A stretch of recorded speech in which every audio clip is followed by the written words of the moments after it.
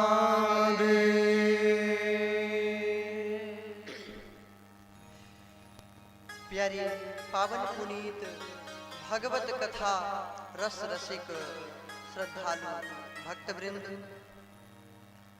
श्रद्धा एवं ममतामयी माताएं, महासती अनुसूया, द्रौपदी, सत्यवती, सावित्री इत्यादि आदर्श नारियों के पद चिन्हों पर चलने वाली बहनें, एवं ध्रुव तथा प्रहलाद जैसे बच्चे तथा YouTube के माध्यम से सुनने वाले भक्तगण, आज भागवत जी के श्रवण लाभ प्राप्त करने का द्वितीय दिवस है।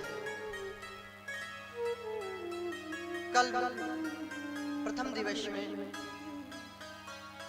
महात्मा तक की कथा का श्रवण लाभ प्राप्त किए थे हम लोग। आइए उसके आगे प्रथम स्कंद में प्रवेश करें। प्रथम स्कंद के पहले अध्याय के पहले श्लोक में व्यास जी ने सत्य की बात की, सत्य के ध्यान, परम सत्य के ध्यान, सत्यम परम धीमहि।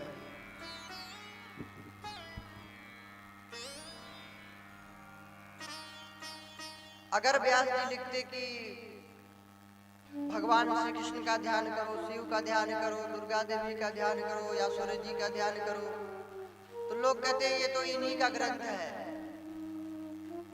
तो किसी का न नाम लेकर के व्यास जी सत्यम परम धीमहि बोले, अर्थात सबका ये ग्रंथ है, सबके लिए है, सबके कल्याण के लिए है। परम सत्य एक ही था, एक ही है और एक ही रहेगा। आदि पुरुष, आदि शक्ति,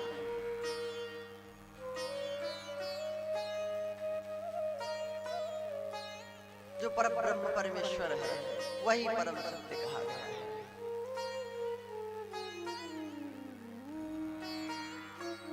वैसे तो परम सत्य का संबोधन भागवत जी के 10वें स्कंद में आया है कि भगवान श्री कृष्ण की स्तुति करते समय देवता लोग परम सत्य बार बार कहा। सत्य सत्य संबोधित किए हैं 9 बार, और 9 से बड़ी कोई गिनती नहीं। एक अंक की सबसे बड़ी गिनती है, उसके बाद तो उसी अंकों को जोड़ते जाइए, लिखते जाइए। तो देवता लोग स्तुति किए थे, सत्य व्रतम सत्य परम त्रिसत्यम सत्यस्य योनिम निहितम च सत्ये सत्यात्मकम कामशरणम।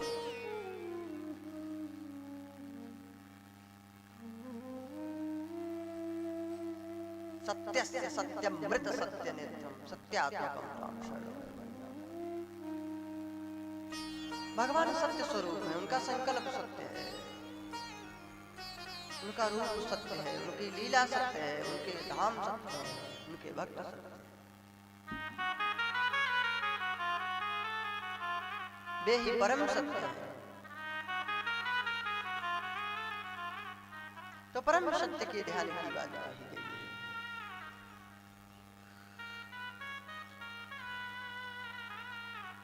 जन्माद्यस्य यतोऽन्वयादितरतश्चार्थे स्वभिज्ञः स्वराट् तेने ब्रह्म हृदय आदि कवये मुह्यन्ति यत्सूरयः। उसकी लीला कथाओं में बड़े बड़े सूरवीर विद्वान भी मोहित हो जाते हैं। उसकी लीला कथा ही अद्भुत है, ऐसी है।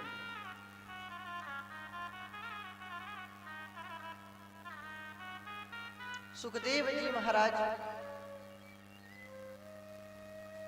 निर्गुण ब्रह्म में मस्त रहने वाले थे, लेकिन भगवान का अद्भुत प्रेम उन्हें मिला। भगवान की कृपा, भगवान के भी अंश ही थे। शिव जी के साक्षात प्रतिमूर्ति सुखदेव जी, भगवान के परम भक्त। सुखदेव जी आ नहीं रहे थे व्यास जी से भागवत पढ़ने। व्यास जी भागवत जब लिखे थे तो सोचे कि इसको पढ़ाऊं, इसकी योग्य कौन है। इतना अद्भुत ग्रंथ, इतना सुंदर ग्रंथ, ज्ञानपूर्ण ग्रंथ, कोई योग्य शिष्य तो मिले। जब तक ज्ञान किसी योग्य पात्र के हाथ न लगे तो उस ज्ञान का कोई महत्व नहीं रह जाता।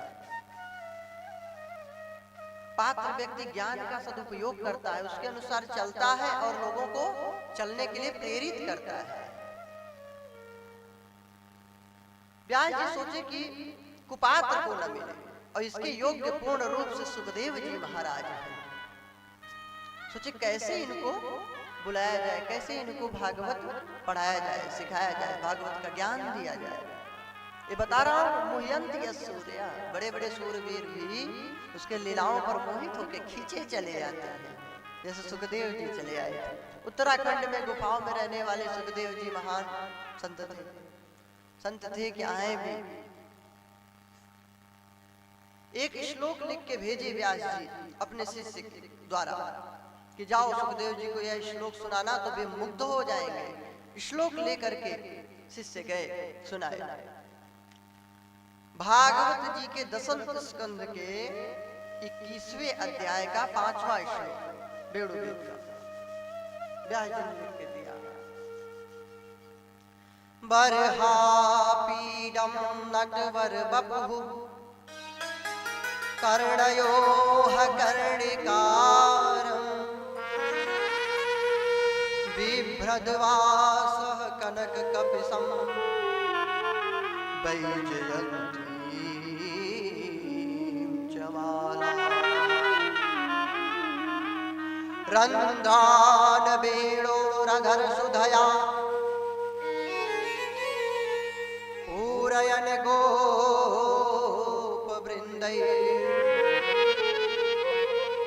वृन्दारण्यं स्वपदरमणं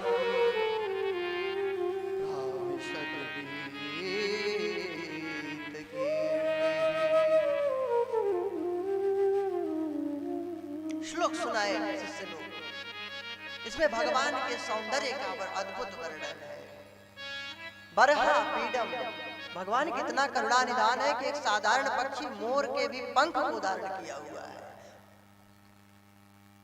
प्रकृति से प्रेम है।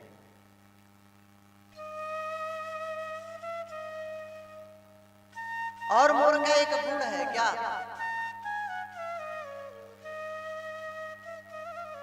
मोर बोलता बहुत मीठा है लेकिन खाता क्या है? सांप। बोलता बहुत अच्छा है लेकिन खाता सांप को है। मानो भगवान शिक्षा दे रहे हैं मोर पंख लगा करके कि मोर से शिक्षा लेनी चाहिए कि जो विस्तर है, जो अपने दुर्गुण हैं या आत्ताई शक्तियां हैं, उनको नष्ट कर देना चाहिए। चाहे अंदर की आत्ताई शक्ति है, चाहे बाहर की। सबसे मधुर व्यवहार करना है, लेकिन आतताई अधर्मी जो विष बोलने वाले हैं उनको जो है नहीं बख्शना चाहिए। अपने अंदर जो काम, क्रोध, लोभ, मोह, मद, मत्सर, ईर्ष्या, द्वेष ये सब भरे पड़े हैं, इनको भी नष्ट कर देना चाहिए। ये भी एक सर्प ही है, विष के समान। तो भगवान क्या किए हुए हैं? बरहा पीडम मयूर पिच। मोर के पीछे क्या रहता है? उसका पंख। मोर पंख को धारण किए हुए हैं। क्या सुंदर वर्णन है। नटवर बपु, बहुत सुंदर।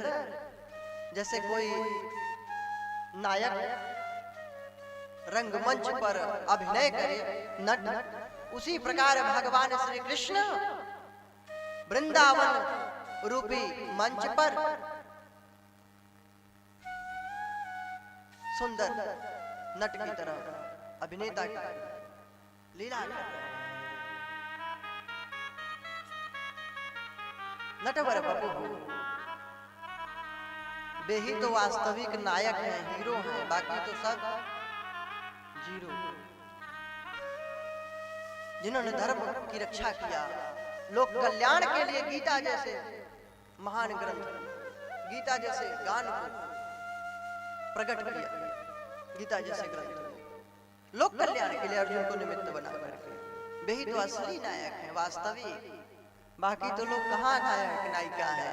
वैसे तो अभद्र उल्टे सीधे बना दिए गीत, गंदे चलचित्र, जिससे समाज दूषित हो रहा है।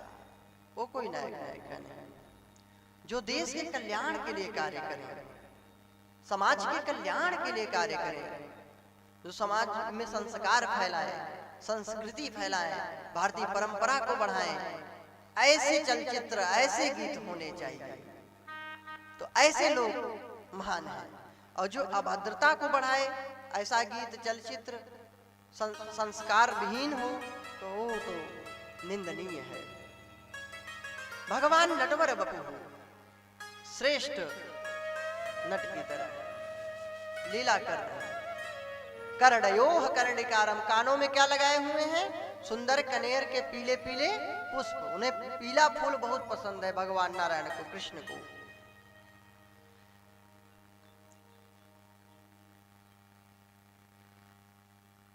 कहां से आवाज आ रही है? इधर से।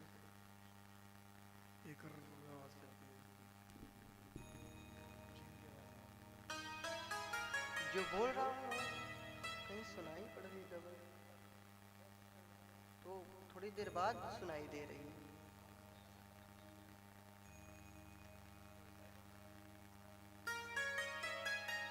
कनेर के पीले पीले पुष्प लगाए हुए हैं कानों में। कर्णयोः कर्णिकारम बिभ्रदवासः कनक कपिसम, सुंदर अद्भुत पीतांबर है उनका, सुनहरा सोने की तरह। बिभ्रदवासः कनक कपिसम वैजयंतीम च मालाम, वैजयंती की माला धारण किए हुए हैं। और अंधान वेड़ो रदर सुदय, आदरों पे सुंदर बांसुरी लिए हुए हैं। पूरयन गोप वृंदय, ग्वाल वालों से घिरे हुए हैं। वृंदारण्यम सपद रमणम प्राविशद गीत कीर्ति, वृंदावन के जंगलों में घूम रहे हैं भगवान श्री कृष्ण, भ्रमण कर रहे हैं, ग्वाल वालों से घिरे हुए हैं। और ग्वाल वाल उनकी कीर्ति का गान कर रहे हैं, गुणानुवाद का, उनकी लीलाओं का गान कर रहे हैं। जब यह श्लोक सुने सुखदेव जी महाराज तो ध्यान से उठे, ध्यान से उठे। बहुत सुंदर श्लोक, इतना सुंदर है। फिर ध्यान में हो गए कि जो सुंदर है जरूरी नहीं है कि अच्छा हो, जरूरी नहीं है कि सुंदर चीज अच्छी ही हो। कोई जरूरी है क्या कि जो दवा फायदेमंद हो, लाभकारी हो, वह मीठा भी हो? कुछ जरूरी है? कोई जरूरी है क्या सुंदर होना अच्छे होने की निशानी है? ऐसा तो नहीं कह सकते पूर्ण रूप से 100%। तो क्या सुंदर होगा तो गुमान में ऐठा होगा, पता नहीं अच्छा है क्या है, गुण अच्छे हैं कि नहीं है, ठीक नहीं है। फिर समाधि में व्यास जी के आए शिष्य बताए, गुरुदेव अरे थोड़े देर के लिए ध्यान से उठे, श्लोक सुनाया, फिर वैसे ही हो गए, कोई प्रभाव नहीं पड़ा। व्यास जी कहे चिंता मत करो, ले जाओ दूसरा श्लोक सुनाओ। दूसरा श्लोक लेके गए। तीसरे स्कंद का दूसरे अध्याय का 23वां श्लोक।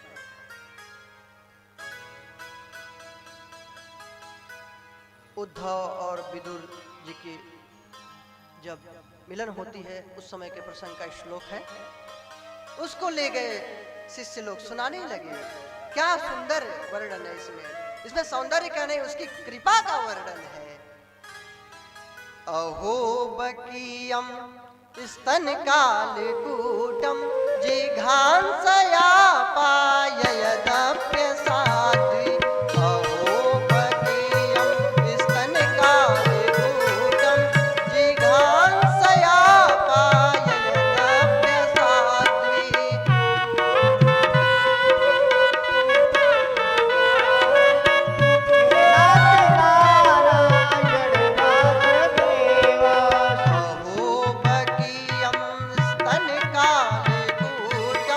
जिघांसया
सुंदर भाव है श्लोक का।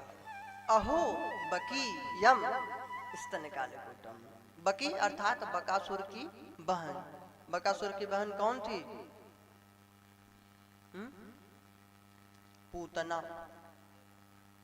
पूतना कौन थी? बकासुर की बहन। पूत ना, पूत मतलब पवित्रता जिसमें ना हो वह पूतना।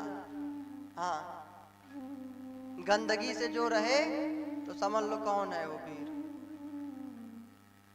अंदर भी स्वच्छता होनी चाहिए, बाहर भी।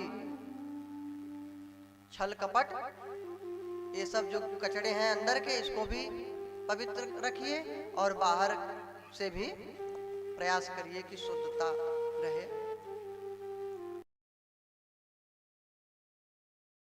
में कालकूट विष जहर लगा के आई थी, तो किस लिए?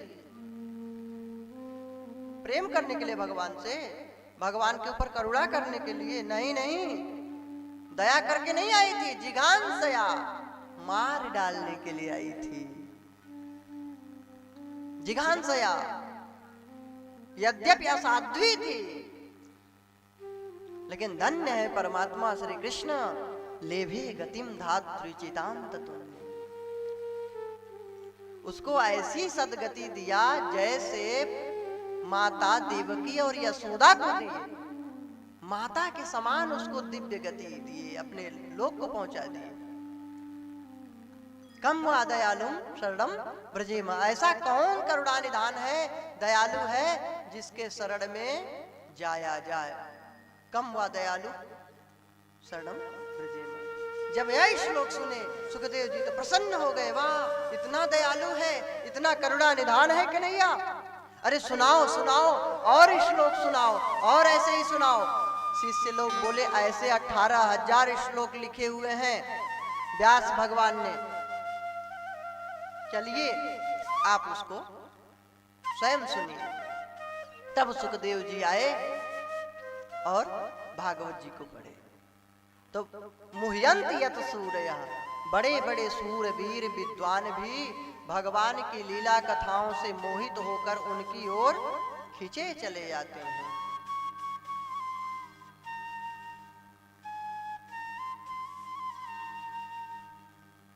ऐसे हैं करुणा निधान भगवान।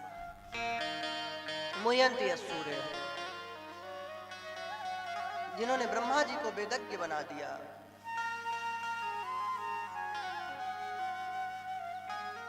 तेजो वारि मृदाम यथा विनिमयो यत्र सर्गो मृषा।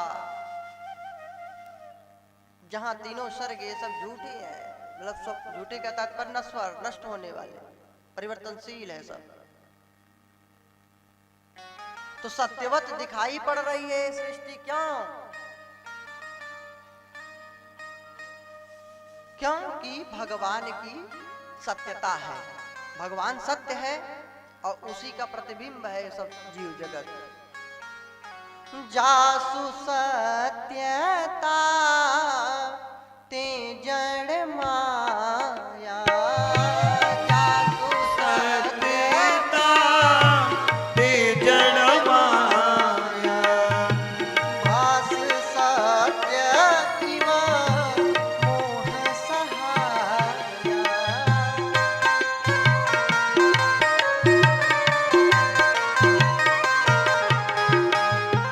जासु सत्यता ते जड़ माया।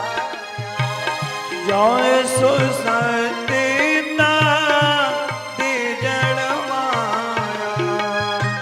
भास सत्य इव मोह सहाया। साधु सत्या मोर सहाया। उन्हीं की सत्यता से यह जड़वत जो प्रकृति है सब सत्यवत प्रतीत हो रही है, प्रभु की सत्ता से। तेजो वारि मृदाम यथा विनिमयो। भ्रम जैसे हो जा रहा है। माया कैसी है? भ्रमित करने वाली। सत्य असत्य लग रहा है, असत्य सत्य, तब जान लीजिए आप माया से ग्रसित हैं। जैसे कभी कभी बहुत अधिक गर्मी होती है तो दूर देखते हैं तो लगता है लहर जैसा, पानी जैसा दिखाई पड़ता है, लेकिन पानी होता नहीं है। रेगिस्तान में, मरुस्थल में मृग मरीचिका इसको बोलते हैं, मृग तृष्णा भी बोलते हैं। मृग तृष्णा मतलब हिरन इच्छा करता है कि अब प्यास बुझ जाएगी, ये रहा पानी, ये रहा पानी, दौड़ता जाता है, पानी नहीं मिलता और मर जाता है। उसी प्रकार हम लोग, अब सुख मिलेगा, अब एक बिल्डिंग बना लिया, अब दूसरी बना लेंगे सुख मिलेगा, तीसरी बनेगी सुख मिलेगा, ये गाड़ी ले लिया सुख मिलेगा, ऐसा हो जाएगा सुख मिलेगा, लेकिन नहीं मिल रहा है। क्योंकि जहां से सुख मिलना है, परमात्मा से, प्रभु से, प्रेम समर्पण श्रद्धा से, भक्ति से, उससे हम लोग दूर होते जा रहे हैं।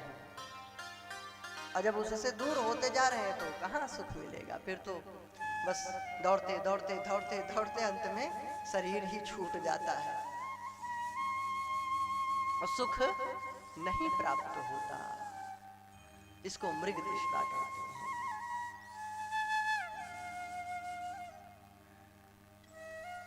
धामना स्वेन सदा निरस्त कुहकम सत्यम परम धीमहि। परम सत्य का ध्यान करना चाहिए।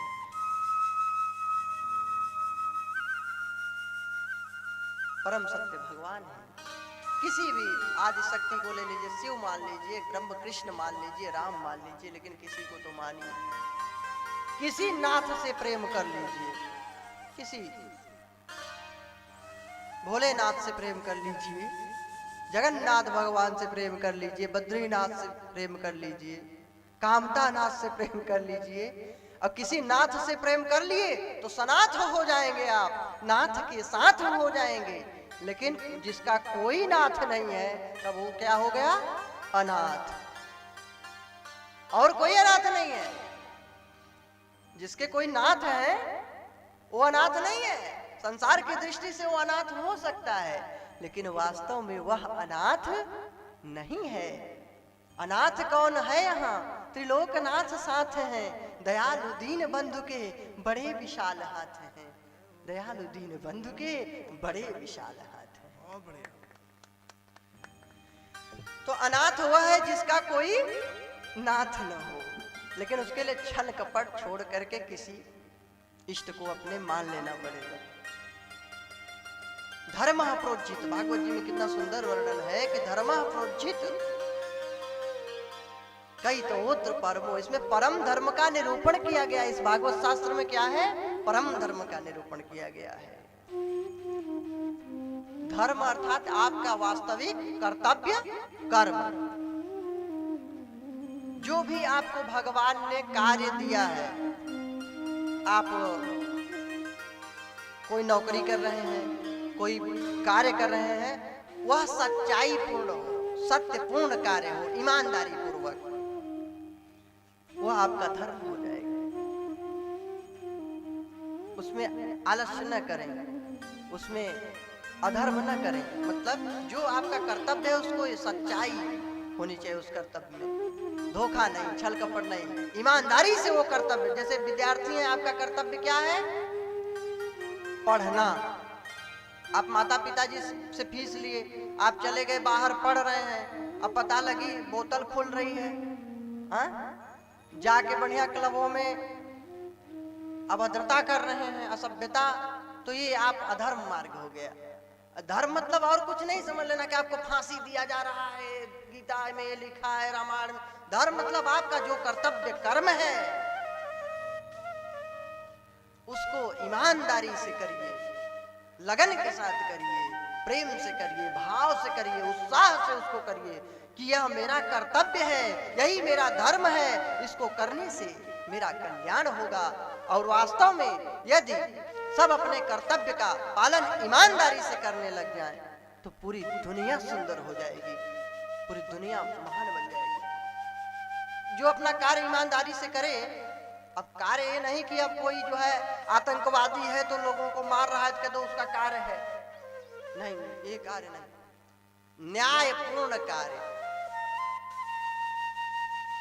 जो आपका वास्तविक कर्तव्य है, वो कोई कार्य थोड़ी है, वो तो अन्याय है। वो न्याय नहीं, अन्याय है। किसी को अकारण कष्ट पहुंचाना बहुत बड़ा अधर्म है। इसीलिए गोस्वामी जी ने बड़ा सुंदर बात की, परहित सरिस धर्म नहीं भाई, पर पीड़ा सम नहीं अधमाई। हरे पीड़ा नहीं समाधमा, ओ परिहित सरे से, परिहित सरे से धर्म नहीं भाई, पर पीड़ा नहीं समाधमाई, पर पीड़ा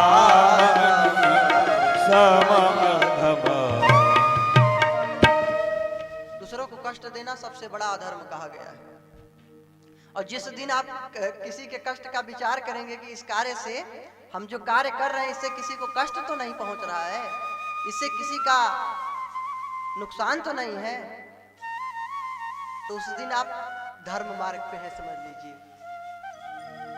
बिल्कुल सरल धर्म कैसे समझें कि जिस समय आपके मन में विचार आए और उस पर आप चलें कि आपके कारण किसी को कष्ट ना हो, तो जान लीजिए आप धर्म पे चल रहे हैं। आपको सत्य से प्रेम है, आप समझ लीजिए भगवान के भक्त हैं। और खूब तिलक माला, मतलब ये नहीं कि तिलक नहीं लगाना चाहिए, माला नहीं पहनना चाहिए, इसको अलग अर्थ में नहीं लेना, सकारात्मक भाव होना चाहिए आपका। हम एक दृष्टांत के रूप में बता रहे हैं, खूब माला पहने हैं, खूब तिलक लगा लिए, खूब अच्छे कपड़े पहन लिए, साधु वेश बना लिए, लेकिन वही काल नेम जिमि रावण राहु और आसुरी प्रवृत्ति है, लोगों को सताना है, कष्ट देना है, गाली देना है, तो बताइए ये निरर्थक है कि सही है? अब मान लीजिए कोई अब साधारण वस्त्र पहना है, मान लीजिए, लेकिन उसके भाव बहुत उत्तम है, तिलक भी नहीं लगाया, माला भी नहीं पहना, लेकिन उसके भाव बड़े पवित्र हैं और वो भगवान की सेवा कर रहा है, दीनहीनों की सेवा कर रहा है। भाई नारायण सभी जीवों में तो है, नारायण तो सभी के हृदय में है, तो सबकी सेवा कर रहा है, सबसे प्यार से प्रेम से बोल रहा है, सबसे प्रेम कर रहा है, नफरत नहीं कर रहा है, किसी से घृणा नहीं कर रहा है, ठग नहीं रहा है, किसी प्रकार से किसी को कष्ट नहीं दे रहा है, तो बताइए वो अच्छा है कि खराब? धार्मिक है ना? इसीलिए किसी ने बड़ी सुंदर बात कही है कि आदत बुरी सुधार लो, बस हो गया भजन, और मन की तरंग मार लो, बस हो गया भजन। आदत बुरी संभाल, अरे माड़ी आव्या रे माड़ माड़ी आव्या, आज मर मागड़े माड़ी आव्या, आदत बुरी संभाल लो, सो गया भजन, मन की तरंग मार लो, सो गया भजन, मन की तरंग मार लो, बस हो गया भजन। आदत बुरी सुधार लो, हो गया भजन, आदत बुरी सुधार लो, बस हो गया भजन, आदत बुरी संभाल लो, हो गया भजन, आदत बुरी संभाल लो, बस हो गया भजन।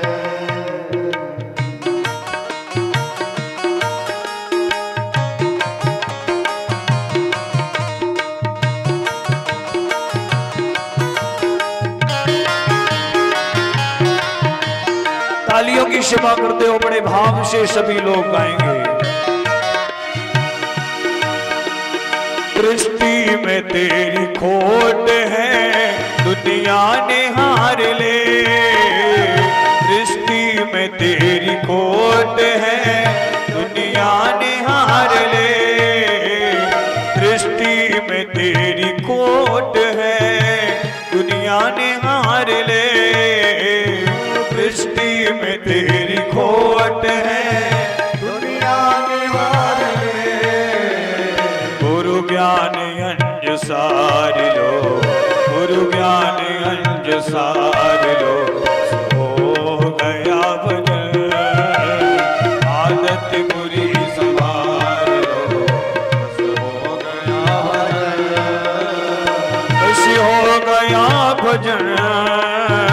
हो गया भजन, हो गया भजन, हो गया भजन।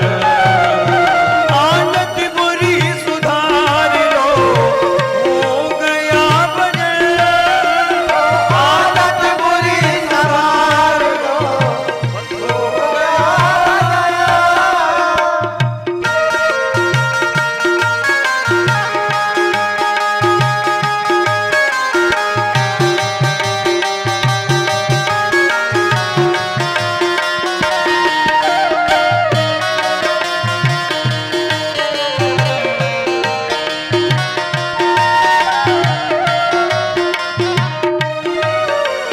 दुनिया में तुम्हें कोई बुरा कहे, दुनिया में तुम्हें कोई बुरा कहे, दुनिया में तुम्हें बुरा बुरा कहे, दुनिया में तुम्हें कोई बुरा कहे, और तुम क्षमा करो उसे, तुम क्षमा करो उसे, वाणी संभाल लो, तुम क्षमा करो उसे, वाणी संभाल ले, आदत बुरी सुधार ले, हो गया भजन, आदत बुरी संभाल लो, बस हो गया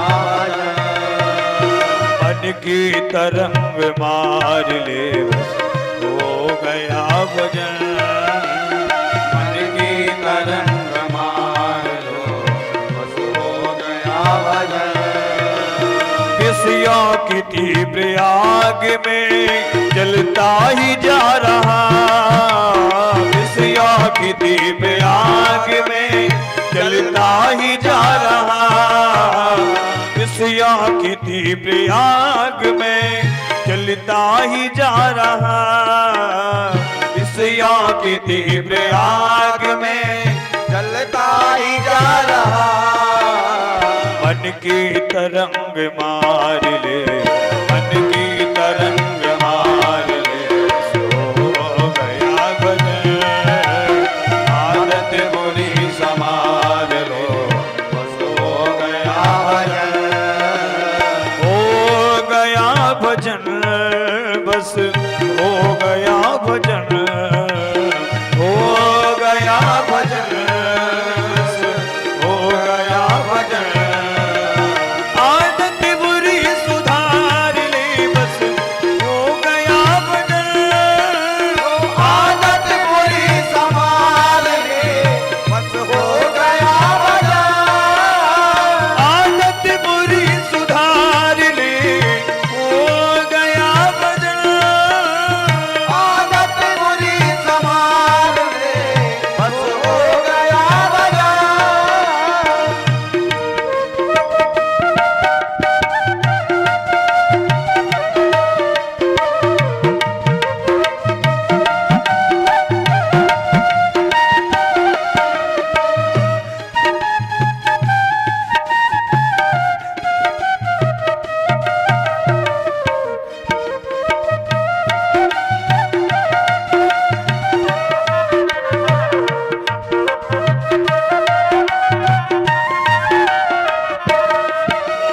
जाना है सबको एक दिन दुनिया को त्याग के, जाना है सबको एक दिन दुनिया को त्याग के, जाना है सबको एक दिन दुनिया को त्याग के, जाना है सबको एक दिन दुनिया को त्याग के। जीवन को संभाल ले, जीवन को संभाल ले, सो गया भजन, आदत बुरी सुधार ले, सो गया भजन, इतना मन विचार ले, सो गया भजन, आदत बुरी संभाल ले,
दिन हम अपने कर्तव्य कर्म को ईमानदारी पूर्वक करने लग जाएंगे तो जान लीजिए हम उस दिन धर्म मार्ग पे हो गए।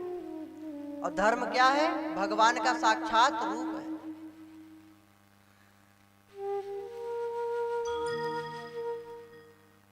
भगवान का स्वरूप है धर्म। जहां सत्य आ जाए, दैवी संपत्ति,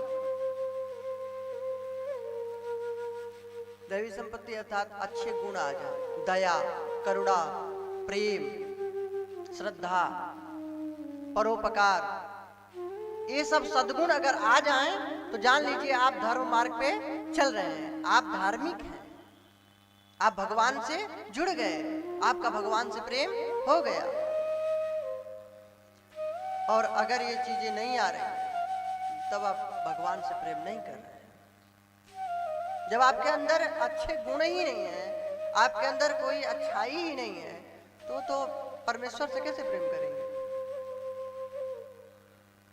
जब आप लोगों को सताएंगे, कष्ट देंगे तो कैसे अच्छे बन पाएंगे? और लोगों से प्रेम करेंगे, करुणा करेंगे तो अच्छे होंगे।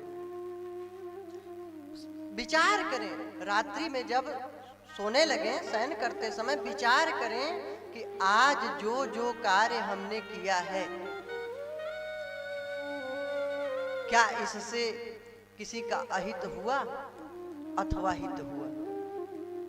कहीं इससे किसी को पीड़ा तो नहीं हुई, किसी को कष्ट तो नहीं दिया? इस पर विचार करके शयन करें। अगर भगवान का ध्यान करके नहीं सो सकते तो कम से कम यह विचार करें कि मेरा जो कार्य है यह सही था अथवा गलत। इससे लोक कल्याण है अथवा लोगों को पीड़ा हुआ। अगर आज ही मेरी मृत्यु हो तो क्या यह कार्य मुझे अच्छे लोगों को ले जाएगा? क्या मेरा कल्याण होगा? क्या मैं भगवान के सामने मुंह दिखाने लायक रहूंगा? इस पर अवश्य विचार करें, तो आप अवश्य धर्म मार्ग पे चलने वाले बन जाएंगे।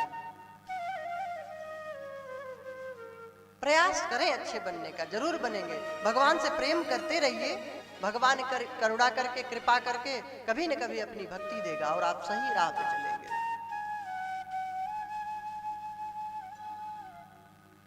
तो परम धर्म का निरूपण है भागवत जी में। और परहित सरिस धर्म नहीं भाई।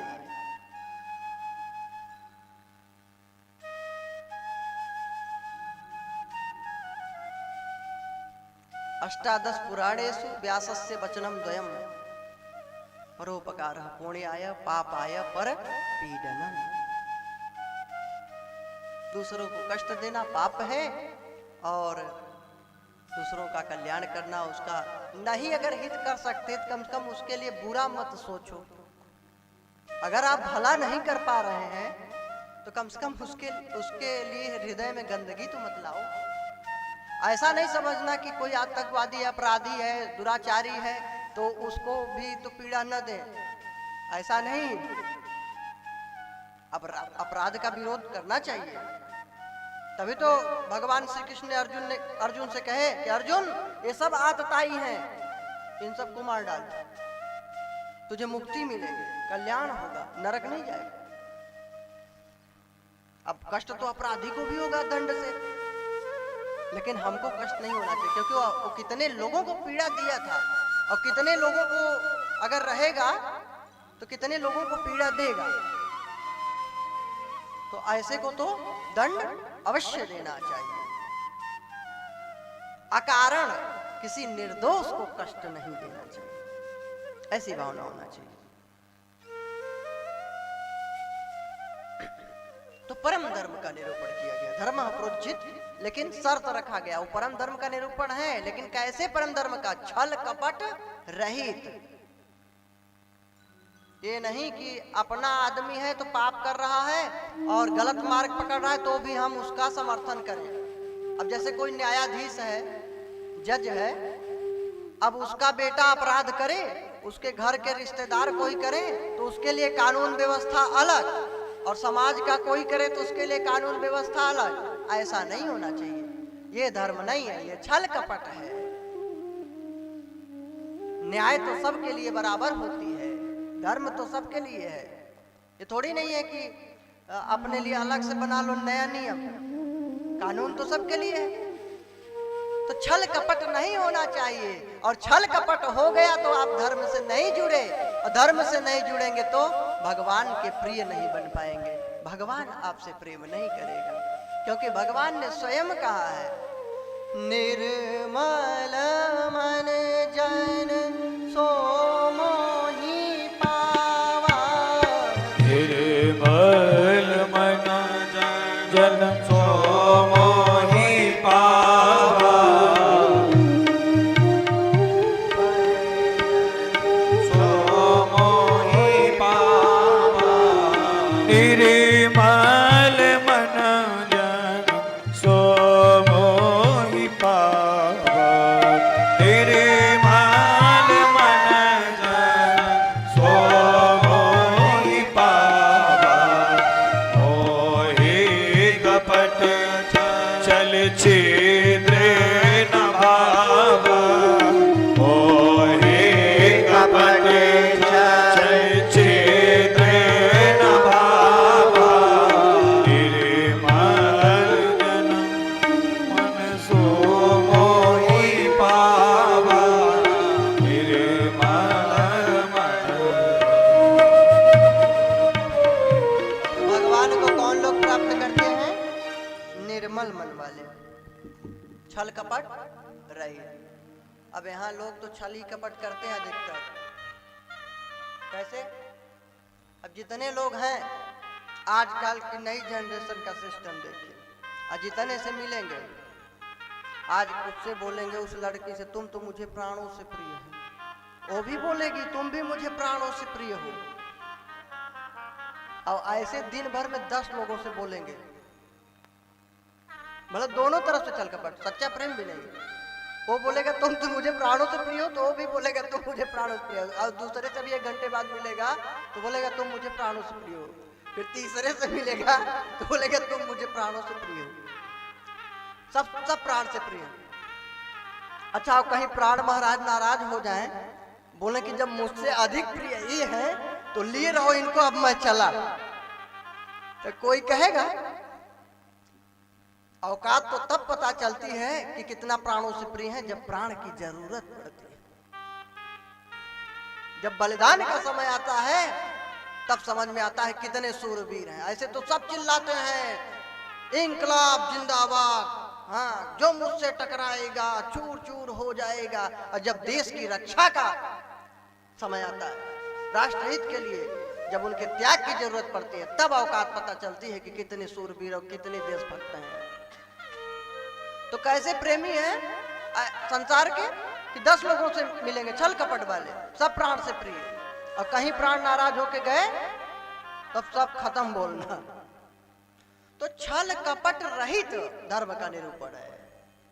छल कपट रहित, कपटी नहीं बनिए, छली नहीं बनिए, अंदर और बाहर से पवित्र बनिए। अब दिख कुछ और रहे हैं, अंदर कुछ और चल रहा है, ऐसा है। धोखा छल कपट नहीं। पहले असुर लोग होते थे ना, तो पता था कि ये रावण है, ये फला दैत्य है, ये हिरण्यकशिपु है, पता था। और अब तो पता ही नहीं चलता कि कहां कब कौन असुर प्रकट हो जाएगा। अब हर घर में रावण बैठा, इतने राम कहां से? अब हर घर में घुसे हैं एक रावण। अब एक रावण था, चलो राम भगवान उद्धार कर दिए। अब इतने, जब हर घर में ही यही कहानी हो जाएगी, धुंधकारी और रावण घूमेंगे, तो बताओ इतने राम कहां से खोजा जाए? हर जगह छल कपट, पाप, उल्टी गंगा। कलयुग एक ऐसी उल्टी गंगा बहा रहा है। माता पिता को भी, जिसको श्रवण कहते हैं कि हमारा श्रवण है, बच्चा है, वही आज ठोकरे मार रहा है। माता पिता को श्रवण, माता पिता को श्रवण ठोकर लगा रहा है। और ये कलयुग कैसी उल्टी गंगा बहा रहा है। कलयुग कैसी उल्टी गंगा बहा रहा है। माता पिता को श्रवण, माता पिता को श्रवण ठोकर लगा रहा है। कलयुग के उल्टी गंगा बहा रहा।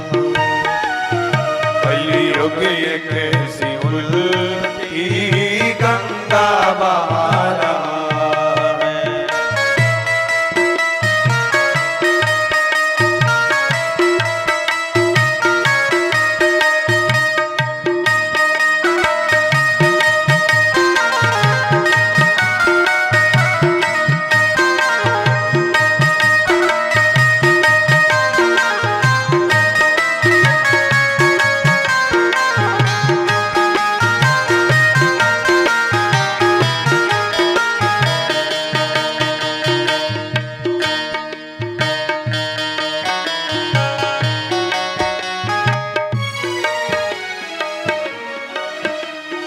पहले थी एक सीता और एक था ही रावण।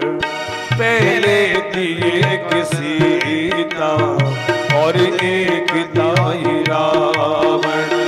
अब हर गली में रावण, अब हर गली में रावण सीता चुरा रहा है। कलयुग कैसी उल्टी गंगा बहा रहा। कलयुग कैसी उल्टी गंगा बहा रहा है।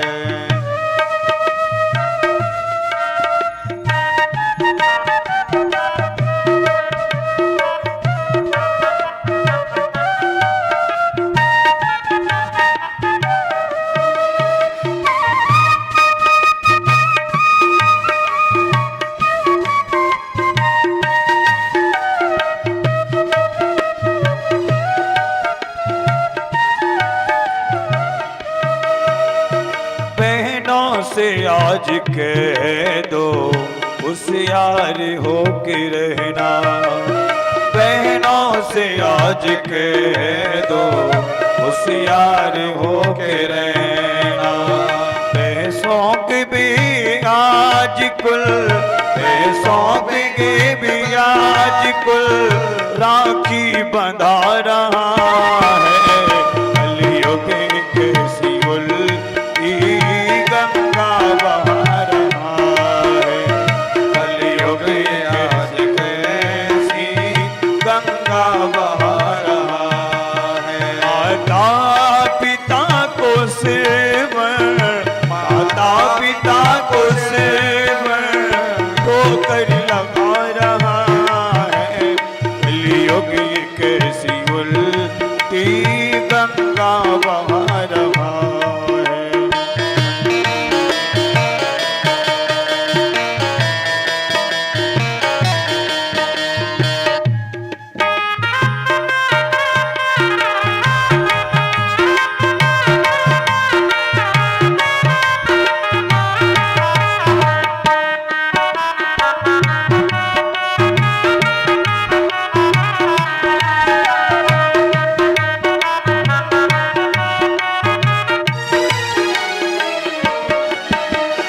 मजदूर का एक बेटा रोटी को तरसता है। मजदूर का एक बेटा रोटी को तरसता है। पर सेठ जी का पोता, पर सेठ जी का पोता बिस्कुट खा रहा है। कलयुग कैसी उल्टी गंगा बहा रहा। कलयुग कैसी उल्टी गंगा बहा रहा।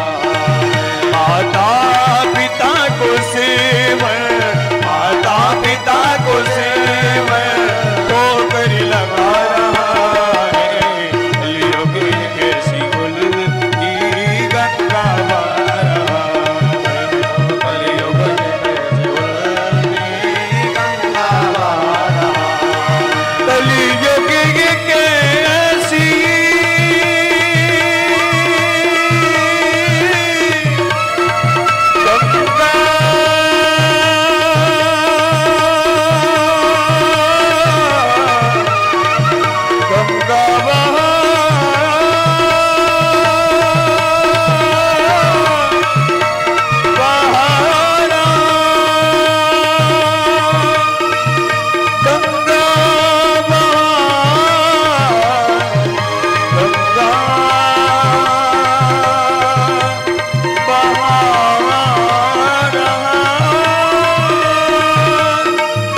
जब बालक छोटा सा रहता है तो माता पिता से पूछता है कि पिताश्री ये क्या है, माताश्री ये क्या है। तो माँ बाप बतलाते हैं कि बेटा ये खिलौना है, ये पत्ता है, ये कुर्सी है, ये मामा जी हैं, ये चिड़िया है, ये तोता है। दिन भर में 50 बार पूछते हैं और 50 बार बतलाते हैं माता पिता। 50 बार वो लड़का पूछता है। बालक के पूछने पर माता पिता 100 बार बतला रहे हैं, लेकिन वही बेटी बेटे जब बड़े हो जाते हैं, माता पिता पूछ लिए कि बेटे लेट कर दिया तुमने, विलंब कर दिया, कहां थे अभी तक? तुम तो हमेशा संदेह ही करते रहते हो, जब देखो तब पूछते ही रहते हो, तुम्हारे मारे तो कहीं जा भी नहीं सकते। बेटी से पूछ लिया, बेटा तुम कहां चली गई थी, क्यों गई थी? भाई माता पिता की जिम्मेदारी है, वो अपना धर्म निभा रहे हैं। जब आप माँ बाप बनेंगे तब आपको पता चलेगी माँ बाप की पीड़ा को। अभी तो आप बालक हैं, अभी तो छोटे से बच्चे हैं। जब आप माँ बाप बनेंगे ना, तब माँ बाप के दर्द को समझ पाएंगे, अनुभव कर पाएंगे। जब पूछते हैं तुम्हें क्या पड़ी है, जब देखो तब पूछते रहते हो, तुम्हारे मारे तो यार दोस्त से मिल नहीं पाते, उनसे तो बात नहीं कर सकते, तुम्हारे मारे तो कोई आ नहीं सकता। गंदी सोच। कभी विचार किया है माँ के ऊपर? अरे वो माँ जो स्वयं बेचारी गीली में तुम्हारे मलमूत्र के उसमें पड़ी रही और तुमको खुद सूखे पे सुलाए, कभी विचार किया इस पर? ओ माँ जो खुद तो भूखी रही, लेकिन अपने पेट से बचा करके फल मिष्ठान अलग से रख दिया कि मेरे हृदय का टुकड़ा,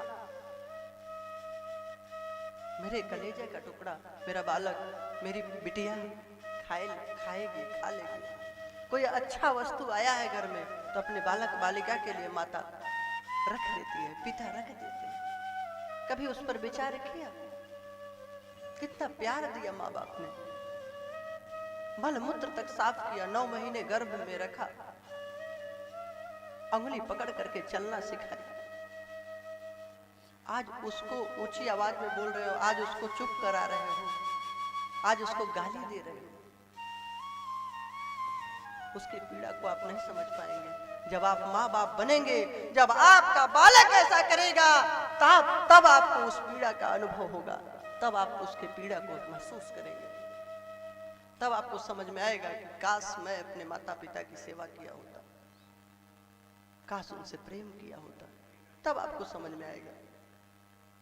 तो आज ऐसे बालक बालिकाएं हो रही हैं। 50 बार माँ बाप बताते हैं पूछने पर, और वही माता पिता एक बार पूछ लिए, अरे उन्होंने मलमूत्र साफ किया है, गर्भ में माँ ने धारण किया है, उसको पीड़ा होती है, मेरी बिटिया कहाँ है, मेरा बेटा कहाँ है, कहीं कुछ हो तो नहीं गया, कहीं उसको तकलीफ तो नहीं है, इसलिए पूछते हैं। लेकिन हम नाराज होते हैं, क्रोध करते हैं। ये छल कपट है, पाप है, आपका कल्याण नहीं होगा। आप अगर माँ बाप की सेवा नहीं कर रहे हैं तो याद रखना, आपका भी पुत्र वही वर्ताव करेगा। यद्यदा चरत श्रेष्ठ तत् देवे तरो जनः स यत् प्रमाणम कुरुते लोकस्तदनुवर्तते। भगवान श्री कृष्ण गीता जी के 3 अध्याय में अर्जुन से बतलाए कि अर्जुन, जैसे जैसे श्रेष्ठ पुरुष आचरण करते हैं, वैसे वैसे ही उनके पीछे चलने वाले छोटे लोग भी आचरण करने लग जाते हैं। एक दृष्टांत बताऊंगा, ध्यान से सुनिएगा, समझने का विषय है। आज समाज की यही स्थिति चल रही है। माँ बाप को तो कूड़ा की तरह समझ लिया है। बेटी को 2-4 दिन में मिलने वाला लड़का अपना यार हो गया, पति की तरह प्रेम हो गया। जो विवाह के बाद होना चाहिए वो पहले ही हो रहा है। वो अपना हो गया। और जिसने 9 महीने गर्भ में रखा, बलपुत्र साफ किया, प्यार दिया, दुलार दिया, पढ़ाया लिखाया, वो अपना नहीं, वो पराया नजर आने लगा, छोड़ के चल दे रहे। 4 दिन का मिला आदमी अपना हो गया। और जो जीवन दिया, जिससे इस धराधाम में लाया, जो लाड़ लड़ाया, प्यार किया, वो अपना नहीं, वो पराया लगता है। याद रखना, आपके साथ भी फिर ऐसा ही होगा। एक पुत्र देखा कि माता पिता वृद्ध हैं, खांसते रहते हैं, पड़े रहते हैं, सोचा चलो इनको ले चलो जंगल में गाड़ देते हैं, बवाल हैं, मर नहीं रहे हैं और कुछ काम धाम करते नहीं हैं, इन्हें भगा देते हैं। जंगल में बैलगाड़ी से जाने, उसका छोटा बालक भी साथ में था। बालक से तो प्रेम है, माँ बाप से नहीं। गया जंगल में, एकांत जगह जहां कोई देख न पाए, जान न पाए, वहां गड्ढा खोदने लगा। बालक का स्वभाव, छोटा बालक पूछने लगा, पिताश्री आप ये गड्ढा क्यों खोद रहे हैं? कितना अभागा निर्लज्ज व्यक्ति था वो। बोलता है अरे ये बूढ़े हैं ना माँ बाप, इनको दफनाने के लिए खोद रहा हूं। कितना अभागा दुष्ट आदमी, कैसे बोल दिया कठोर बात। बोलता है कि माँ बाप को इसमें दफना दूंगा। बालक का निर्मल कोमल हृदय, वो भी लेकर के छोटा पत्थर धरती खोदने लगा। पिताश्री ने पूछा कि बेटा तू क्या कर रहा है, क्यों खोद रहा है? बोला पिताश्री आप गड्ढा खोद रहे हैं अपने माँ बाप के लिए, मैं सोच रहा हूं मैं पहले से ही खोद लूं, आपको खोदना नहीं पड़ेगा, पहले से ही गड्ढा खोदा रहेगा तो आपको भी दफना देंगे। बस वहीं से वह व्यक्ति वापस हो गया। वहीं से उसको ज्ञान हो गया कि आज मैं जो कर्म कर रहा हूं, कल मेरी संतान भी यही कर्म करेगी, तब मुझे कैसा अनुभव होगा, कितनी पीड़ा होगी। आज वृद्धाश्रम खोल रहे हैं लोग, संत जन सब लोग वृद्धों की सेवा के लिए। क्यों इसकी आवश्यकता भारत जैसे देश में पड़ी, जिसकी संस्कृति इतनी महान कि राम जैसे पुत्र हुए, कृष्ण जैसे पुत्र हुए, श्रवण कुमार जैसा पुत्र हुआ यहाँ इस धराधाम में, इस देश में। उस देश में वृद्धाश्रम खोलना पड़े, कितने शर्म की बात है। ऐसा क्यों? क्योंकि हम लोग संस्कारहीन होते जा रहे हैं। चलचित्रों को देखकर, पाश्चात्य सभ्यता को देख करके, ये मांस, मदिरा, क्लबों में जाना, दुराचार, व्यभिचार, ये सब कहां की देन है? पाश्चात्य सभ्यता से सीख के हम लोग बिगड़ गए। आज खूब विकास कर लिया है हम लोगों ने, इतना ज्यादा विकास कर लिया, इतने बंगले गाड़ी हो गए कि पत्नी पति से प्रेम से बोल नहीं पा रही है, पति पत्नी से कुछ अपने मन की बात नहीं कह पा रहा, पिता पुत्र से, पुत्र पिता से अच्छे से बोल नहीं पा रहा है, माता पिता अलग एक किनारे पड़े हुए खांस रहे हैं। ये दुर्दशा हो रही है, ये विकास है। याद रखना, चाहे जितना पढ़ लिख लो, चाहे जितना पैसे वाले हो जाओ, जब शरीर कमजोर होने लगेगा, वृद्धा अवस्था आएगी, वृद्ध जब हो जाएंगे, तब एक लठिया की सहारा की जरूरत पड़ती है। उस समय आपको पढ़ाई काम नहीं आएगी, पैसा काम नहीं आएगा। उस समय आपको लगेगा कि मेरी कोई संतान हो, मेरा पुत्र, मेरी पुत्र वधू, बेटी, बेटे मेरे साथ चलें, मेरे पास आकर बैठें, कुछ प्यार से बातें करें, मेरी सेवा करें। ये उस समय घर नहीं अच्छा लगता, महल नहीं अच्छे लगते, गाड़ी अच्छी नहीं लगती। उस समय बस लगता है कि 2 बोल प्यार से कोई बोल दे, मीठे बोल बोल दे, तो वही मेरे लिए कल्याणकारी हो जाए। इसके लिए लोग तरसते हैं। तब समझ में आती है कि अगर मैं जवानी में धर्म पूर्वक रहा होता, माता पिता की सेवा किया होता, बालकों को अच्छे संस्कार दिया होता, तो आज ये दुर्दशा न होती। ये सभी की ऐसी गति होनी है। और लोग सोच रहे बहुत विकास कर लिया, बेटा तो मेरा जो है विदेश पढ़ रहा है। पढ़ाइए लिखाइए, अच्छी बात है, विकास करिए, लेकिन अपने संस्कार को मत भूलिए, नहीं बड़ी दयनीय स्थिति हो जाएगी। कहां तक वृद्धाश्रम खुलेंगे जब हर घर में बूढ़ों की ये दुर्दशा करोगे? कहां तक वृद्धाश्रम खुलेंगे? कहां तक कौन सेवा करेगा? अरे कितना दुर्भाग्य है उन लोगों का जिनके माँ बाप वृद्धाश्रम में जाके शरण लें।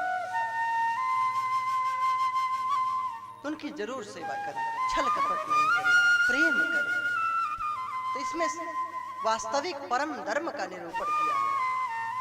निर्मत्सराणाम सताम, जो छल कपट रहित संत महापुरुष हैं, ईर्ष्या द्वेष रहित निर्मत्सर, ईर्ष्या द्वेष जो रहित संत महापुरुष हैं, उनका प्रवेश होता है इस भागवत जी में।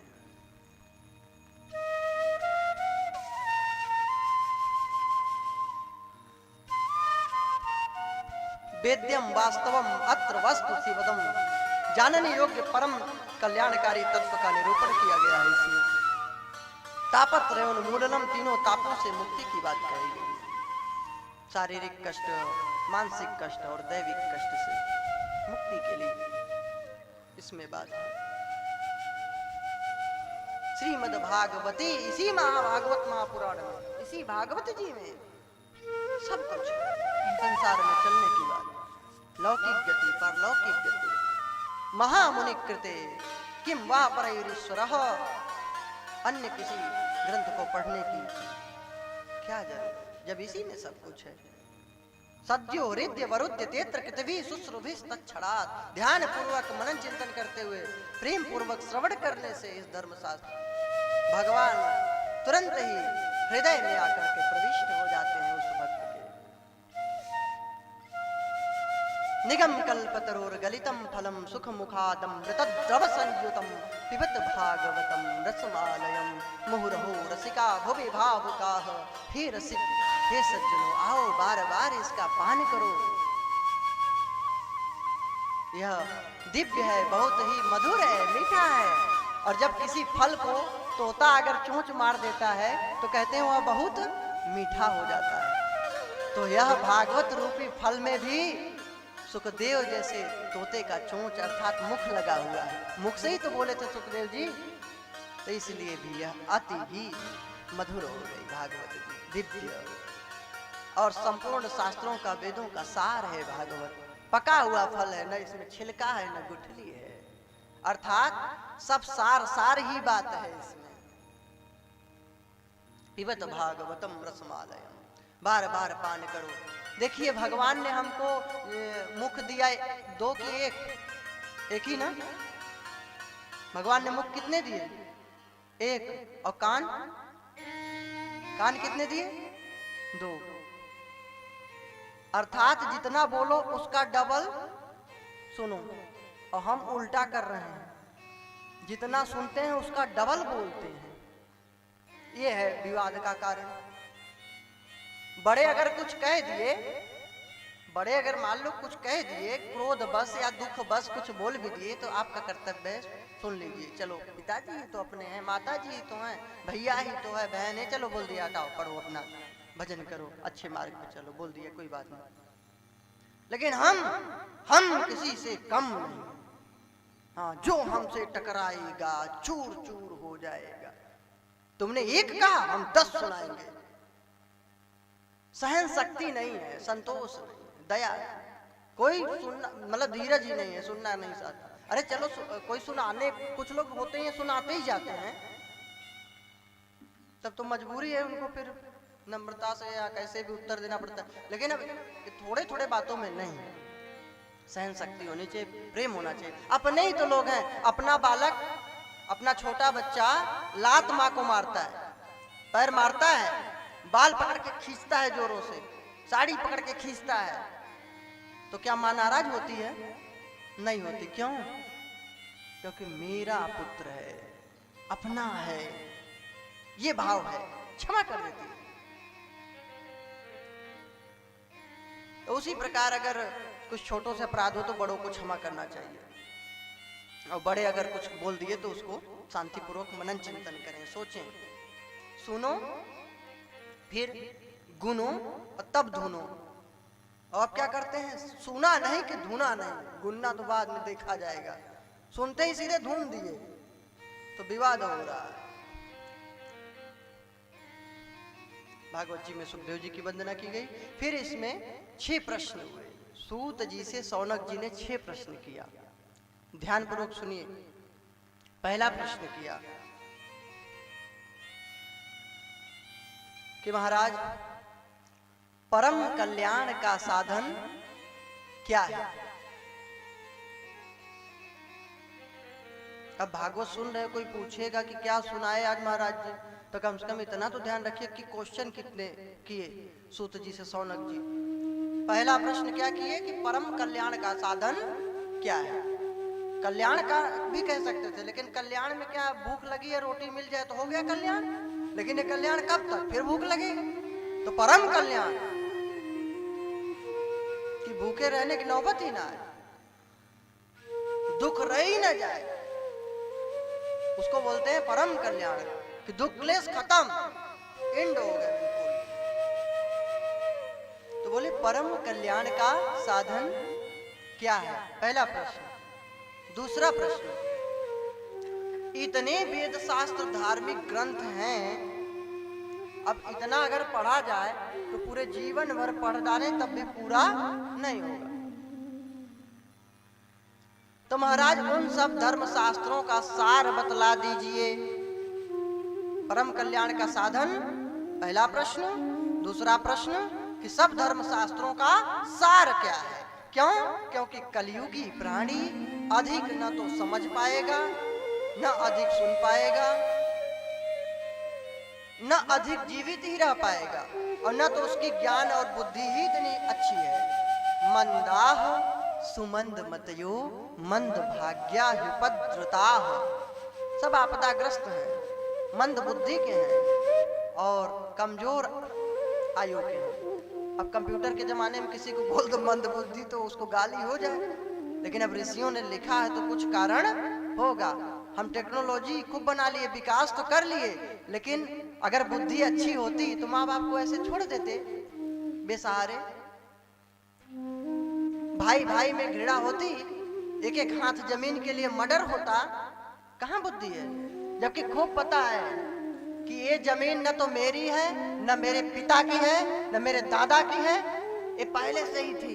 दादाजी जब नहीं थे तब भी धरती यही थी, और हम लोग के जमीन हिस्से में जो आया है, हम लोग नहीं रहेंगे तब भी धरती यहीं रहेगी, लेकिन हम लोग नहीं रहेंगे, इस बात को भूल जाते हैं। और थोड़े थोड़े जमीन के लिए बिल्कुल एकदम मार काट खत्म कर देंगे लड़के।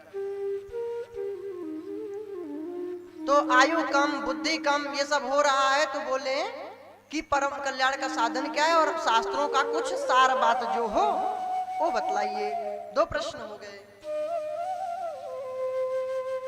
और पूछे महाराज, भगवान श्री कृष्ण इस धरा धाम में क्या करने की इच्छा से अवतार धारण किए थे।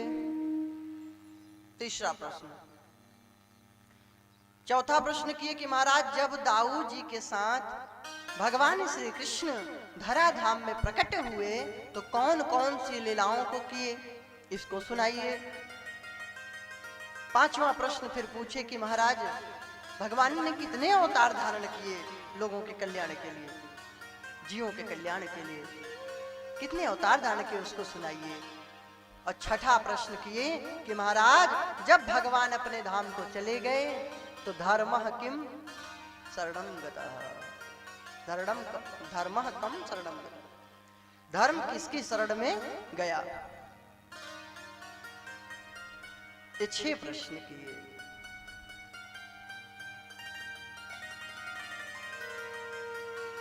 अवतारों का इसमें फिर निरूपण किए, भगवान के अवतारों का वर्णन किए कि भगवान कैसे 12 रूप धारण करके धरती का कल्याण किए, मानव मात्र का कल्याण किए, और हिरण्याक्ष का उद्धार किए। सनकादिक रूप में कैसे प्रकट हुए, ये सनक, सनंदन, सनातन, सनत कुमार जो हैं चारों भाई, ये प्रथम अवतार हैं भगवान नारायण के। दूसरे अवतार में 12 रूप धारण किए, तीसरे अवतार में नारद जी के रूप में प्रकट हुए, नर नारायण ऋषियों के रूप में भगवान चतुर्थ अवतार धारण किए, पांचवें रूप में भगवान कपिल प्रकट हुए और सांख्य शास्त्र का निरूपण किए, ज्ञान मार्गों को बताए।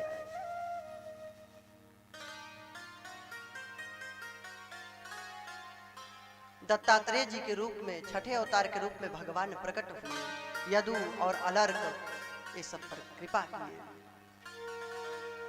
यज्ञ रूप से भगवान नारायण प्रकट हुए धराधाम में 7वें अवतार के रूप में।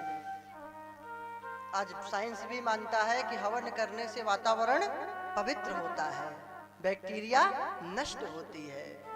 ये नहीं कि पंडित जी हवन करेंगे तभी, आप भी गाय का कंडा बढ़िया हो, उसमें थोड़ी हवन सामग्री ले लीजिए, नहीं गाय का घी ही 2 चम्मच डाल दीजिए, कपूर डाल दीजिए, तो उसके धुएं से घर का वातावरण पवित्र होगा और वहां प्रेत बाधा कभी नहीं रहेगी। अब गाय ही नहीं है तो महाराज कंडा कहां से लाएं, गाय का कहां से घी लाएं। अब कुत्ता पालते हैं, सुबह शाम दर्शन करिए, खांसे छींके, कुछ बैक्टीरिया घर में फैले। और गाय ऑक्सीजन लेती है, ऑक्सीजन ही देती है, पीपल की तरह। उसके पास रहने से दूर दूर तक बीमारियां दूर होती। और पहले के लोग हर जगह गाय पालते थे, कहां इतनी बीमारी थी बताइए।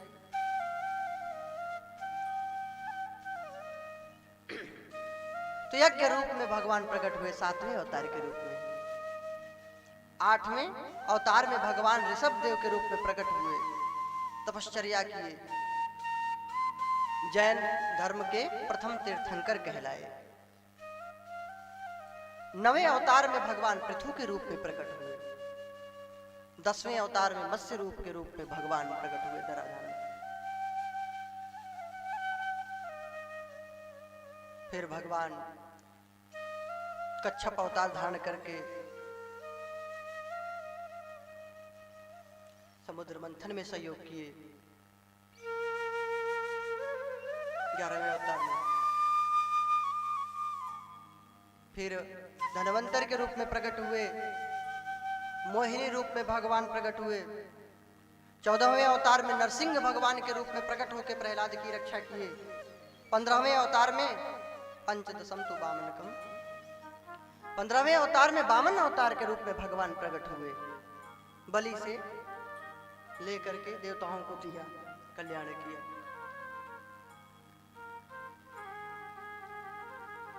16वें अवतार में भगवान परशुराम जी के रूप में प्रकट हुए।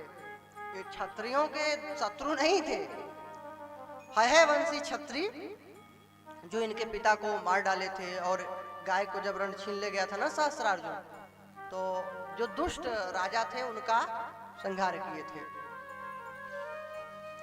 17वें रूप में भगवान वेदव्यास जी आए, वेदों का विभाग किए, पुराणों की रचना किए। और 18वें अवतार में भगवान रामचंद्र जी त्रेतायुग में प्रकट हुए, दुष्ट आतताइयों का उद्धार किए। 19वें अवतार में बलदाऊ जी के रूप में, 20वें अवतार में श्री कृष्ण भगवान के रूप में प्रकट हुए। 21वें अवतार में हंस रूप, 22वें अवतार में है ग्रीव के रूप में प्रकट होकर के वेदों की रक्षा की।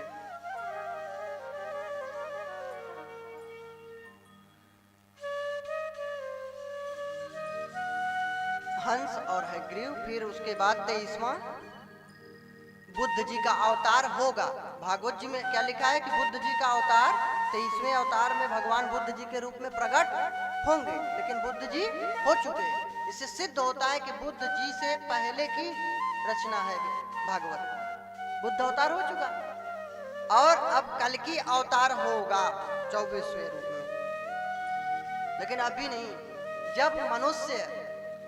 जब मनुष्य अधर्मी हो जाएंगे बिल्कुल, और आयु कितनी रह जाएगी, 20 से 30 वर्ष में ही बाबा दादा बन करके मर जाएंगे। हाँ, जब 7-8 वर्ष की ही कन्या पुत्रवती हो जाएगी, जब 10 वर्ष में ही सब विवाह शादी हो जाएगा, पुत्र भी हो जाएंगे, 20 से 30 वर्ष की अंतिम अवस्था रहेगी कलयुग में। और आज अगर अनुमान लगाना शुरू करें तो आपको लगेगा कि हाँ सही बात है।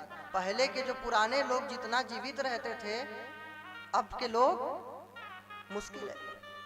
अब जब 30-40 साल में दुर्दशा है, दुनिया के रोग बिना दवा के जी नहीं रहे हैं, 100 में एक आध आपको स्वस्थ मिलेंगे। योग करना नहीं, प्राणायाम करना नहीं, ध्यान करना नहीं, भजन करना नहीं, तो बीमारी तो बढ़ेगी। अब दिन भर व्हाट्सएप और फेसबुक चलाओगे तो थोड़ी ना जो है स्वास्थ्य अच्छा रहेगा। अरे उसको भी चला लो, थोड़ा 1-2 घंटे शरीर के लिए भी दे दो, जिससे कुछ कर रहे हो काम। सब काम इस शरीर से कर रहे हो और इस शरीर के लिए कोई समय नहीं दिया जा रहा। तुलसी धन धाम शरीर ही ते, शरीर माध्यम खलु धर्म साधनम। इस शरीर की सुरक्षा करना आपकी जिम्मेदारी है। आप योग प्राणायाम करें, व्यायाम करें, कसरत करें, ध्यान करें, उसके बाद और कार्य करें। सुबह प्रातः जल्दी उठें। अब हम पता लगी 2 बजे तक जगेंगे, क्यों? चलो नौकरी करने वाले लोग, ऑफिस जाने वाले लोग, चलो मजबूरी है, नाइट ड्यूटी लगी है। अब ये बालक और बालिका लोगों का कौन ड्यूटी लगी है 2-2 बजे रात हाय हल्लो में निकाल दे रहे हैं? राधे राधे श्याम साहब नहीं बोलेंगे, हल्लो हाय करे पड़े हैं। अब बस फिर हाँ और हूँ सुनाई पड़ता है और कुछ नहीं, चादर ओढ़ के बस हाँ करते रहते हैं रात भर। तो लोग अपना चालू रखते हैं, अपना सब कुछ चादर ओढ़े, माँ बाप सोच रहे सो गए बच्चे, अब बढ़िया चल रहा है, अपना नेट डाटा ऑन है। अरे खूब चला लो, 10-11 बजे सो जाइए, अपना टाइम टेबल बना लीजिए, फिर सुबह 5 बजे तक उठ जाइए, नहीं 4 बजे उठ सकते तो, और उठ करके बढ़िया ध्यान कर लीजिए, योग कर लीजिए, प्राणायाम कर लीजिए, आपका समय बचेगा, स्वास्थ्य भी अच्छा रहेगा। अच्छा, स्वास्थ्य खराब हो जाएगा तो क्या मिलेगा?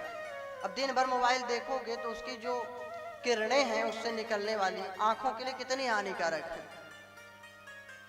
उसकी रेडिएशन इतनी खतरनाक होगी कि अंगुलियां, शरीर सब बेकार हो जाएगा।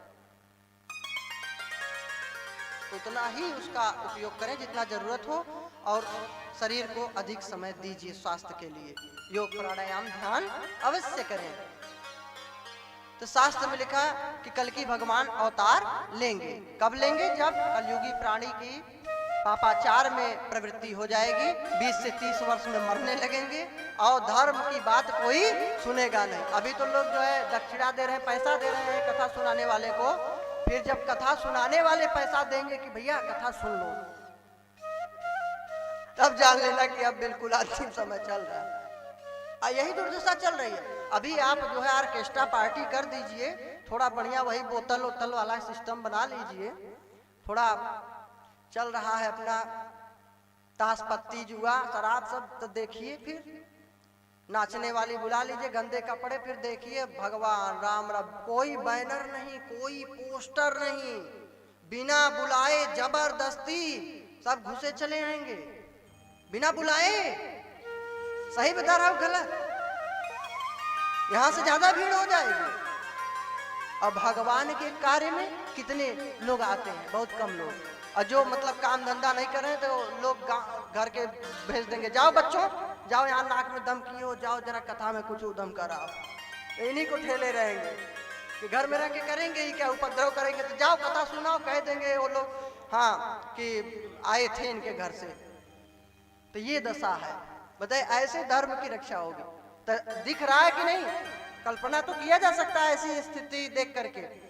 ये दुर्दशा। किसी से भगवान की बात करिए, आप अच्छी बात करने लगिए, गाली देना शुरू कर देगा, या नहीं देगा तो चुपचाप सोना शुरू कर देगा, घुर्रा बजाने लगेगा वही कथा में ही।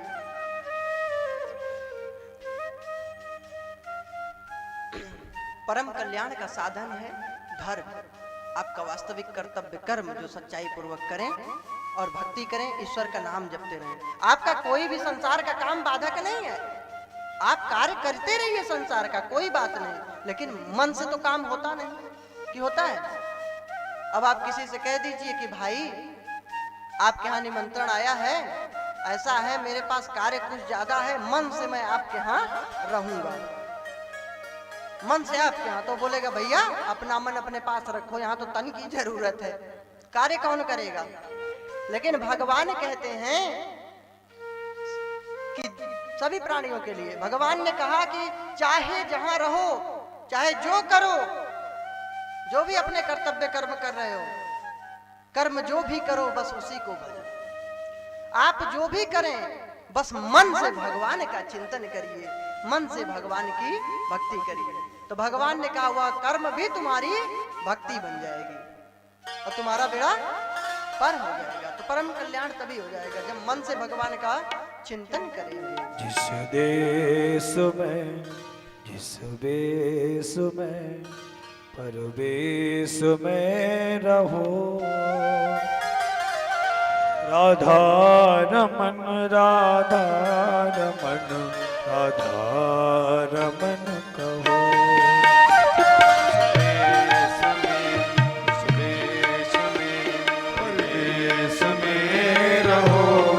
सभी लोग बोली बड़े भाव से, रमन राधा रमन राधा रमन कहो। इस देश में हो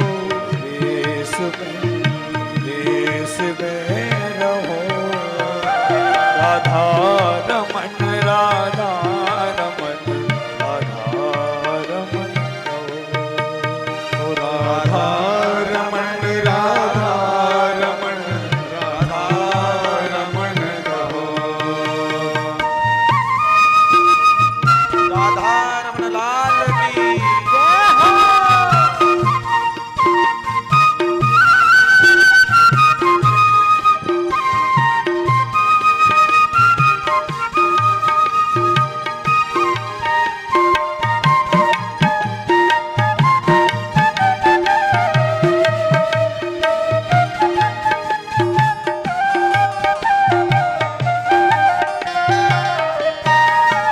इस ज्ञान में इस ध्यान में जिस मान में रहो, जिस ध्यान में जिस मान में जिस मान में रहो, राधा रमन राधा रमन राधा रमन कहो। हरि बोल। राधा रमन राधा रमन राधा रमन कहो।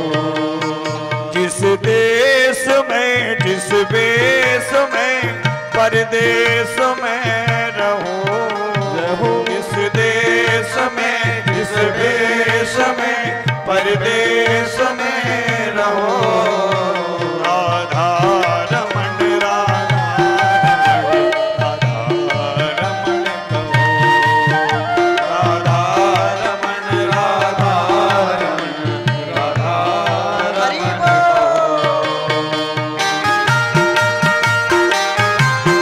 राधा रमन लाल की जय हो।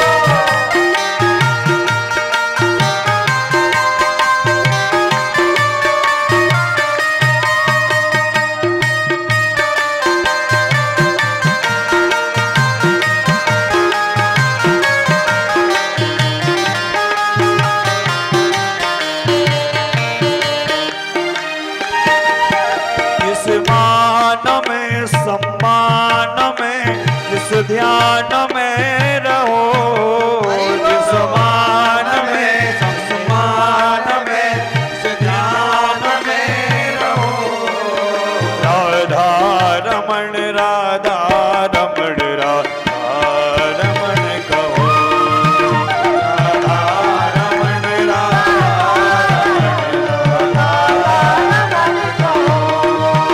जिस देश में जिस वेश में परिवेश में रहो, जिस देश में जिस वेश में परिवेश में रहो, राधा रमन राधा रमन राधा रमन कहो।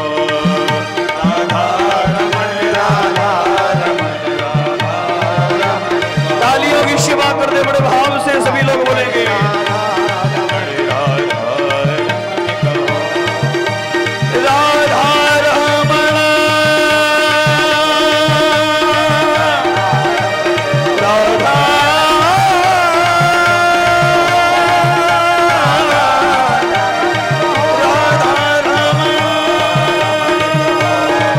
इस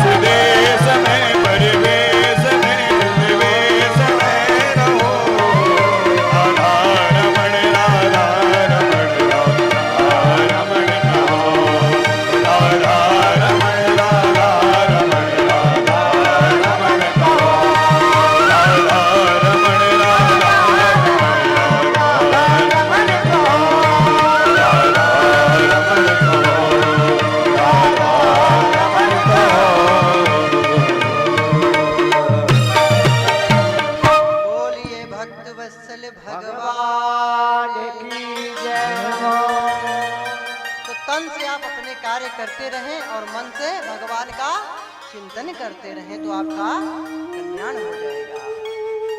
लेकिन हम क्या करते हैं, मन से अनाप शनाप की बातों को सोचते रहते, चिंतन करते रहते हैं, सांसारिक विषयों को। एक व्यक्ति मरने लगा, मन से भगवान का चिंतन नहीं करता आदमी, उससे कहो भगवान का भजन करो तो भी जल्दी नहीं करता। मरने लगा एक व्यक्ति, उसके पुत्र आए, बोले पिताश्री अरे अब अपना परलोक संवारिए, परलोक सुधारिए, पिताश्री राम राम बोलिए। चुप रहो, फला को इतना रुपया दिया हूं, पता नहीं है उसको लेना है।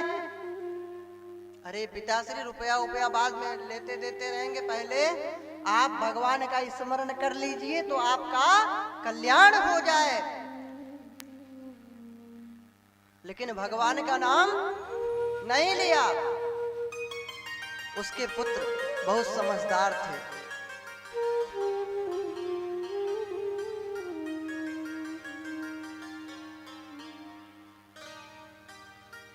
पुत्र ने सोचा कि ऐसे पिताश्री राम नाम नहीं लेंगे, चलो अपने जीजाश्री को बुला लेते हैं तो उनका नाम तो ले लेंगे।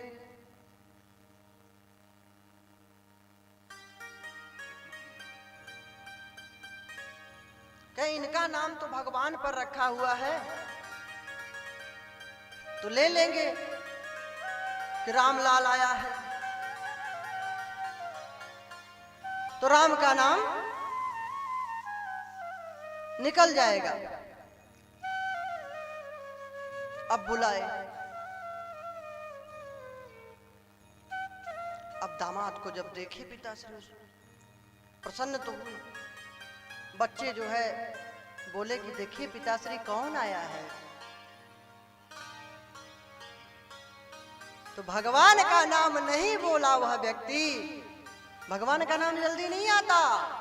बलगम को साफ करके गले को ठीक करते हुए बोला, मूर्खों हमें पागल समझते हो, छोटी लल्ली का घरवाला आया है।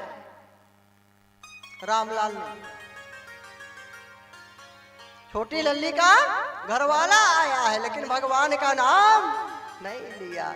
इसीलिए कहा गया है जन्म जन्म मोनि जतन कराई, जन्म जन्म मोनि जतन कराई, जन्म जन्म मोनि जतन कराई, जन्म जन्म मोनि जतन कराई।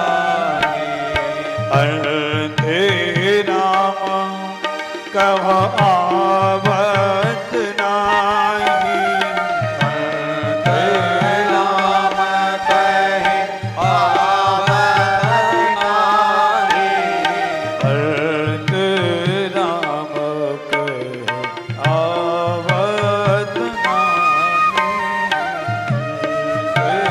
राम कहे आवत नाही। जन्म जन्म तक ऋषि मुनि लोग तपश्चर्या भजन करते हैं, लेकिन फिर भी अंत समय में भगवान का नाम नहीं आता। जब जीवन भर जो अभ्यास करोगे तो वही तो आएगा। जब जिंदगी भर बस पैसा पैसा पैसा सब ध्यान है तो कैसे भगवान का नाम आएगा? नहीं आएगा।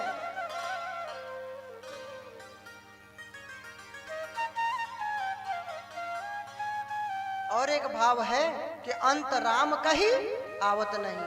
जब जन्म जन्मांतर तक संत महापुरुष लोग अभ्यास करते हैं भगवान के नाम का, तो अंत समय में अंत राम कही भगवान का नाम ले लेते हैं, क्योंकि उनकी आदत पड़ी रहती है। और राम कही आवत नहीं, फिर वापस नहीं आते। यद गत्वा न निवर्तन्ते तद्धाम परमम मम। भगवान श्रीमद् भगवद गीता के 15वें अध्याय के 6ठे श्लोक में कहे कि अर्जुन न तद भासयते सूर्यो न शशांको न पावकः यद गत्वा न निवर्तन्ते तद धाम परमं मम। स्वयं प्रकाशित उनका धाम है। भगवान ने कहा जहां सूर्य की प्रकाश की जरूरत नहीं पड़ती, जहां चंद्रमा का प्रकाश नहीं पड़ता, ऐसा मेरा अद्भुत धाम है जहां से जाने के बाद वापस आना नहीं पड़ता। ऐसा लोक है कि वहां पर आयु घटती बढ़ती नहीं है, समय का प्रभाव नहीं है, समय का कोई प्रभाव ही नहीं है। ऐसा तो साइंटिस्ट भी मानते हैं कि अन्य ग्रहों पे अलग अलग वहां पे गुरुत्वाकर्षण है, अलग अलग समय है। तो ऐसा लोक है वहां समय का प्रभाव नहीं, हमेशा 16 वर्ष के ही रहेंगे, न बढ़ेंगे न घटेंगे न बूढ़े होंगे, और वहां से जाने के बाद वापस भी नहीं आना होता। तो ऐसा उनका दिव्य धाम है। वो तभी संभव है वो धाम जब भगवान की भक्ति करेंगे, तभी परम कल्याण होगा, नहीं कल्याण नहीं होगा, परम कल्याण नहीं होगा। प्रश्न किए कि महाराज ये कब जो है पुराण की रचना हुई, कैसे जो है सुखदेव जी ने परीक्षित को सुनाया, राजा थे परीक्षित महाराज, उनको कब समय मिल गया कथा सुनने का? तो बतलाने लगे कि महाराज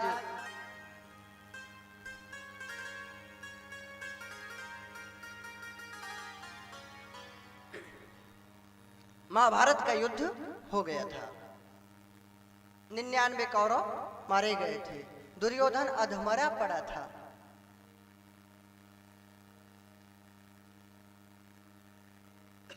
यदा मृधे कौरव सृंजयाना वीरेश्वथो वीरगतिम गतेषु वृकोदरा विद्ध गदाभिमर्श भग्नोर्दंडे राष्ट्रपुत्रा। उस समय की बात है भाई, जब परीक्षित का जन्म की चर्चा होगी तब तो कथा सुनेंगे। अश्वत्थामा, कृपाचार्य, कृतवर्मा ये लोग गए दुर्योधन के पास रात्रि में। अश्वत्थामा ने कहा है कह रहे मित्र अभी तुम हार मत समझो, मैं 5 पांडवों को समाप्त कर दूंगा, रात्रि में ही सोते हुए ही मार डालूंगा। बड़ा प्रसन्न हुआ दुर्योधन। अश्वत्थामा गया और इधर भगवान ने अद्भुत लीला किया। पांडवों से कहे भगवान श्री कृष्ण की अरे पांडवों तुम लोग इस शिविर में आज की रात नहीं रहना, आज चलो दूसरी जगह चलते हैं, वहां उत्सव मनाएंगे, यहाँ तुम लोग नहीं रहना। पांडव लोग चले गए भगवान के साथ। उनके पुत्र द्रौपदी के 5 पुत्र अपने पिता के समान ही थे, युधिष्ठिर, भीम, अर्जुन, नकुल, सहदेव के समान ही थे। वे लोग उस शिविर में सो रहे थे। लेकिन पापी को पाप करने में कष्ट क्यों होगा? कष्ट हो जाए तो पापी ही कैसा। गया है रात्रि के समय, शिखंडी को भी मार डालता है, पहरे पे था। 5 सोते हुए बालकों को मार डाला, उनकी गर्दन अलग कर दिया तलवार से।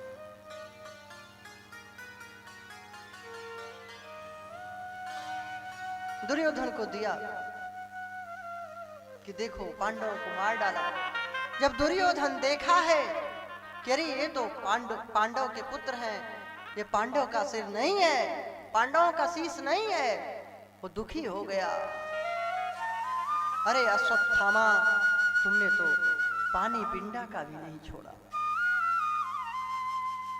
कोई अब हम लोगों के वंश का नहीं रहेगा। बड़ा दुखी हुआ और उसी समय उसके प्राण निकल गए शरीर से।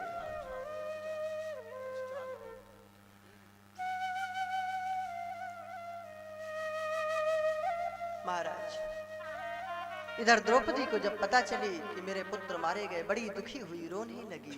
अर्जुन उठाए हैं गांडीव धनुष को, भगवान श्री कृष्ण सारथी बन करके चले हैं। अश्वत्थामा भागता जा रहा है। जब देखा कि अर्जुन नजदीक आ गए हैं, पकड़ लेंगे, अश्वत्थामा ने ब्रह्मास्त्र का अनुसंधान कर दिया। ये ब्रह्मास्त्र बहुत विनाशकारी अस्त्र था। पूरी धरती तहस नहस हो सकती थी, ब्रह्मांड हिलने लगता था। वही परमाणु बम आज जो बन गया है, वैसे ही समझ लीजिए कुछ, उससे भी विनाशकारी, क्योंकि उससे त्रैलोक के हिलने लगता था, केवल धरती पे खतरा नहीं था, बहुत विनाशकारी अस्त्र था। बाण की नोक में मंत्रों का प्रयोग करते थे और न जाने क्या उसमें लगाते रहे, क्या करते थे।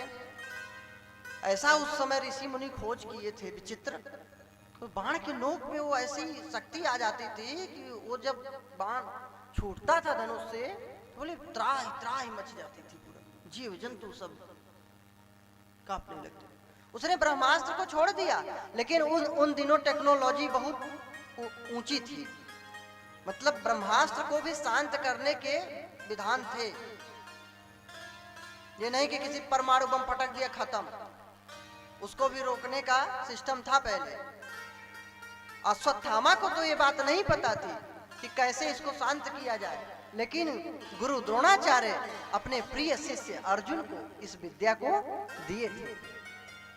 अर्जुन को वे योग्य समझते थे, इसलिए शिक्षा दिए। पहले योग्यता के आधार पर ज्ञान दिया जाता था, ये नहीं कि जो अयोग्य व्यक्ति हो उसको ज्ञान दे दो और उसका दुरुपयोग करे।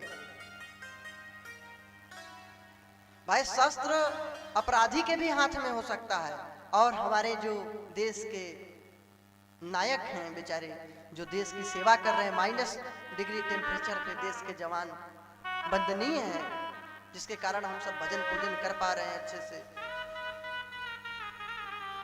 तो उनके पास भी अस्त्र होता है, और आतंकवादी अपराधी के भी पास अस्त्र होता है, लेकिन अंतर होता है, एक हम लोगों की सुरक्षा के लिए अस्त्र धारण किए हुआ है और एक हम लोगों के विनाश के लिए अस्त्र धारण करता है।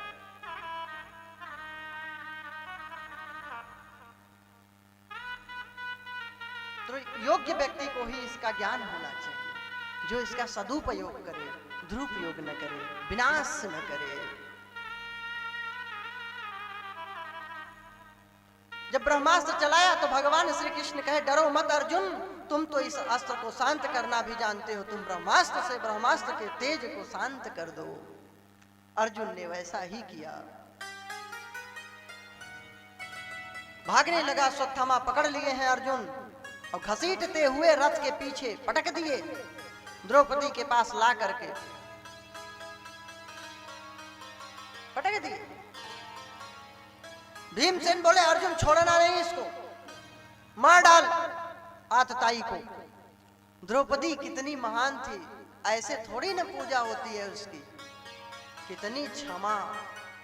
द्रौपदी बोली, अरे अर्जुन मत मार मत मार, मुच्यता मुच्यता मेष ब्राह्मणो नितराम गुरु। अरे गुरु का पुत्र है, जिस गुरु ने तुम्हें सब विद्या दिया उसी का पुत्र है, इसको मत मारो मत मारो, छोड़ दो। अरे मेरे 5 पुत्र नहीं है तो क्या हुआ, कम से कम 5 पति तो जीवित हैं। और इसके गुरु माता गौतमी रोने लगेगी। कृपी उसका तो एकमात्र सहारा केवल यही अश्वत्थामा है। मत मारो मत मारो, छोड़ दो अर्जुन। भीम बोले, नहीं अर्जुन मार डाल। युधिष्ठिर बोले, हाँ अर्जुन छोड़ दो, द्रौपदी सही कहती है। अब अर्जुन संशय में, दुविधा में हो गए, क्या करें क्या न करें। भीमसेन भी बड़े भैया और युधिष्ठिर जी भी बड़े भैया, किसकी बात माने किसकी बात न माने, कुछ समझ में नहीं आया। तब उन्होंने भगवान की शरण ग्रहण किया।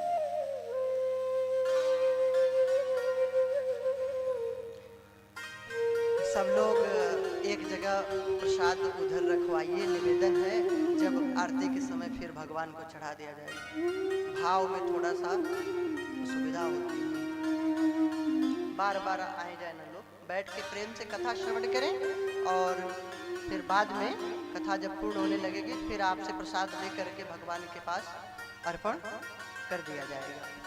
या तो फिर प्रारंभ में आया करिए, जैसे तो आप लोग सोचते हैं चलो घर में तो जो है मनोरंजन होता नहीं, बातचीत कर नहीं पाते, अब कथा ही मौका मिला है एक दूसरे से मिलने का, हाँ तो अपना गप्पे लगा लेते हैं। विश्व में 7 आश्चर्य हैं, पता है?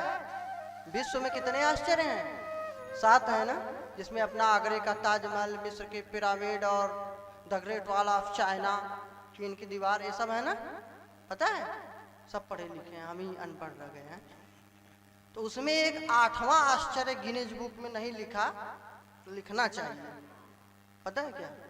जब 2-4 माताएं बैठी हों और चुपचाप शांति से बैठ जाएं तो जान लो विश्व का 8वां आश्चर्य। तो ऐसा होता ही नहीं तो कैसे लिखा जाए?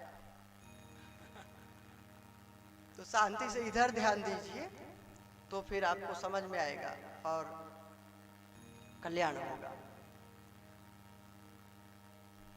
तो अब समझ नहीं पाए अर्जुन की क्या करें, भगवान की शरण ग्रहण के। जब आपको न समझ में आए कि क्या करें क्या ना करें तो उस समय क्या करना चाहिए, इस कथा से शिक्षा मिलती है, भगवान की शरण ग्रहण करना चाहिए, गुरु की शरण ग्रहण करना चाहिए, आदरणीय लोगों के शरण में जाना चाहिए, या तो चुपचाप भगवान का मनन चिंतन करें, आपके अंतःकरण में स्वयं उत्तर आ जाएगा। स्वयं, ऐसा नहीं कि साधु जोगी सिद्ध हैं उन्हीं के अंतःकरण में अच्छी बात, आपको भी ये आत्मा बताती है, आपको भी आत्मा बताती है, लेकिन आप उसका अनुभव नहीं करते, उसकी अनुभूति नहीं करते, उसकी बातों को नकारते जाते हैं। नहीं, आत्मा बतलाती है ये कार्य मत करो, ये गलत है, ये पाप है, ये अधर्म है, यह अनीति है, ऐसा मत करो। आत्मा बतलाती है। अगर न बतलाए तो चोर चोरी से क्यों चोरी करे, चोर छिप के चोरी क्यों करे? सब पाप कर्मी दुराचारी अपराधी लोग अपराध चोरी छिपे ही तो करते हैं। क्यों? क्योंकि उनकी आत्मा जो है, उस आत्मा में जो परमेश्वर का वास है, भगवान श्री कृष्ण का, वे बतलाते हैं कि यह कार्य गलत है, इसको मत करो। लेकिन वह अभागा व्यक्ति, अभागा मनुष्य भगवान की बात को नकार देता है और जबरदस्ती मनमाना आचरण करता है। तो जब न समझ में आए क्या करूं क्या ना करूं, तो उस समय मनन चिंतन करिए, भगवान का ध्यान करिए, उनका चिंतन स्मरण करिए, आपको उत्तर आपके अंतःकरण में ही मिल जाएगा। आत्मेव गुरुरात्मैव पुरुषस्य विशेषतः। भगवान श्री कृष्ण 11 स्कंद में उद्धव से बतलाए कि हे उद्धव, यह आत्मा मनुष्यों की प्रमुख गुरु है। आप किसी संत को, किसी गुरु को, किसी को क्यों सम्मान करते हैं? किसी को गुरु कब बनाए, कैसे बनाए? जब आपकी आत्मा ने कहा। किस आत्मा, आत्मा अगर ना कहे ना तो आप बिल्कुल दुखी रहेंगे, आप मानेंगे ही नहीं, ऐसे दिखावा कर पाएंगे। जब आपकी आत्मा कहती है तब आप स्वीकार करते हैं। गलत बोल रहे हैं भाई? तो ये आत्मा क्या है? प्रमुख गुरु है सबकी। तो इसकी बात को सुने, समझें और अनुभव करें तो आपको भी आत्मानुभूति हो जाएगी। एक होता है मन, एक होता है मन। मन क्या होता है? दोनों आत्मा और मन को समझने का विषय है। ये कोई पढ़ने रटने से नहीं समझ में आएगा। अब अंदर ही है, कोई जादू भी नहीं है कि अरे ये सब तो रट्टू तोता, ऐसा नहीं है। खूब समझिए, मन क्या होता है? आत्मा। आप उस पर विचार बहुत करेंगे गहराई से तो समझ में कुछ कुछ आएगा, ऐसा नहीं है, फिर धीरे धीरे सब समझ में आ जाएगा। जैसे आपको डायबिटीज है, अब मन कह रहा है, इच्छा हो रही है, जो इच्छा होती है, अच्छा लग रहा है, जो चीज अच्छा लग रहा है, पता है कि अच्छा है नहीं, अच्छा लग रहा है, उसको करने लग जाइए, तो ये है मन का संकेत, ये है मन का रास्ता। और जो अच्छा तो नहीं लग रहा है, लेकिन हमारे श्रेष्ठ लोग, पिताजी, भैया, माताजी, गुरु लोग सही बोले, अभद्रता नहीं करनी चाहिए, गलत कर्म नहीं करना चाहिए, नशा पत्ती नहीं करनी चाहिए, मदिरा नहीं पीनी चाहिए, बात तो सही है। ये आत्मा की आवाज आती है और मन कहता है अरे पी लो, कौन गुरुजी देख रहे हैं, सुलगा लो बीड़ी, छान छान किसी की न मान निकल जाएगी जान, फिर कौन करेगा पहचान। ज्ञान और देते हैं, कहते शंकर जी भी बूढ़ी, बिल्कुल गलत है, बिल्कुल झूठ बात है, कहीं नहीं लिखा है। न वो भांग पीते थे न गाजा, बिल्कुल झूठ बात है। क्यों? क्योंकि लागी समाधि अखंड अपारा, उनके लिए लिखा है कि जब खाली पहले तो पार्वती माता को बैठा लेते हैं, कहते हैं सुनो, चलो कथा सुनो। जब खाली समय रहता है तो कथा सुनाते हैं, और जब कोई नहीं है तो क्या करते हैं, लाग समाधि अखंड पारा। अब अखंड समाधि में तो गांजा का पिए समाधि लगी है, गांजा भांग नहीं पीते, उनको बिल्व पत्र चढ़ता है। बिल्व पत्रम शिवालय जलधारा शिव प्रिय, जल की धार जो गिराई जाती है, कलश रख दिया जाता है ऊपर शिवलिंग पे, जल गिरता रहता है, ये शिव जी को बहुत प्रिय है। बिल्व पत्र प्रिय है। दूध की धारा चढ़ा दीजिए, उससे भी प्रसन्न होंगे, उनका सर्प भी ग्रहण करेगा। और ये भांग धतूरा गांजा थोड़ी नहीं। एक बार जब समुद्र मंथन हुआ था तो क्षीर सागर में जितनी लता औषधि थी, विष थे, सबको डाल दिया गया था। उससे विष उत्पन्न हुआ था मंथन से पहले, उसका पान किए थे। किसके लिए? हमारे कल्याण के लिए। और उसको भी गले में रोक लिए थे, न बाहर निकाले न अंदर ले गए। अंदर सोचे भगवान विराजमान है, बाल रूप राम, इनको कष्ट होगा, बाहर अगर निकलेगी तो दुनिया मरेगी, इसलिए गले में रोक दिया। तब बताइए फिर गांजा भांग कब पीते होंगे, जब गले में पहले से ही रोके हैं विष को। तो जब आपकी वाणी विष की तरह निकलनी हो क्रोध में, तो उस समय न तो अंदर वाणी को रखिए, न गंदी विचार अंदर रखिए, न बाहर रखिए, गले में ही रोक दीजिए। गले में ही उसको रोक दीजिए, तो न किसी को कष्ट आग लगेगी, कोई को पीड़ा मिलेगी विष से। कटु वचन भी है जहर है, मधुर वचन है औषधि, कटुक वचन है तीर। ये बाण की तरह एकदम जैसे लाठी मार रहे हैं, तो जहर ही है। तो इस विष को गले में ही रोक दो, अंदर भी मत रखो कि हार्ट अटैक आए, ब्लड प्रेशर हाई हो जाए। वहीं गले तक ही हटा दीजिए, अरे बेकार है, नहीं बोलना चाहिए। अर्थात सोच विचार करके बोले। तो गंदी चीजों का आचरण न करें, आत्मा की बात सुने, मन की नहीं। जो अच्छा लगे वो ना करें, जो अच्छा हो वह करें। और ये सबको पता है कि क्या अच्छा है और क्या अच्छा लगता है। हमको बहुत सी चीजें अच्छी लगती हैं, लेकिन अच्छी होती नहीं है। अच्छी लगने वाली बात मन की है, और जहां आ जाए कि ये अच्छा लग तो नहीं रहा है लेकिन अच्छा है, ये आत्मा की आवाज है। समझ में आ गया? तो इस पर मनन चिंतन करें तो आत्मानुभूति हो जाएगी। और जिस समय आत्मा की बात समझने लगेंगे तो आपको परमात्मा की बात भी समझ में आने लगेगी। तो मनन चिंतन करने लगे अर्जुन की अब क्या करें। भीम भी बड़े भैया, युधिष्ठिर भी भगवान की शरण ग्रहण किए। भगवान ने कहा अर्जुन तू मेरी शरण में आया है, पूछता है क्या करूं क्या न करूं। तो मैंने तो शास्त्रों में 2 प्रकार की आज्ञाओं को दिया हुआ है। क्या? ब्रह्म बंधुर्नहं तभ्य आतताई बधार्हणः मयैमो भयमाम्नातं परिपाह्यनुशासनम्।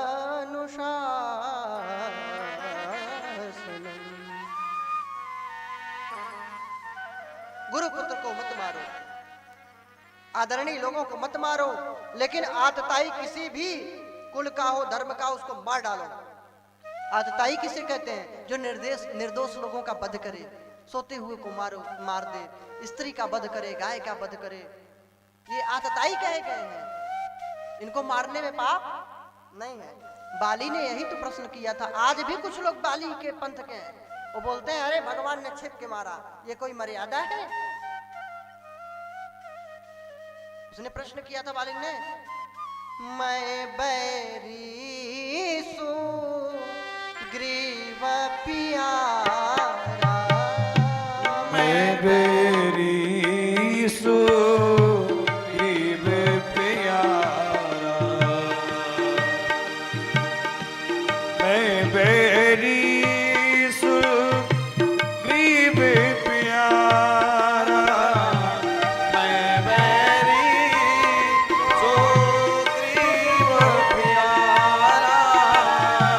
मैं बैरी सुग्रीव प्यारा,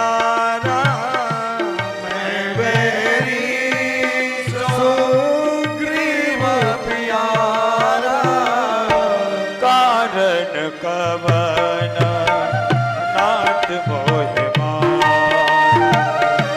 कारण कवन नाथ मोहि मान। मैं बैरी सुग्रीव प्यारा किस लिए प्रभु मारे और छिप कर मारे। आप युद्ध में आते, मैं वीर गति को प्राप्त होता तो अच्छा लगता। आपने छल कपट किया, आप मर्यादा पुरुषोत्तम है, आपने कौन सी मर्यादा का पालन किया। इस पर लोग बड़ा तर्क करते हैं, लेकिन भगवान ने जो उत्तर दिया उस पर विचार नहीं करते। बहुत ही सुंदर उत्तर दिया भगवान ने कि ऐसे लोग को चाहे जैसे मारना पड़े तो मारना चाहिए। मम निमित्तम कृतम पापम तद्धर्म इति कथ्यते। क्या आतंकवादी और छली लोगों को, अपराधी लोगों को मारना अन्याय है? अरे इनको तो अन्याय से भी मारना अन्याय नहीं है, न्याय है। भगवान के लिए किया गया प्रत्येक कार्य धर्म है। भगवान ने तो आशीर्वाद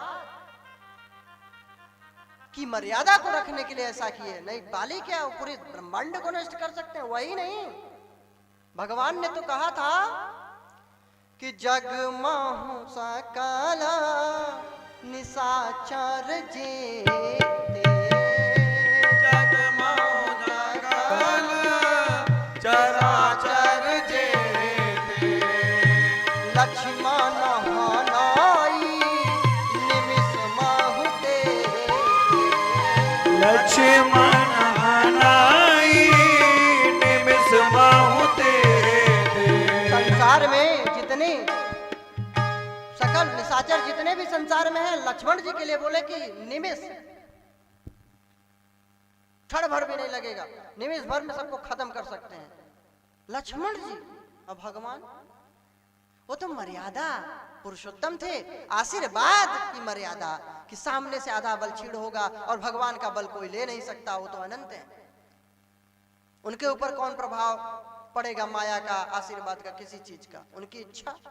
तो उन्होंने इसकी मर्यादा के लिए छिप गए थे। दूसरी बात, भगवान ने उत्तर भी दिया क्या? अनुज बधू भगिनी सुत नारी। अनुज बधू भगिनी सुत नारी।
अनुज बधू, छोटे भाई की पत्नी।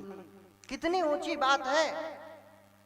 मर्यादा संस्कार सीखना है तो शास्त्रों से सीखिए, भगवान राम से सीखिए।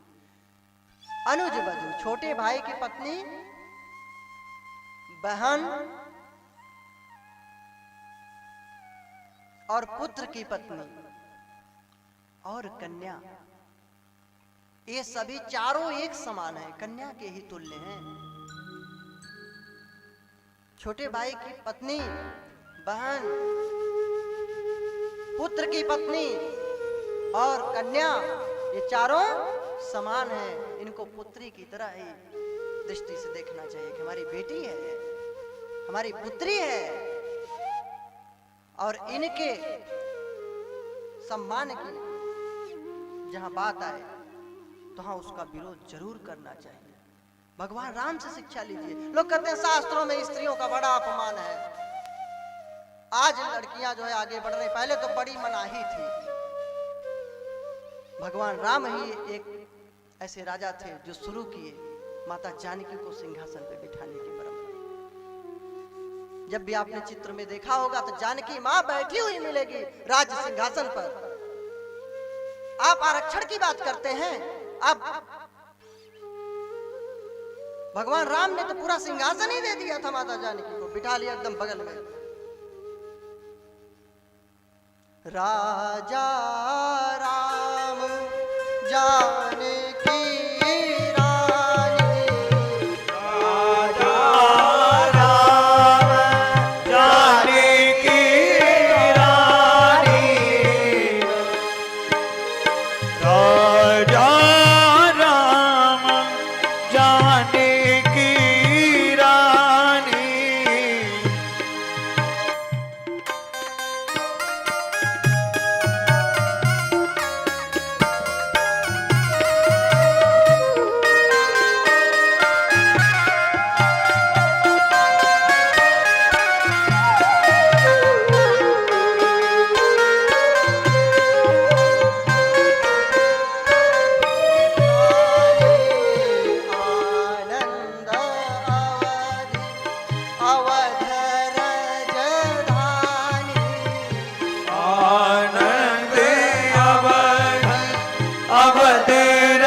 कब सम्मान नहीं था?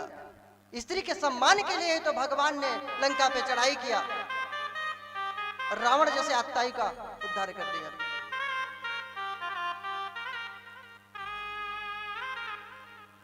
इसीलिए तो इनको संस्कारी बनाने के लिए शास्त्र कहा कि इनको देख रेख में रखा जाए।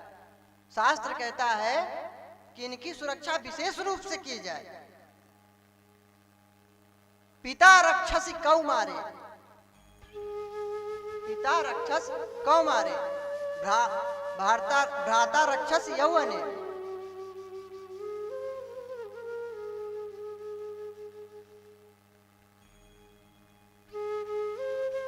पिता रक्षसी कौ मारे, पिता उसकी कुमारावस्था में कौन रक्षा करे? पिता। ध्यान दे, संस्कारी बनाए, उसकी ध्यान दे। भर्ता रक्षसी यौवने, युवावस्था में जब विवाह हो जाए तो उसका भर्तार स्वामी पति उसकी रक्षा करे। रक्षत स्थविरे पुत्रा, वृद्धावस्था में उसकी पुत्र रक्षा करें, सेवा करें। ध्यान दें, न स्त्री स्वातंत्र मरहती, स्त्री स्वतंत्र रहने योग्य नहीं है। इसको ऐसे तिजोरी को कभी छुट्टा छोड़ते हो? ऐसे सोना चांदी कभी ऐसे छोड़ते हो क्या? लाकर में रखाते हो। तो स्त्री हीरा है, रत्न है, महान है, पूजनीय है, वंदनीय है। स्वतंत्र घूमने की वस्तु नहीं है। इनकी सुरक्षा करनी चाहिए आपको। कभी इन्हीं के सम्मान के लिए तो लिखा गया है कि इनके सम्मान पे आंच नहीं आनी चाहिए, ऐसा होना ही नहीं चाहिए। और जब जब इन पे सम्मान पे आंच आया तो कोई न कोई महापुरुष उठाया है अस्त्र शस्त्र को। चाहे द्रौपदी के ऊपर आंच आया तो भगवान कृष्ण बन करके वस्त्र रूप धारण करके प्रकट हो जाया करते हैं। सारी बीच नारी है कि नारी बीच सारी है, सारी ही की नारी है कि नारी ही की सारी है। समझ नहीं पाया दुशासन और थक हार के गिर पड़ा, खून की उल्टी करता हुआ। कब रक्षा नहीं किया? न स्त्री स्वातंत्र बनाती, वो रक्षा की योग्य है, सुरक्षा में रहने की। स्त्री का सदैव सम्मान हुआ। भगवान ने कहा पुत्र की पत्नी, बहन, पुत्र की पत्नी और छोटे भाई की पत्नी, बहन और कन्या, ये सब एक समान कहे गए हैं। इन्हें कुदृष्ट भी लोग कहे। जो भगवान ने कहा अरे बाली, अन्याय पूर्वक भी मारा तब भी धर्म है, तद धर्म इति कथ्यते, ये परम धर्म है तुझ जैसे आतताई को मारना। क्यों कि सुग्रीव छोटा है और उसकी पत्नी के साथ दुराचार कर रहा है, पत्नीवत व्यवहार कर रहा है। तुझे शर्म नहीं आती? तुझे तो बिना मारे स्वयं चुल्लू भर पानी में मर जाना चाहिए। भगवान राम ने कहा इनाही कुदृष्टि बिलोके जोई नहीं को दृष्टि बिलोके जोई ताही बधे कछु पाप न होई ताही बधे कछु पाप न होई अनुज बधु भगिनी सोत नारी अनुज वधू भागिनी सोत नारी न सत कन्या समोई चारी सत कन्या समोई चारी। भगवान राम ने कहा कि बाली तूने तो अपराध किया, दुराचार किया, इन्हें कुदृष्टि भी लोग जोई। कोई बुरी दृष्टि से दुराचार की भावना से देख ले अगर ताही बधे पाप नहीं कछु पाप न हुई। वैकुंठ लोक मिलेगा ऐसे लोगों को मारने से। ऐसे लोगों के लिए सीधे मृत्यु दंड की सजा होनी चाहिए न्याय व्यवस्था में। भगवान ने कहा गलत करने वाले नहीं, गलत दृष्टि वालों को दंड। कहता ही बधे इन्हें कुदृष्टि भी लोग जो कहता ही बधे कछु पाप न हुई। तुम पाप की बात कर रहे हो, अधर्म की, मैंने तो परम धर्म की काम किया मैंने। तब बाली पहचाना, कह रही ये तो प्रभु हैं। भगवान ने कहा तुझे जिंदा कर देता हूं। कहा तो बाली तुझे मैं जिंदा भी कर सकता हूं, इतनी क्षमता है मुझ में। बाली ने कहा नहीं प्रभु, अरे बड़े जत्नों के बाद तपस्या करके ऋषि मुनि आपके धाम जाते हैं, वही भगवान मेरे सामने आया है। आपके सामने मैं मृत्यु को प्राप्त हो रहा हूं प्रभु, तो मैं अब जीना नहीं चाहता। आपके हाथों मर करके तो मैं अनाथ नहीं प्रभु, सनाथ हो गया। बस मेरे पुत्र अंगद को रख लीजिए अपनी सेवा में। तो महाराज अन्याय का सदैव विरोध हुआ है, अधर्म का सदैव विरोध हुआ है। तो ऐसे लोग आतताई हैं अधर्म, इनको मार डालने में कोई पाप नहीं। तो आतताई को बख्शना नहीं चाहिए, उनको मारना कोई पाप नहीं। अब मिलिट्री के हमारे जो जवान हैं, ये अगर किसी दुश्मन को, किसी आतताई को मार रहे हैं तो इनको पाप थोड़ी लगेगा, स्वर्ग में जाएंगे। जिएंगे तो धरती का सुख भोग करेंगे और मरेंगे तो स्वर्ग की प्राप्ति होगी इनको, क्योंकि धर्म की रक्षा के लिए, देश की रक्षा के लिए युद्ध कर रहे हैं। अब अर्जुन और फंस गए कि भगवान बोल रहे हैं आतताई को मार डालो, गुरु पुत्र है मत मारो, ये खिचड़ी। अर्जुन ने सोचा सबके लिए मृत्यु दंड का विधान एक जैसा नहीं है, दंड का विधान एक जैसा नहीं है। आदरणीय श्रेष्ठ पुरुषों का अपमान कर देना, माता पिता गुरु को हल्के शब्दों से तू तय इत्यादि शब्दों से संबोधित कर देना, उनके ऊंचे आसन पे बैठ जाना, उनकी आज्ञा का पालन न करना, राजा की आज्ञा का पालन न करना, उसका वध हो जाता है, उनका वध करना है। अर्जुन ने ऐसा ही किया, अश्वत्थामा का अपमान कर दिया, उसके आधे सर के बाल मुड़ दिए और मस्तक से मणि निकाल लिए, अपमानित करके छोड़ दिया। लेकिन इसने भी संकल्प ले लिया कि मैं पांडवों को वंशहीन कर दूंगा। अभिमन्यु की पत्नी उत्तरा गर्भवती थी, उसके उदर में एक शिशु पल रहा था, उसके ऊपर इसने ब्रह्मास्त्र चलाया है। भगवान द्वारिकापुरी की ओर जाने वाले होते हैं, जाना चाहते थे। एक चरण रथ के ऊपर रखे थे, रथ की सीढ़ी पर एक चरण धरती पर था। लोगों को देख रहे थे, मंद मंद मुस्कुरा रहे थे। तभी एक घटना घटी, अश्वत्थामा जो बाण चला दिया गर्भ में पल रहे शिशु के ऊपर, उत्तरा दौड़ती हुई आने लगी, रोती हुई। भीम की शरण में नहीं गई, अर्जुन के शरण में नहीं गई, द्रौपदी कुंती माता के शरण में नहीं गई। वो जानती थी कि रक्षक तो सबके भगवान है, इनके सिवा कोई रक्षा नहीं कर सकता। भगवान के शरण में गई, प्रार्थना की, प्रभु रक्षा करो, हे प्रभु अभिद्रवती मामी सरस्तप्ता यशो विभो। ये तप्त आग की तरह जलाए जा रहा है मेरे गर्भ को, प्रभु मुझे अपने मरने का कष्ट नहीं है। हे प्रभु आपके भक्तों का वंश नष्ट न हो, प्रभु इस शिशु की रक्षा कर लीजिए। कामम धातु माम नाथ माँ में गर्भो निपात्यताम, मेरे गर्भ की रक्षा करिए प्रभु। पाहि पाहि महायोगिन देव देव जगतपते, नान्यम तद्भयम पश्ये यत्र मृत्यु परस्परम। आपके सिवा मैं इस संसार में किसी से रक्षा को नहीं देखती।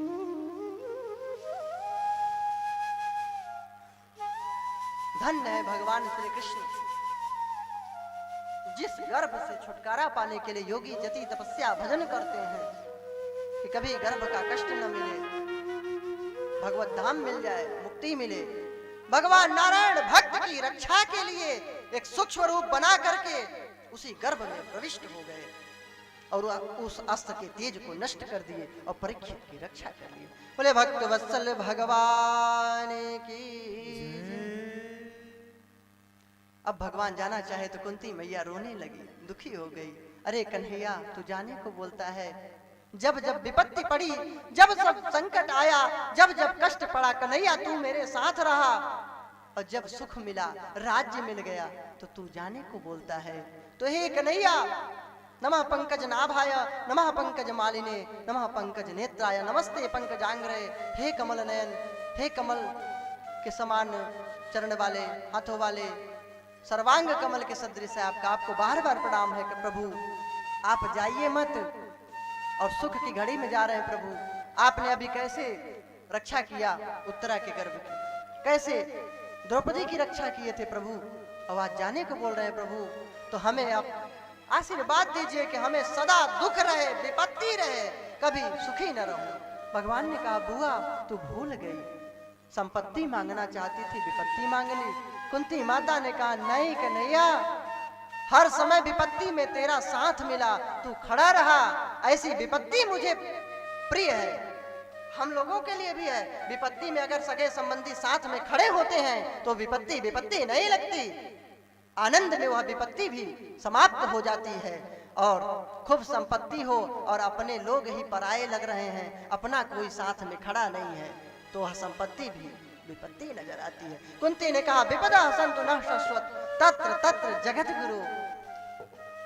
जहां जहां विपत्ति हुई वहां वहां है जगत गुरु। हे प्रभु आप थे,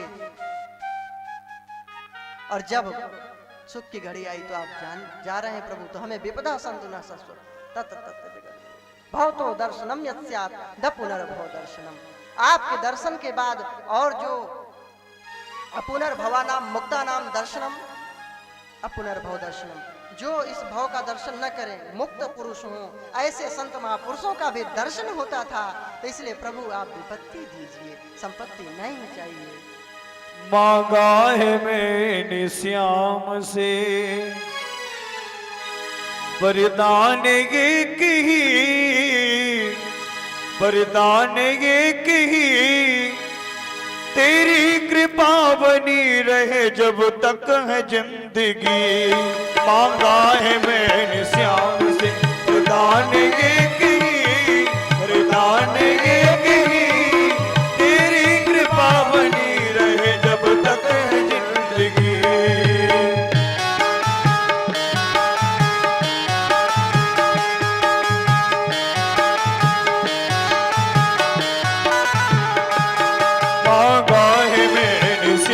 से प्रदान के की, प्रदान के की, तेरी कृपा बनी रहे जब तक है जिंदगी। तेरी कृपा बनी रहे जब तक है जिंदगी। जिस पर प्रभु का हाथ था वो पार हो गया, जिस पर प्रभु का हाथ था वो पार हो गया। जो भी शरण में आ गया उद्धार हो गया, जो भी शरण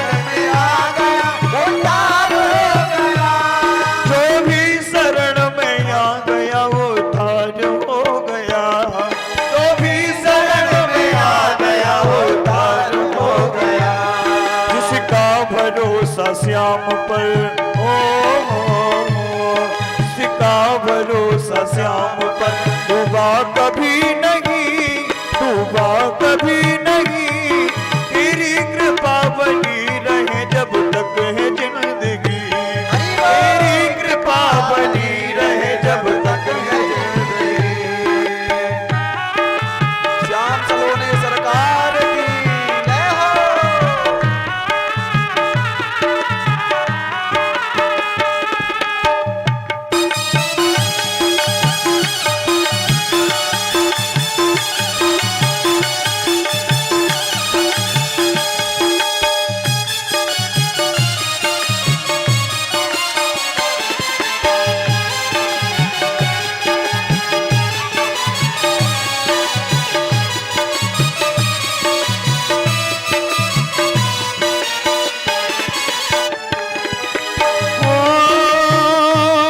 कोई समझ सका नहीं माया बड़ी अजीब, कोई समझ सका नहीं माया बड़ी बड़ी, जिसने प्रभु का पा लिया है वो है खुश नसीब, जिसने प्रभु को पा लिया। सभी भगवत प्रेमी मुंह से गुनगुनाते हुए बड़े भाव से तालियों की सेवा करते हुए गाएंगे, क्योंकि कहते हैं कि फलों से जो रस निकलता है उसको जूस कहते हैं, और जो भगवान के भजनों में ताली न बजावे उसको कंजूस कहते हैं। इसलिए कंजूसी को छोड़ करके बड़े भाव से सभी लोग बोलेंगे,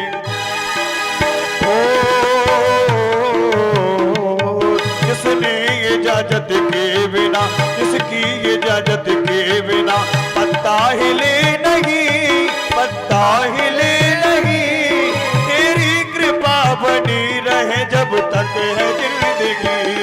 मांगा है मैंने श्याम से वरदान के कही, वरदान के कही, तेरी कृपा बनी रहे जब तक है जिंदगी, तेरी कृपा बनी रहे जब तक है जिंदगी। हरि बोल।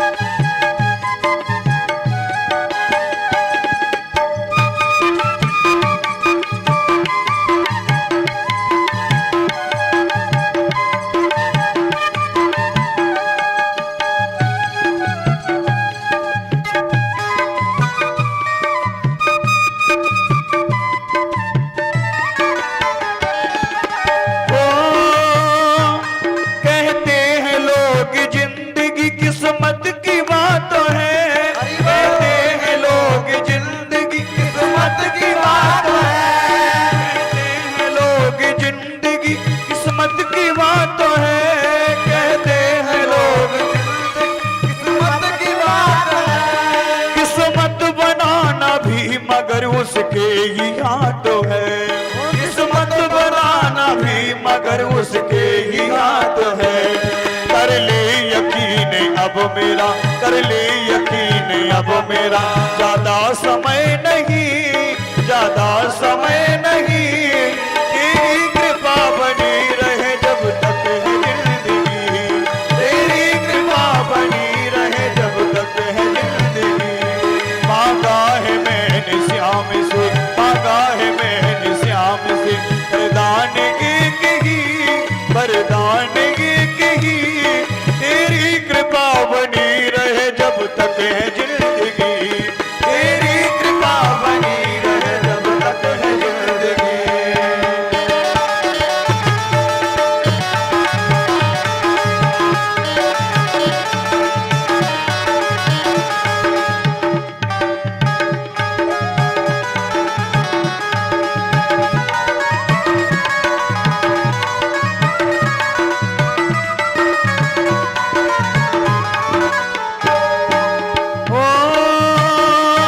ऐसे दयालु श्याम से रिश्ता बनाइए, ऐसे दयालु श्याम से रिश्ता बनाइए, मिलता रहेगा आपको जो कुछ भी चाहिए, मिलता रहेगा आपको जो कुछ भी चाहिए।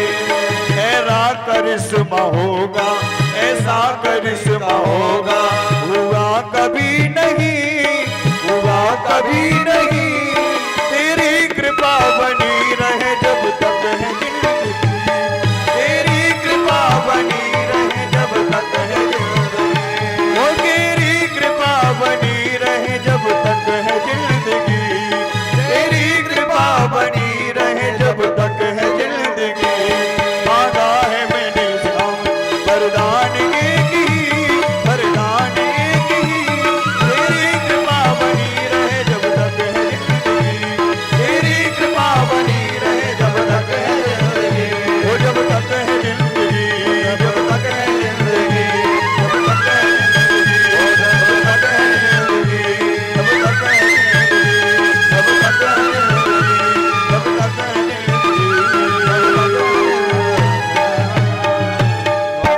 बोलिए भक्त वत्सल भगवान की। जय हो। कुंती माता ने विपत्ति को मांगा, विपदा को मांगा कि प्रभु हमारे साथ तो आप रहेंगे, हमें चिंता नहीं उनकी।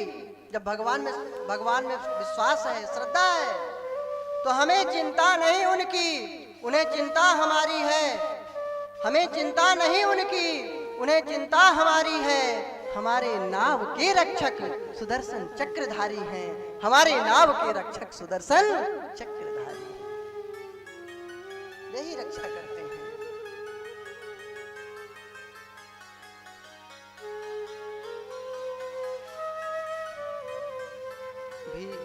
भीष्म का उद्धार होता है, भगवान कृपा करते हैं, दर्शन देते हैं, उनका प्रसंग है।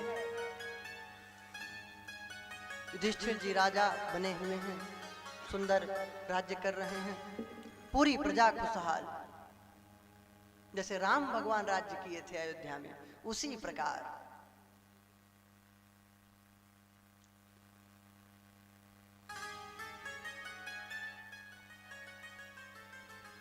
भगवान राम की तरह राज्य किए।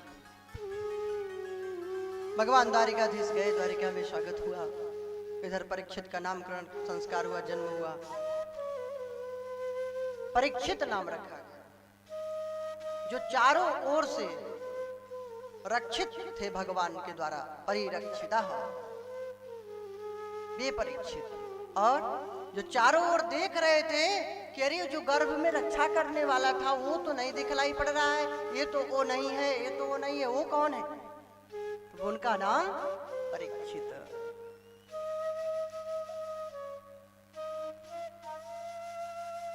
धीरे धीरे परीक्षित बड़े हुए। अर्जुन गए हुए थे द्वारिकापुरी भगवान की खबर लेने के लिए।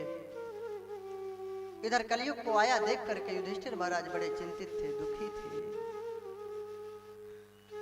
भीमसेन से बात कर रहे थे कि भीम भाई, भगवान की प्रतिमाएं हिलती डुलती सी दिख रही हैं, रोती हुई सी प्रतीत हो रही हैं, कुछ छलतारे उदय हो रहे हैं, अकाल पड़ रहा है और लोग पापाचार में लिप्त होते जा रहे हैं, कोई मर्यादा धर्म का पालन नहीं कर रहा है, लग रहा है कलयुग आ गया।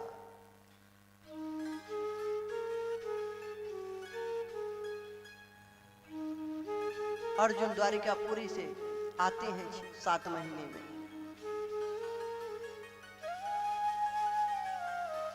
अर्जुन से युधिष्ठिर ने प्रश्न किया कि अर्जुन तुम मुख लटका ऐसे लग रहे हो, क्यों दुखी लग रहे हो? अर्जुन ने सब बात बतलाई कि प्रभु अपने धाम चले गए, मैं मथुरापुरी की कुछ स्त्रियों को ला रहा था, लेकिन कोल भीलों से मैं परास्त हो गया, उन्हें भी सुरक्षित नहीं ला पाया। आज भैया मुझे पता चली कि मेरी ताकत नहीं थी, ये जो शक्ति थी मेरे धनुष में, मेरे बाण में, ये मेरी नहीं थी, वो तो भगवान श्री कृष्ण की थी, जिसे मैं अपना समझ बैठा था। वास्तव में जो तन बल धन सौंदर्य कुछ मिला है, विद्या ज्ञान, ये सब प्रभु की कृपा है, हमारी उसमें कोई क्षमता नहीं है। ये तो उसकी करुणा है जो ऐसा किया, ऐसा दिया। उसकी करुणा को याद करना चाहिए कि भगवान की विशेषता है जो हमें विशेष बनाया। अर्जुन समझ गए। युधिष्ठिर जी बड़े दुखी हुए, परीक्षित बड़े हो गए थे, पूरा राज्य पाट इनको दे करके सब लोग वन की राह लिए, उत्तराखंड हिमालय क्षेत्र में गए हैं, एक एक करके सब लोग का शरीर शांत होता गया। अपने अपने लोक को चले गए। कुंती माता भी सुन करके प्राणों को त्याग दी, भगवत धाम को चली गई। अब परीक्षित जी राजा बने हैं, दिग्विजय किए हैं, सर्वत्र धर्म की ध्वजा लहराए हैं। एक दिन इनसे भूल हुई है, शिकार खेलने गए थे। ये अपराध है, किसी जीव को नहीं मारना चाहिए। वहां पे कलयुग को देखे, राजा के वेश में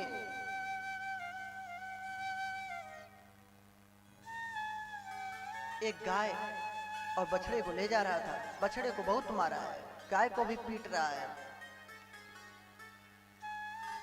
वह वृषभ, वह बछड़ा 4 पैर पे नहीं, सिर्फ 1 पैर पे खड़ा था। 3 पैर उसके तोड़ डाला था। ये गाय धरती का प्रतीक है और वृषभ धर्म का प्रतीक है।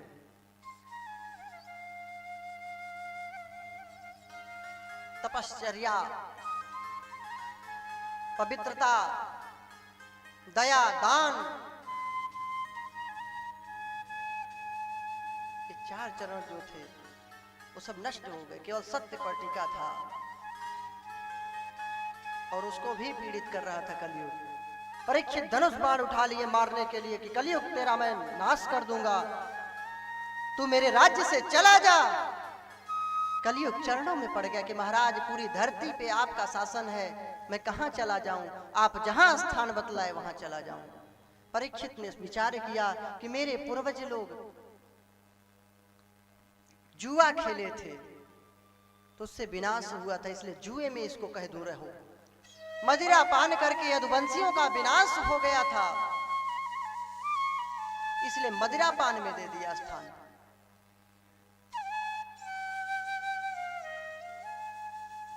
द्यूतम पान स्त्रियः सूना यत्रा धर्म चतुर्विधम्। जुए में, मदिरा पान में, व्यभिचार में और हिंसा में, जो मार काट करते हैं, मांस मछली सब्जियों को सताते हैं, उसमें कहे कलयुग का वास है। लोग कहते हैं शास्त्रों में है मांस खाने के लिए, कहाँ लिखा है? साफ लिखा है इसमें, जीवों की हत्या करने में कलयुग का वास है, पाप है। पंचम स्कंद में नरकों के वर्णन में लिखा है, जो मांस खाते हैं, जीवों को, पशु पक्षियों को मारते हैं, उनको भी उनके सूक्ष्म शरीर को ले जाकर के यमदूत खौलते हुए तेल के कड़ाई में से फेंक देते हैं। गरुड़ पुराण पढ़ लीजिए, उसमें भी यही लिखी बात है। भगवान नारायण स्वयं कहें गरुड़ जी से कि जो पशु पक्षियों को रांधते हैं, उनको कष्ट देते हैं, उनको कड़ाई में डाल के अपना पकाते हैं, तो वैसे ही उनको भी पकाया जाता है वहां। ऐसा कोई खाते रहे होंगे, कोई मांस खाए होंगे राजा, या शिकार खेले होंगे, तो ये तो कथा कहानी है, इतिहास है, उनकी कहानी लिखी है, तो इसका मतलब ऐसा करना चाहिए, कहीं नहीं लिखा है, बिल्कुल वर्जित है।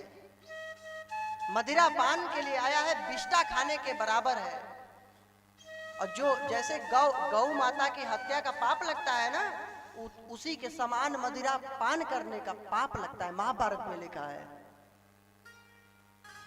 झूठे पढ़ना नहीं लिखना, कुछ जानते नहीं है लोग, कुछ नहीं जानते, उनको शास्त्र के बारे में कुछ पता नहीं, पढ़ा न लिखा, बस टीका टिप्पणी, तर्क कुतर्क, फालतू में बेमतलब। पहले पढ़िए, उसको जानिए कहाँ लिखा है। वहां जीव मात्र के पर दया की बात कही गई है, कहीं किसी जीव को सताने की बात ही नहीं है। पूरे जीव मात्र पर दया, चींटी तक को भी बचा के चलिए, उसको न मारिए, जानबूझ के न सताइए।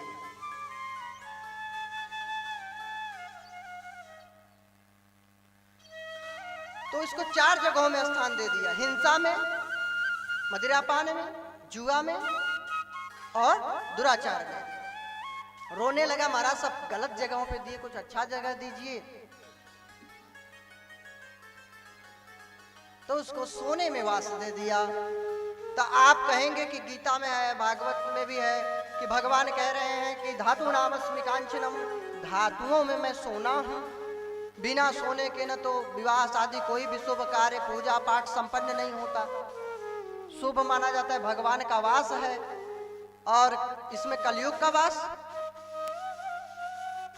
तो अनीति पूर्वक कमाए गए धन में वास है कलयुग का।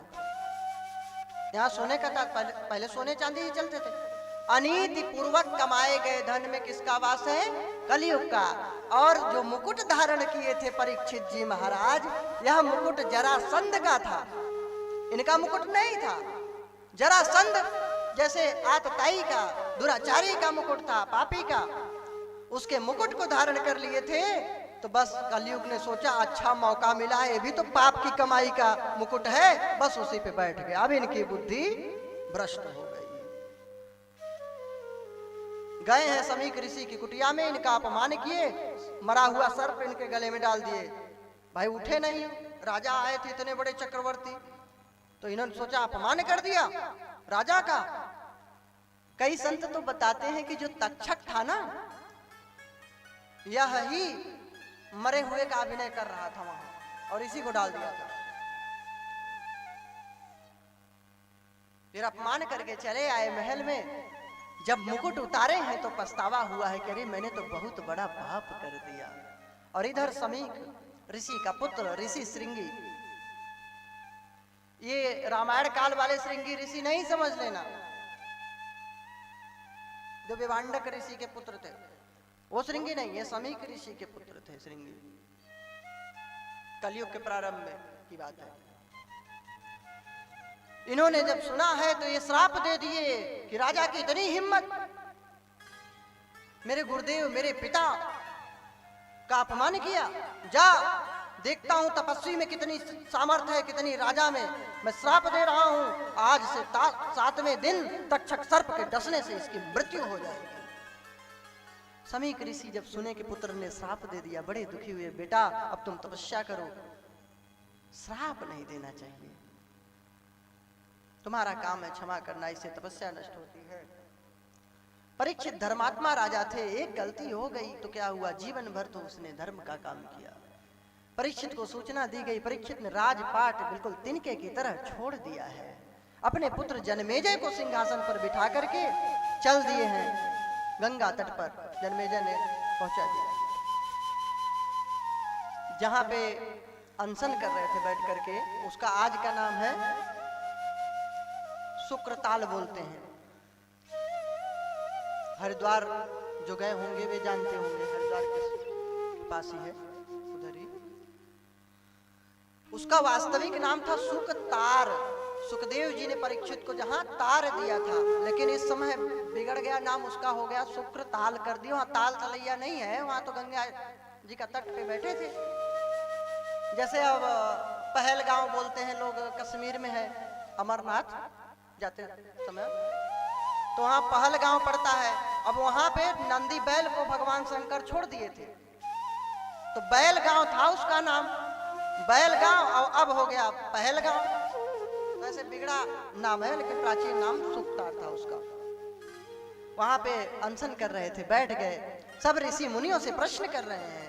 धन्य है मां गंगा का तट, भगवान के चरणों में कुमकुम, केसर, चंदन, तुलसी ये सब लगे रहते हैं भक्तों के द्वारा, और उन्हीं चरणों से का धोवन, चरण को धो करके चरणामृत ब्रह्मा जी ने 52 भगवान का रख लिया था कमंडल में, वह ही गंगा हुई। तो उसमें तुलसी, केसर, चंदन सबकी खुशबू। ऐसे पावन पुनीत माता गंगा के तट पर परीक्षित जी विराजमान हैं। सबसे प्रश्न कर रहे हैं कि भाई जिसको 7 दिन में मर जाना है उसके लिए क्या कर्तव्य है, उसे क्या करना चाहिए। और मरना तो 7 दिन में सभी को है, हाँ? कि 8 दिन में मरेंगे? 7 ही दिन में ना। सोमवार, मंगलवार, बुधवार, बृहस्पतिवार, शुक्रवार, शनिवार, रविवार, 8वां कोई वार ही नहीं बनाया है क्या कोई वार? तो ये इन्हीं में से कोई वार आएगा जिस दिन विदाई। तो 7 दिन सबको रहना है, 7वें दिन ही तक्षक डसेगा। तक्षक रूपी काल 7 दिन के अंदर ही किसी दिन डस लेता है, तो इसलिए 7 दिन भजन स्मरण प्रभु का अवश्य करना चाहिए। सब लोग प्रश्न कर रहे थे, कोई उत्तर नहीं दे पा रहा था कि कैसे 7 दिन में मुक्ति हो। लेकिन तभी महाराज तत्रा भवत भगवान व्यास पुत्रो, तभी भगवान वेद व्यास जी के पुत्र महा संत परमहंस संत सुखदेव जी पधारे। अवधूत वेश, अवधूत वेश है, वस्त्र नहीं धारण कर रहे हैं, नंगे पांव विचरण कर रहे हैं। स्त्री बालक चारों ओर से घेरा डाल करके चल रहे हैं, मुस्कुरा के देखते हैं, फिर आगे बढ़ जाते हैं। और इतनी सुंदर 16 वर्षीय लाल लाल होठ, घुंघराले बाल, मुस्कुराते हैं तो कपोलों में गड्ढे पड़ते हैं, सुंदर श्याम वर्ण। ऐसा मालूम पड़ता है जैसे अवधूत वेश में भगवान श्री कृष्ण ही प्रकट हो गए हैं। बोले सुखदेव भगवान की। आकर के सीधे सिंहासन पर विराजमान हुए। परीक्षित ने पूजन किया है, प्रणाम किया है और उनसे भी प्रश्न किया है कि महाराज, मरने वाले का क्या कर्तव्य है, कैसे कल्याण हो आप बतलाइए। किसका स्मरण करें, किसका पूजन करें, किसका श्रवण करें, किसका कीर्तन करें, कैसे कल्याण हो। बस यहीं पे 19 अध्यायों वाले प्रथम स्कंद को प्रणाम करते हैं। बोलिए भक्त वत्सल भगवान की कथा सुनाने वाले, हरि संग कीर्तन गाने वाले, तुमको लाखों प्रणाम, तुमको लाखों प्रणाम, तुमको लाखों प्रणाम, तुमको लाखों प्रणाम, तुमको लाखों प्रणाम, तुमको लाखों प्रणाम, तुमको लाखों प्रणाम, तुमको लाखों प्रणाम। हम भूल गए थे मत में, हम खोए गए थे तन में, हम भूल गए थे मत में, हम खोए गए थे तन में। हर की राह बताने वाले, हर की राह बताने वाले, तुमको लाखों प्रणाम, तुमको लाखों प्रणाम, तुमको लाखों प्रणाम, तुमको लाखों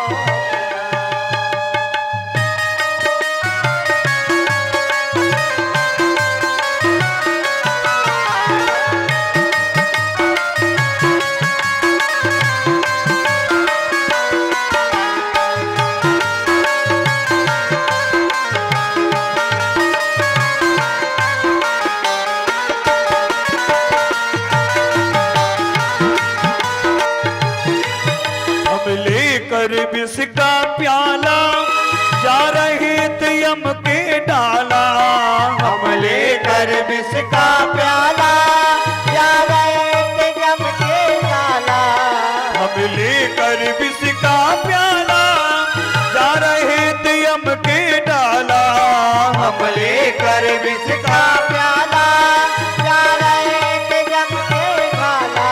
प्रभु सुधा पिलाने वाले, प्रभु कथा पिलाने वाले, तुमको लाखों प्रणाम, तुमको लाखों प्रणाम, तुमको लाखों प्रणाम, तुमको लाखों प्रणाम। हरि बोल।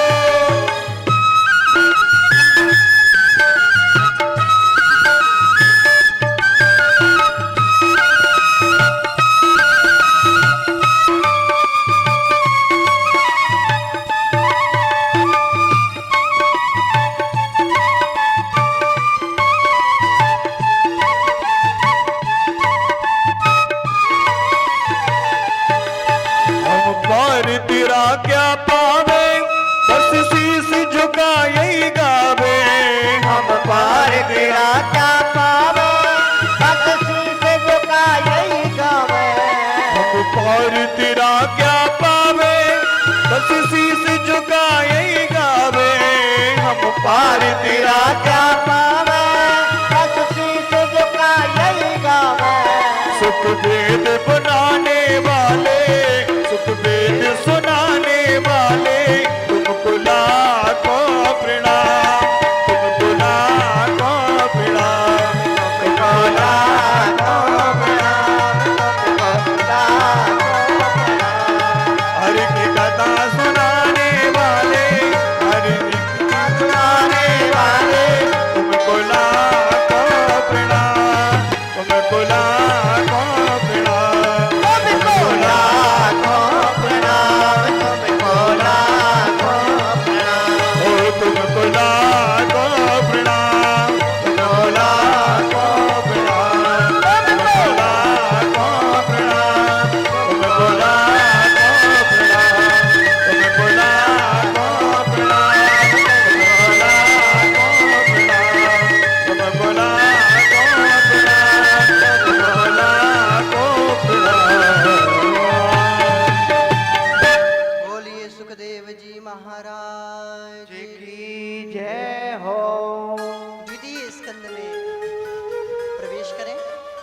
सुखदेव जी ने प्रश्न का स्वागत किया है।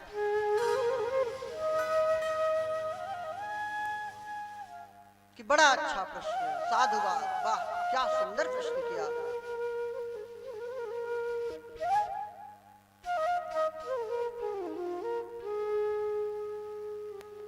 जो तुमने प्रश्न किया राजन, कृतम लोकहितम नृप, लोकहित के लिए तुम्हारा प्रश्न है, लोक कल्याणकारी प्रश्न। परीक्षित और सुखदेव जी माध्यम से इसका प्रचार करना था भगवान को। सुखदेव जी के माध्यम से और परीक्षित के माध्यम से प्रचार हुआ। परीक्षित को माध्यम बनाकर सुखदेव जी ने प्रचार कर दिया हम लोगों के कल्याण के लिए। आत्मविद सम्मतः,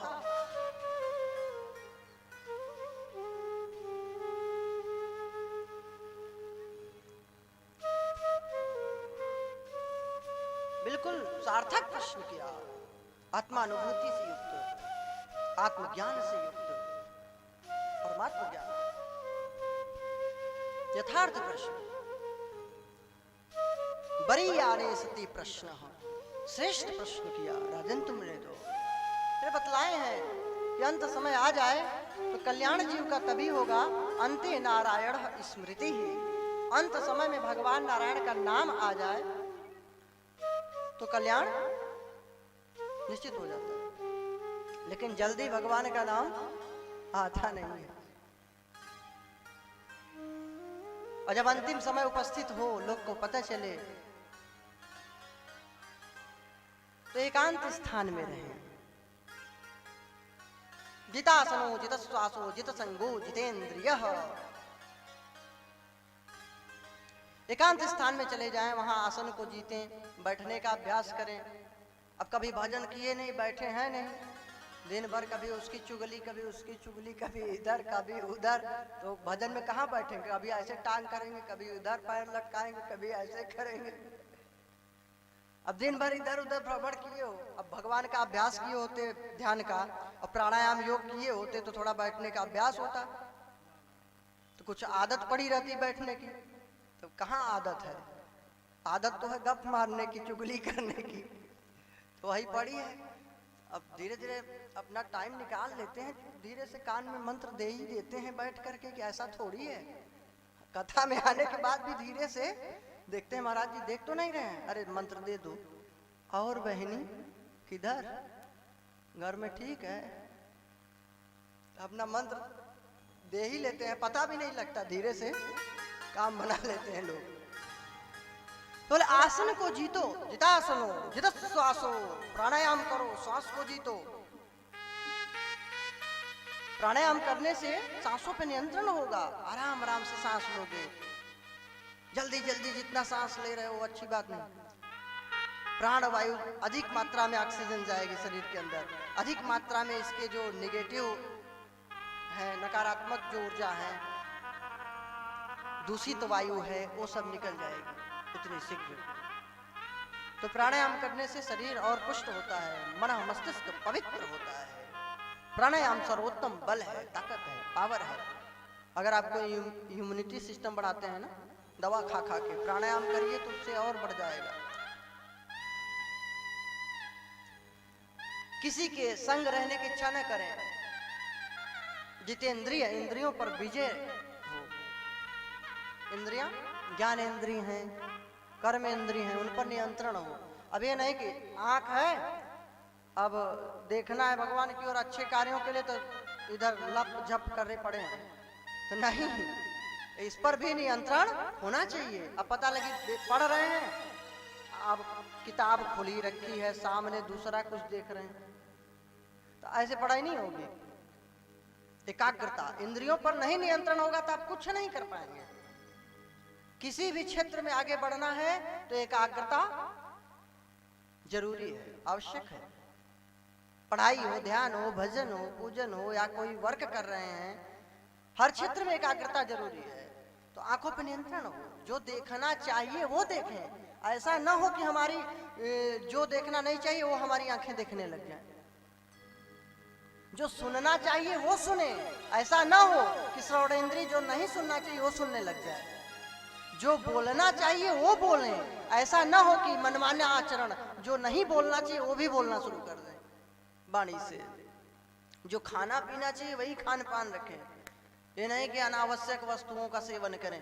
अरे ये मुख है, ये कोई चारा काटने की मशीन थोड़ी नहीं है, हाँ कि मदिरा हड्डी सब लेकर के डाले पड़े हुए कोई मशीन है क्या, कट्टी मशीन। अरे इसमें बढ़िया शुद्ध शाकाहारी भगवान का भोजन भोग लगाइए, अब उस प्रसाद को प्रेम से ग्रहण करिए, सात्विक भाव से मन प्रसन्न करके। और जब माताएं प्रसाद सिद्ध करें या जो भी लोग, तो इस भाव से सिद्ध करें कि हमारा बालक नहीं है, भगवान के बच्चे हैं, ये सब भगवान के ही तो लोग हैं, बालक पति सब लोग भगवान के, सास ससुर ये सब अपने माता पिता सब भगवान के ही तो हैं, इनका सेवा होगा, भगवान का भोग लगेगा। इस भाव से प्रसाद को बनाए, भोजन को सिद्ध करें, तो इससे उस भोजन में भक्ति युक्त भाव प्रवेश करेगा। तो जो उस प्रसाद को ग्रहण करेगा उसकी भी मना मस्तिष्क पवित्र होगी। अब बना रहे हैं, सोच रहे हैं हे भगवान बबाल कब टरे, ऐसा मेहमान आ गया कि कैसे जाए। हाँ, एक जगह एक मेहमान आया, आ तो गया, अब जाने का नाम न ले।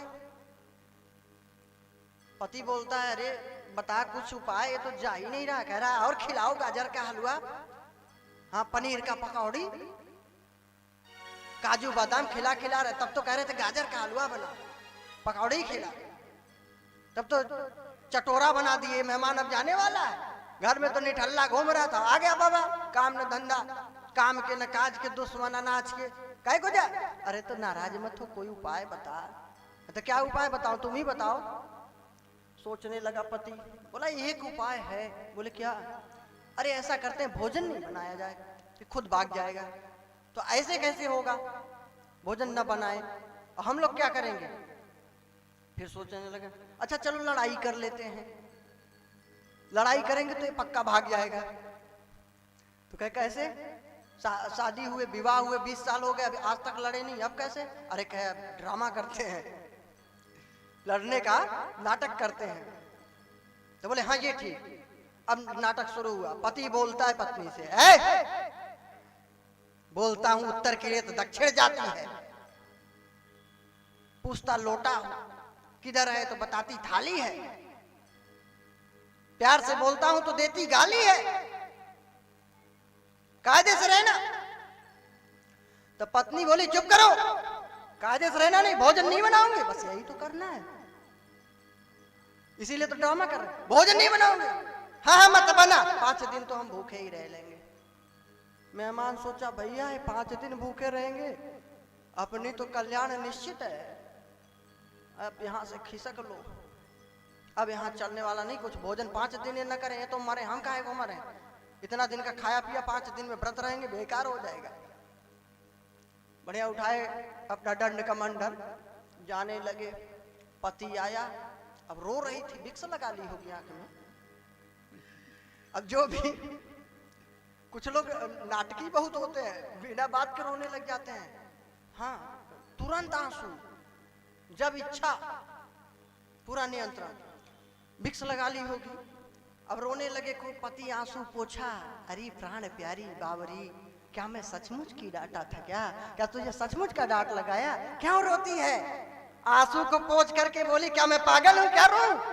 मैं क्या सचमुच की रो रही हूं क्या? मेहमान वापस। बोला क्या सचमुच का गया हूं क्या? तो लोग सोचते हैं बवाल, तो ऐसा ना करना आप लोग भाई। तो अपने इंद्रियों पर नियंत्रण हो, एकांत सेवी हो, बैठकर भगवान का ध्यान चिंतन करें। नहीं बैठने का अभ्यास नहीं होगा तो भाई काना फूसी करो, मंत्र देते रहोगे एक दूसरे को। हाँ कि और बहनी, बहनी भैया चालू नहीं करना, ध्यान से सुनो। सुंदर ध्यान विधि बतलाए हैं, सूक्ष्म विधि और स्थूल विधि, 2 ही विधियां हैं ध्यान की। भगवान का ध्यान कैसे करना चाहिए ध्यान दीजिए। एक तो विधि यह है कि सिया राममय सब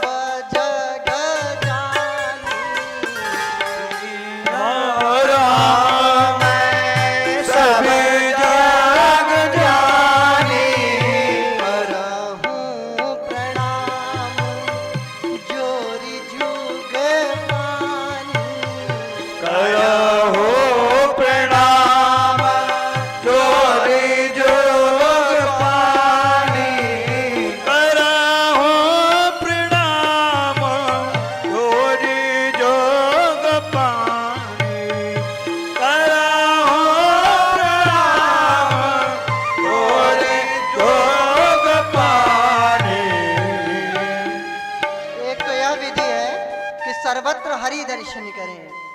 जो कुछ दिखाई दे रहा है, फूल, वृक्ष, पौधे, लता, वृक्ष, नदियां, समुद्र, पहाड़, धरती, सब कुछ भगवान का ही रूप है, ऐसी भावना करें। रोमाभ लता वृक्ष है, रोमाभ लता वृक्ष है, नदियां है रक्तधार। उस विराट पुरुष की, उस नारायण की नदियां रक्त की धाराएं हैं। रोए उसके क्या है? लता वृक्ष, विशाल पर्वत, ये सब हड्डी इत्यादि। समुद्र कोक है, उसका शीश आकाश है, उसका कटी प्रदेश धरती मैया, पाताल लोक के सब चरण हैं। पंडित जी लोग मंत्र पढ़ते हैं ना, हरे ओम नाभ्या आसीदंतरिक्ष गुंशेष्णो देवहु समवर्तत पद्भ्याम भूमिर्दिश श्रोत्रान तथा लोकान अकल्पयन्। ये भोजन में बोलते हैं। इसका मतलब यही है कि सर्वत्र ईश्वर का वास है। नाभ्यास, नाभि प्रदेश,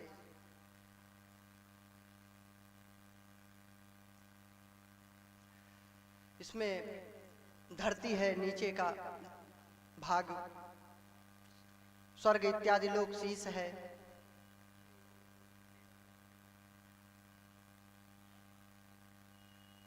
पदभ्याम भूमि, चरण धरती है। दिशः, दिशाएं कान है। इस प्रकार लोक लोकांतर सब उन्हीं में कल्पित हैं। ऐसी भावना, ये बहुत कठिन ध्यान है। ऐसा करने के लिए तो सब कुछ छोड़ के बिल्कुल विरक्त भाव। अब संसार में पता लगी ईर्ष्या, द्वेष, लड़ाई झगड़ा सब तो ये भगवान से लड़ रहे हो, मानना कठिन है। एक बार एक गुरु ने चेला को ज्ञान दिया कि सब में भगवान है, किसी से मत डरो, सब भगवान, सब में भगवान देखो। अब वो भगवान देखने लगा। एक महावत हाथी पे बैठा जा रहा था। हाथी पागल हो रहा था, मार रहा था सबको, बोल रहा था भाई हाथी पागल हो गया है, हट जाओ हट जाओ। ये बोला सब में भगवान, खड़ा रहा, बोला मैं नहीं हटूंगा। गुरुदेव ने बोला सब में भगवान तो हाथी में भी भगवान, हाथी भी भगवान है, ये भी ब्रह्म है। नहीं हटा, उठा करके हाथी ने पटका, जो है उनकी टांग टूट गई। गाली गुरुदेव को, न जाने कौन सा दीक्षा दिया कि पैर टूट गया। इन्हीं की दीक्षा की करामात है, नहीं तो मेरे पैर सही रहते। गुरुदेव बोले काहे को गाली दे रहा है मुझे? अरे गुरुदेव सब तुम्हारे ही चमत्कार है। कैसे तेरी इस किस कुसंगत से तेरी ये दुर्दशा हुई? बोला गुरुदेव कुसंगत से नहीं, सत्संगत से दुर्दशा हुई। कि सत्संग से? बोले हाँ, कुसंग से नहीं, सत्संग से। आपने कहा सब में ब्रह्म है, मैंने सब में ब्रह्म देखा, हाथी ने उठा के पटक दिया। तो बोले मूर्ख, तुझे सब में ब्रह्म दिख रहा था, हाथी में ब्रह्म दिख रहा था, उस महावत में ब्रह्म नहीं दिखा? उसमें भी तो ब्रह्म था, उस ब्रह्म की बात नहीं माना तो तेरी गलती है। जब ब्रह्म ने ब्रह्म की बात नहीं मानी तो एक ब्रह्म ने एक ब्रह्म को उठा के पटक दिया।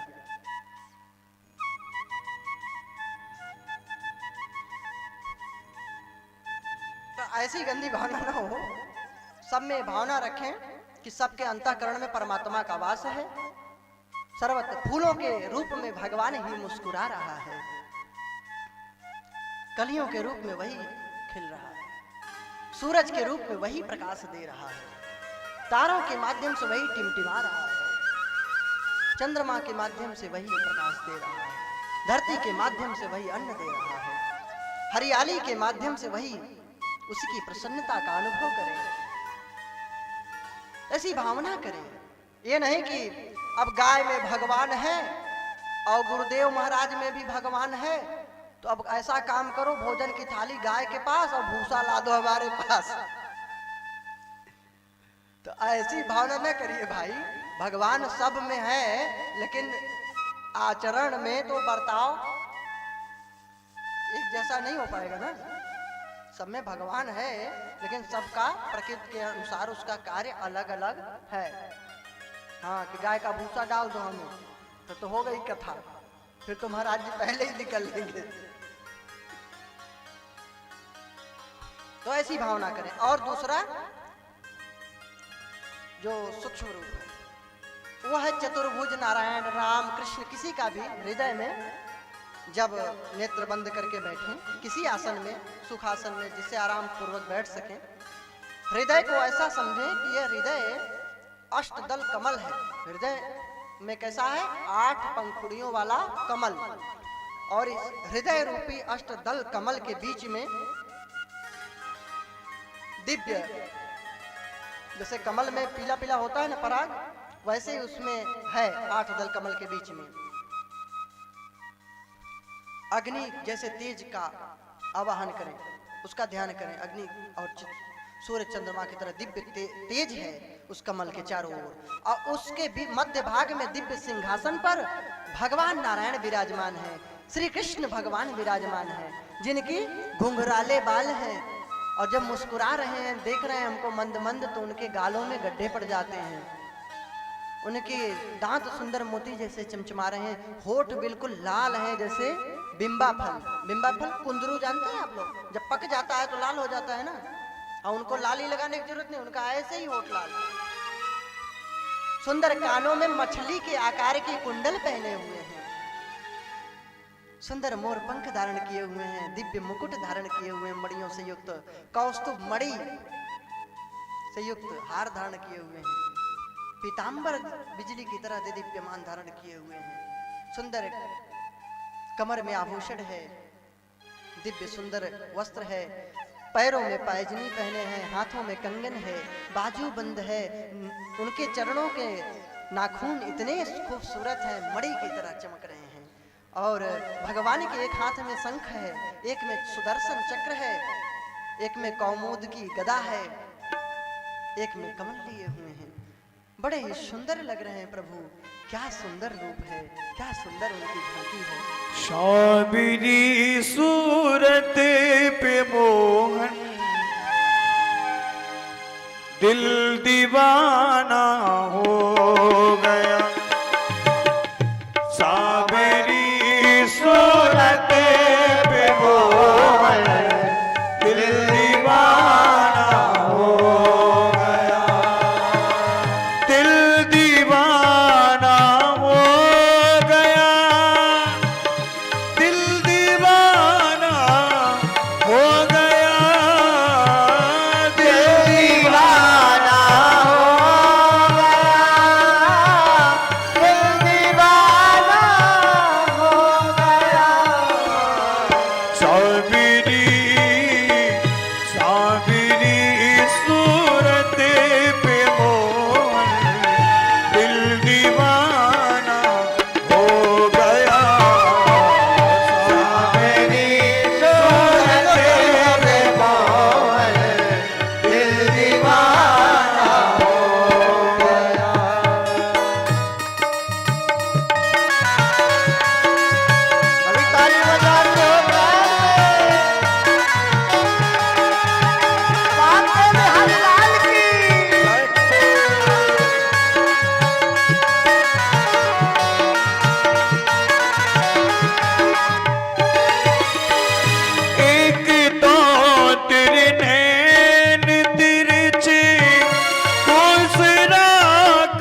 हाथ ऊपर करते हो, सभी लोग हाथ ऊपर करिए, मस्ती में झूमते हो, सभी लोग बोलेंगे आलस को छोड़ करके बड़े भाव से।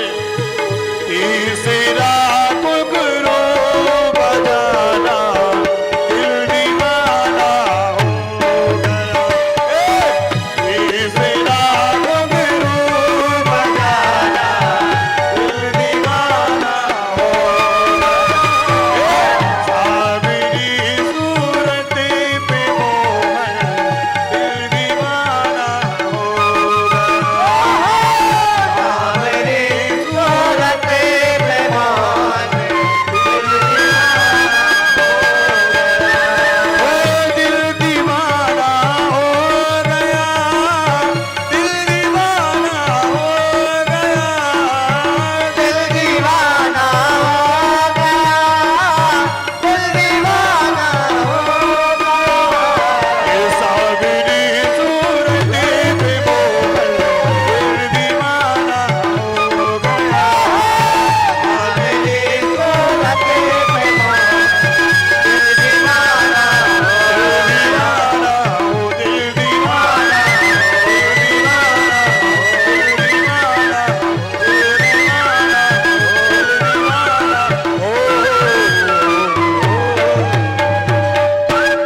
बोलिए भक्तवत्सल भगवान की जय हो।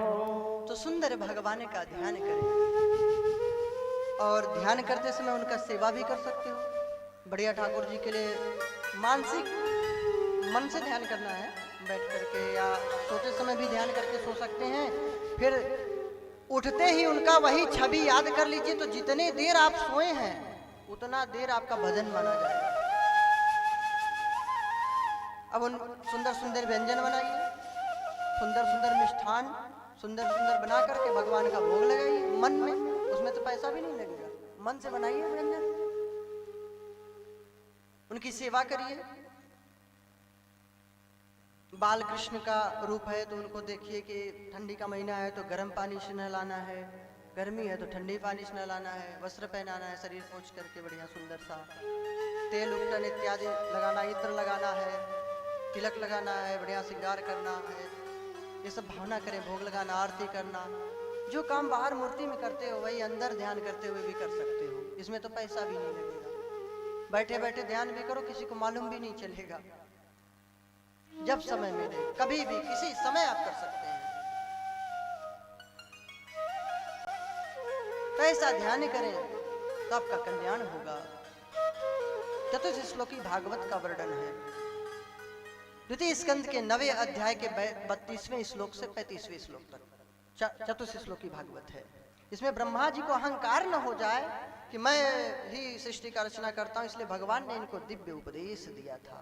अहमेवाश्मेवाग्रे नान्यत् यत् सद सत् परम पश्चादहम यदेतच्च यो वशिष्येत सोऽस्म्यहम् ऋतेर्थम यत् प्रतीयेत न प्रतीयेत चात्मनि तद विद्यादात्मनो मायां यथा भासो यथा तमः यथा महान्ति भूतानि भूतेषु च वचस्वनु प्रविष्टान्य प्रविष्टानि तथा तेषु न तेष्वहम् एतावदेव जिज्ञास्यं तत्त्व जिज्ञासुनात्मनः अन्वय गतिरेकाभ्यां यत् स्यात् सर्वत्र सर्वदा।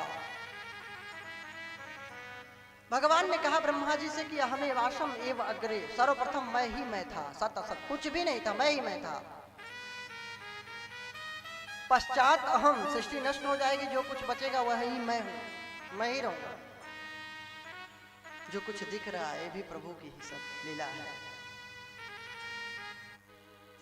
क्या सुंदर बात बताए कि जो सर्वप्रथम था वही सृष्टि के रूप में प्रकट दिख सा रहा है, उसी की लीला है, और बाद में सब नष्ट हो जाएगा तो वही बचा रहेगा, वही ब्रह्म, वही परम पुरुष नारायण श्री कृष्ण। ऋतेर्थम यत् प्रतीयेत न प्रतीयेत चात्मनि, जो है लेकिन दिखाई नहीं पड़ रहा है, और दिखाई पड़ रहा है लेकिन है नहीं, ये भगवान की माया है। जैसे मृग मरीचिका का बताया था ना, जल दिखता है लेकिन होता नहीं है। और कई बार ऐसा होता है कि जल होता है लेकिन दिखता नहीं है, भ्रम के कारण। अच्छा, कभी कभी आप देखे होंगे कि चकाचौंध में आग कुछ ऐसा हो जाता है कि दो दो चंद्रमा दिखने लगते हैं, ऐसे ऐसे मीड़ लो आंख को, तो होता है। बच्चे आंख में चौनी ऐसे खेलते थे। तो दो दो चंद्रमा, तो क्या चंद्रमा दो है, लेकिन दिखता दो है, लेकिन होता एक है। उसी प्रकार हमको ये सब कुछ जो दिख रहा है, एक ही ब्रह्म की लीला है, एक ही परम पुरुष परमात्मा श्री कृष्ण की। सब कुछ अलग अलग दिखते हुए भी एक ही ब्रह्म की सत्ता के कारण है। उसकी माया के कारण हमें सत्य असत्य प्रतीत हो रहा है, असत्य सत्य की तरह प्रतीत होने लगता है। ये उसकी माया है, ये अविद्या के कारण ऐसा होता है। यथा भासो यथातम यथा महांति भूतानि भूते सुच्चा वचिष्टन वचिष्टन प्रविष्टान्य प्रविष्टानि तथा तेषु न तेषु हम। जैसे घड़े में मिट्टी मिला है कि नहीं, साधारण बात है। जैसे मिट्टी का घड़ा है, घड़ा किसका है, तो उसमें मिट्टी मिला है कि नहीं, मिला है ना, लेकिन लगता है कि मिट्टी है इसमें, देखने से नहीं समझ में आता ना, लेकिन मिट्टी का ही बना है कि नहीं। यथा महांति भूतानि भूते सुच्च वचिस्वनु प्रविष्टान्य प्रविष्टानि तथा तेषु न तेषु। उसी प्रकार ये पंच भौतिक जो शरीर है, इसमें क्षिति जल पावक गगन समीरा, इसमें मिट्टी भी है, जल तत्व भी है, अग्नि तत्व भी है, आकाश तत्व है और वायु तत्व है कि नहीं है। अगर प्रकाश न हो तो क्या आंखों से दिखलाई पड़ेगा कुछ, प्रकाश के कारण आंख देख रहे हैं। अगर अग्नि तत्व न हो तो भोजन पचा पाएगा कोई, नहीं पचा सकता। कहते नहीं इसकी अग्नि कमजोर है, तो अग्नि तत्व भी है। खाली स्थान है अंदर, तो वो क्या है, आकाश तत्व है, सांस ले रहे, वायु तत्व भी अंदर है। और मिट्टी का है, शरीर बना ही है, मिट्टी भी है, इसीलिए तो सड़ गल के मिट्टी ही बन जाता है। और जल तत्व भी है, जल नहीं है, नाक बहने लगता है और थूक इत्यादि आते हैं, सब जल तत्व से ही तो होते हैं, पानी पीते ही। लेकिन ये पंच तत्वों से बना हुआ शरीर में कहीं पांचों तत्व दिख रहे हैं क्या, नहीं ना, लेकिन हैं कि नहीं है। उसी प्रकार भगवान से ही ये पूरी सृष्टि है, भगवान में ही सब सृष्टि समाहित है, भगवान सब सृष्टि में समाहित है। यह तत्व से दिखाई पड़ेगा, ऐसे दिखाई नहीं पड़ता, लेकिन है। लेकिन कुछ लोग नास्तिक होते हैं, अरे कौन भगवान, भगवान सब बेकार, कहाँ है भगवान दिखाओ। हवा दिखती है क्या, लेकिन होती है ना। एक बोला कौन भगवान, कुछ भगवान नहीं। एक भक्त बेचारा जा रहा था मंदिर में पूजा करने, दीपक लेके, बोला कोई भगवान भगवान नहीं, मंदिर तुम बनाए कि भगवान, बोला मैंने। अरे तो काहे को भगवान, अरे बोला भजन पूजन करने तो काहे परेशान करते हो। अरे कुछ भजन पूजन नहीं, पहले उत्तर दो। चलो अच्छा बताओ इस दीपक में रोशनी कहाँ से आई। अब उसने सोचा अगर बता दूं कि माचिस से आई तो बोलेगा माचिस में कहां से आई, तो इसका उत्तर कैसे दिया जाए। तो भक्त ने क्या किया, दीपक को फूंक मार के बुझा दिया। बोला अब तुम बताओ दीपक की रोशनी चली कहां गई। उसने कहा कि अब तुम बताओ कि दीपक की रोशनी चली कहां गई। अरे बोला ये कोई बात है, उत्तर नहीं तो दे पा रहे हो तो उल्टा काम करते हो। कहां उल्टा काम कर रहे हो, तुम बताओ। मैं नहीं जानता। तो बोले जहां से आई थी वहीं चली गई, काय को खोपड़ी खराब करते हो हमें भजन करने। तो पंच तत्वों में पंचभूत प्रवेश करते हुए दिखाई नहीं पड़ रहे हैं, लेकिन प्रविष्ट हैं। उसी प्रकार पूरी सृष्टि में भगवान समाया हुआ है। जैसे कपड़े में धागा समाया हुआ है कि नहीं, सूत समाया हुआ है कि नहीं, लेकिन दिखाई नहीं पड़ रहा, लेकिन है, उसी से तो बना है। उसी प्रकार जीव जगत सब कुछ परमात्मा से ओतप्रोत है, परमात्मा में ही संसार है। मुकाम पूछा तो लाम का था, मुकाम पूछा तो लाम का था, न राम ही था न मैं वहां था। मुकाम पूछा तो लाम का था, न राम ही था न मैं वहां था। लिया जो करवट तो होश आया, कि राम मुझ में मैं राम में हूं, कि राम मुझ में मैं राम में।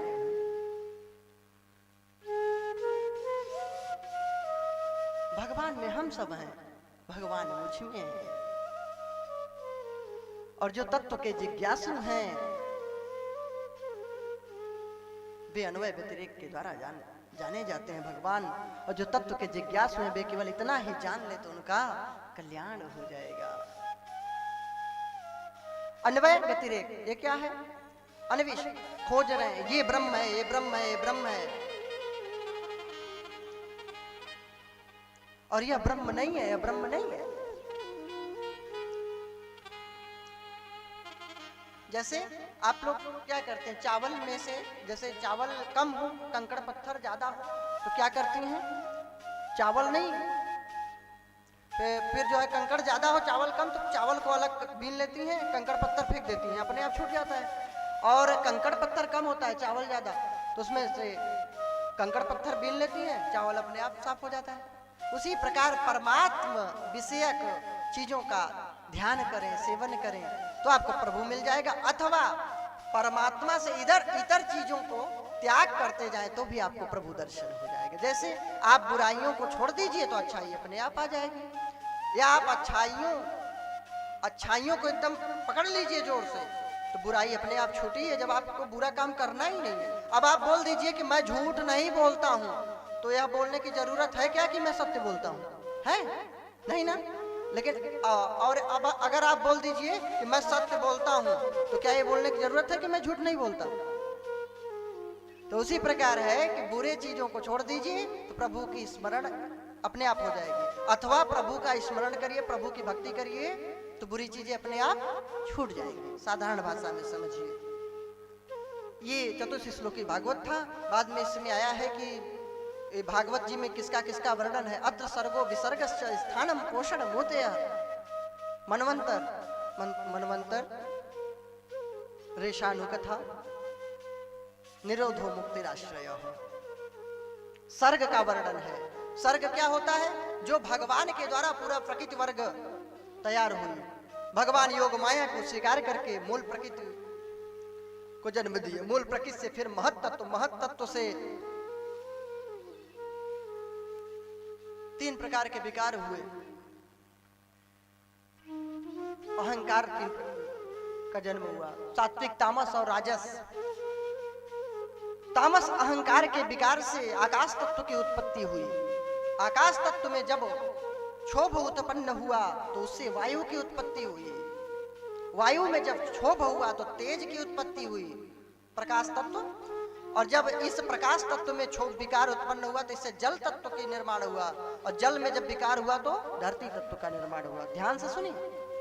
योग माया को स्वीकार किए प्रभु, मूल प्रकृति को जन्म दिए, मूल प्रकृति से फिर महत तत्व हुआ, महान हुआ, उससे फिर अहंकार उत्पन्न हुआ तीन प्रकार का, वैकारिक, तेजस, तामस, राजस और सात्विक। तामस अहंकार में विकार होने से आकाश की उत्पत्ति हुई, आकाश से फिर वायु, वायु से फिर तेज, और तेज मतलब अग्नि तत्व, अग्नि से फिर जल, जल से धरती। और जब भी धरती नष्ट होगी तो जल में ही विलीन हो जाएगी, जल ही नष्ट करेगा। और जल जब जैसे सृष्टि रचना होती है उसी प्रकार विनाश भी होता है, प्रलय भी। कहते हैं विज्ञान है, निरर्थक है शास्त्र, अरे पढ़ो तो, कैसे साइंस नहीं है इसमें। धरती नष्ट होगी जल तत्व के द्वारा, क्योंकि जल से ही धरती बनी, जल के बाद ही धरती की उत्पत्ति। और इसमें एक एक गुण भी आया है। जैसे आकाश का गुण क्या है, शब्द, जो सुनाई पड़ रहा है खाली स्थान के कारण, यही आकाश है, शब्द गुण है। आकाश से फिर विकार होने से वायु बना, इसका गुण है स्पर्श, लेकिन आकाश का भी गुण इसमें है, शब्द स्पर्श दोनों है वायु में। और तेज का गुण है रूप, प्रकाश के कारण हमको कुछ दिखाई पड़ता है। और लेकिन इसके पहले वालों का भी गुण आ गया, तो अग्नि में क्या गुण हो गए, तेज में शब्द, स्पर्श और रूप, तीन गुण। जल का गुण है रस, स्वाद जो मिलता है रस ना, जीवा, ये जल तत्व के कारण। तो इसमें गुण है रस, और इसके पहले वालों का भी गुण आ गया, तो शब्द, स्पर्श, रूप, रस, चार गुण हो गए। और धरती का गुण है गंध, सुगंध दुर्गंध, धरती का कारण। तो इसमें कितने गुण हो गए, 5। गंध गुण है ही, लेकिन पहले वालों का भी, अपने दादा परदादाओं का भी सबका आता गया गुण। शब्द, स्पर्श, रूप, रस और गंध, 5 गुण हो गए, 5 विषय हो गए। जब भी धरती नष्ट होगी जल में समाप्त हो जाएगी, विलीन हो जाएगी। जल जब भी नष्ट होगा तेज इसको सुखा देगा, आग तत्व खत्म कर देगा। अग्नि तत्व जब भी नष्ट होगा तो इसको वायु समाप्त कर देगा, और वायु तत्व विलीन हो जाएगा आकाश तत्व में। आकाश तत्व अपने तामस अहंकार में, ये महत तत्व महान में, फिर मूल प्रकृति में, मूल प्रकृति योग माया और भगवान नारायण में समाप्त हो जाएगी, फिर वहीं से सृष्टि होगी, फिर ऐसे जाएगा। राजस अहंकार से पंचभूतों की उत्पत्ति तो हो गई, इंद्रियों की उत्पत्ति हुई, ज्ञान इंद्रिय, कर्म इंद्रिय, और सात्विक अहंकार से इंद्रियों के अधिष्ठात्री देवता प्रकट हुए। फिर भी जीव चल नहीं रहा था तो भगवान आत्मा रूप से प्रवेश किए, तब यह जीव चला। तो सर्ग जो प्रकृति इत्यादि वर्ग है बनाया, ब्रह्मा जी इत्यादि को प्रभु ने नाभि कमल से प्रकट किया। ये सर्ग है, विसर्ग है ब्रह्मा जी द्वारा बनाई गई सृष्टि। स्थान जो प्रभु ने दिया है जीवों के रहने के लिए, स्थान का वर्णन है, पोषण का वर्णन है, कैसे भगवान विष्णु रूप से सबका भरण पोषण करते हैं। उति क्या है? जीवों की बेकर्म वासनाएं, जीवों की बे वासनाएं जो कर्म बंधन में डालती हैं, वे उति हैं।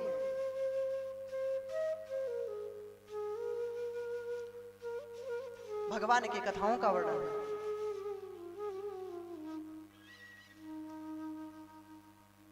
ईश्वर भगवान नारायण का कथा है, मनवंतरों का वर्णन है, निरोध का वर्णन है, मुक्ति का और आश्रय का वर्णन है। बस यहीं पे द्वितीय स्कंद को प्रणाम करते हैं। बोलिए भक्त वत्सल भगवान की जय, राधा रानी सरकार की जय हो। तृतीय स्कंद में प्रवेश करते हैं। आप लोग थक गए हैं क्या? बस करें, थक गए ना? सुना है ना? तब ठीक है, बड़े अच्छे लोग हैं बेचारे, है ना, बहुत अच्छे श्रोता मिले। एक बार क्या हुआ, एक व्यास जी कथा सुनाने गए, अब व्यक्ति कोई नहीं, एक आया, व्यास जी बोले अब कथा क्या सुनाएं, अब एक ही हो, चलो कल होगी। तो बोला कि महाराज एक कौन सी बात है, किसी के पास 100 घोड़े हों, ध्यान से सुनिएगा, किसी के पास 100 घोड़े हों, 99 घोड़े घास चरने चले जाएं, तो क्या एक घोड़े को भूखा मार डालोगे? अरे वाह भाई वाह। व्यास जी बोले बड़ा अच्छा तर्क किया, अरे बैठो बैठो तुम्हें कथा सुनाते हैं। अब व्यास जी कथा सुनाने लगे। पहले तो बोला वाह वाह बड़ी सुंदर बात, अब बाद में थक गया तो बोले आह आह, पैर सहलाता था, आह आह करे। बाद में कथा हुई, जयकारा हुई, व्यास जी बोले क्यों कथा अच्छी लगी? हाँ महाराज बहुत अच्छी लगी। तो बहुत ज्यादा अच्छी लगी। तो तुम ही तो कहे थे कि 99 घोड़े चले जाए घास चरने, तो क्या एक घोड़े 100 घोड़े हों और एक घोड़े को क्या भूखे मार डालोगे? तो बोले महाराज मेरा मतलब ये भी नहीं था कि 99 घोड़ों का घास एक ही घोड़े पे डाल दो। सही में सुनना चाहते हैं ना? है? ऐसा नहीं कहना 99 घोड़ों का घास एक ही घोड़े पे। चलो बड़ी कृपा आप लोगों की जो सुनना चाहते हैं। तृतीय स्कंद में प्रवेश करते हैं। इसमें वर्णन है, विदुर जी धृतराष्ट्र को समझाते हैं जब दुर्योधन अपराध करता है, पांडवों के साथ धन हड़पना चाहता है। विदुर जी समझाए हैं, लेकिन कहां समझने वाला धृतराष्ट्र अंधा तो था ही, अंदर से भी अंधा था, दुर्योधन के मुंह में फंसा था। दुर्योधन भी अपमान करता है, विदुर जी छोड़ के सब चले गए त्याग करके। बाद में फिर देखो विनाशकारी महाभारत जैसा युद्ध हुआ, सबका पतन हुआ। बड़े लोगों का जहां सम्मान न हो वहां पे पतन निश्चित होता है।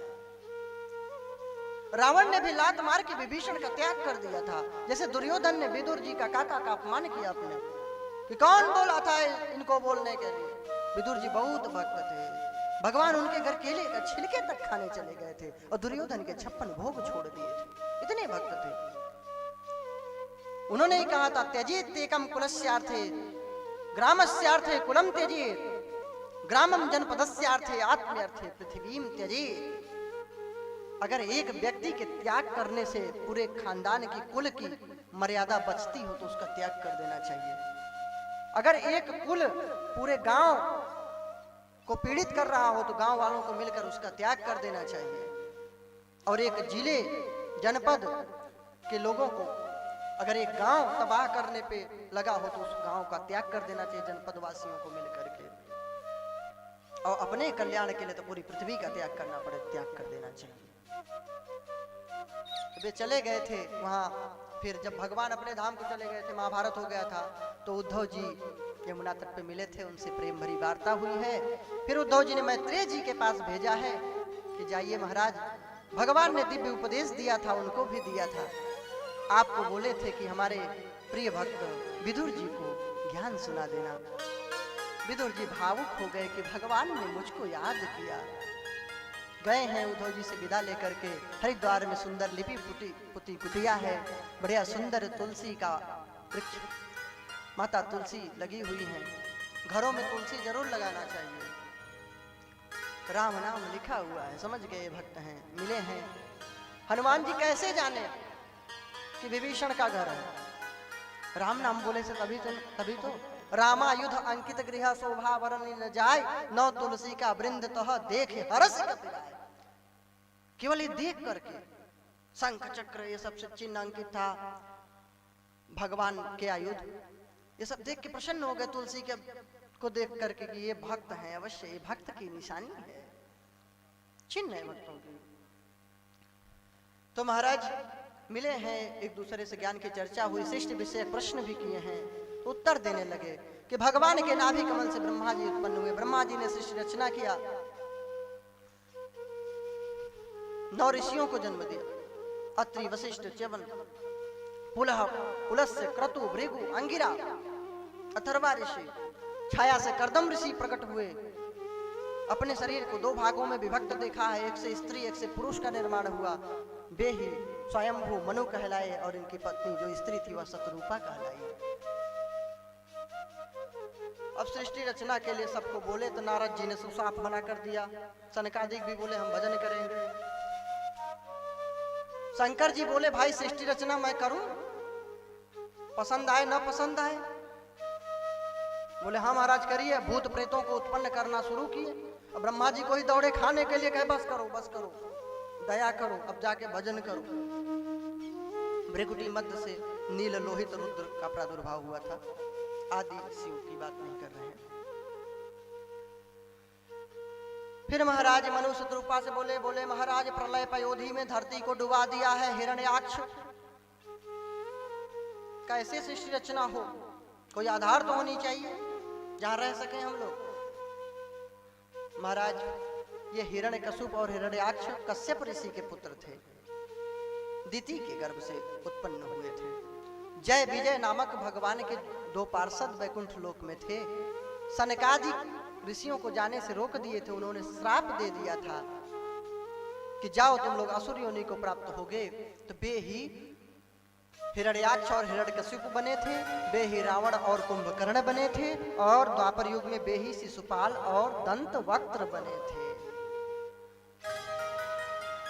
भगवान का ध्यान किए ब्रह्मा जी, भगवान बाराह रूप धारण करके हिरण्याक्ष का उद्धार किए। बोलिए बाराह भगवान। अच्छा आप लोग जो कुछ लोग इसमें तर्क कर सकते हैं पढ़े लिखे लोग कि जब कश्यप ऋषि मरीच ऋषि के पुत्र हैं, ऐसी मान्यता है, तो अभी तो 9 ऋषियों का जन्म हुआ, मरीच ऋषि भी उन्हीं में है। इनके पुत्र कश्यप जी कैसे हो? जब सृष्टि रचना ही नहीं हुई, प्रलय पयोधि में डूबी है धरती, तो सृष्टि रचना नहीं हुई थी। फिर मरीच ऋषि का विवाह कब हो गया उड़ा से? कब जो है इनके पुत्र हो गए कश्यप जी, अब कब इनके पुत्र हो गए हिरण्याक्ष हिरण्यकशिप? ये प्रश्न तार्किक है, सही,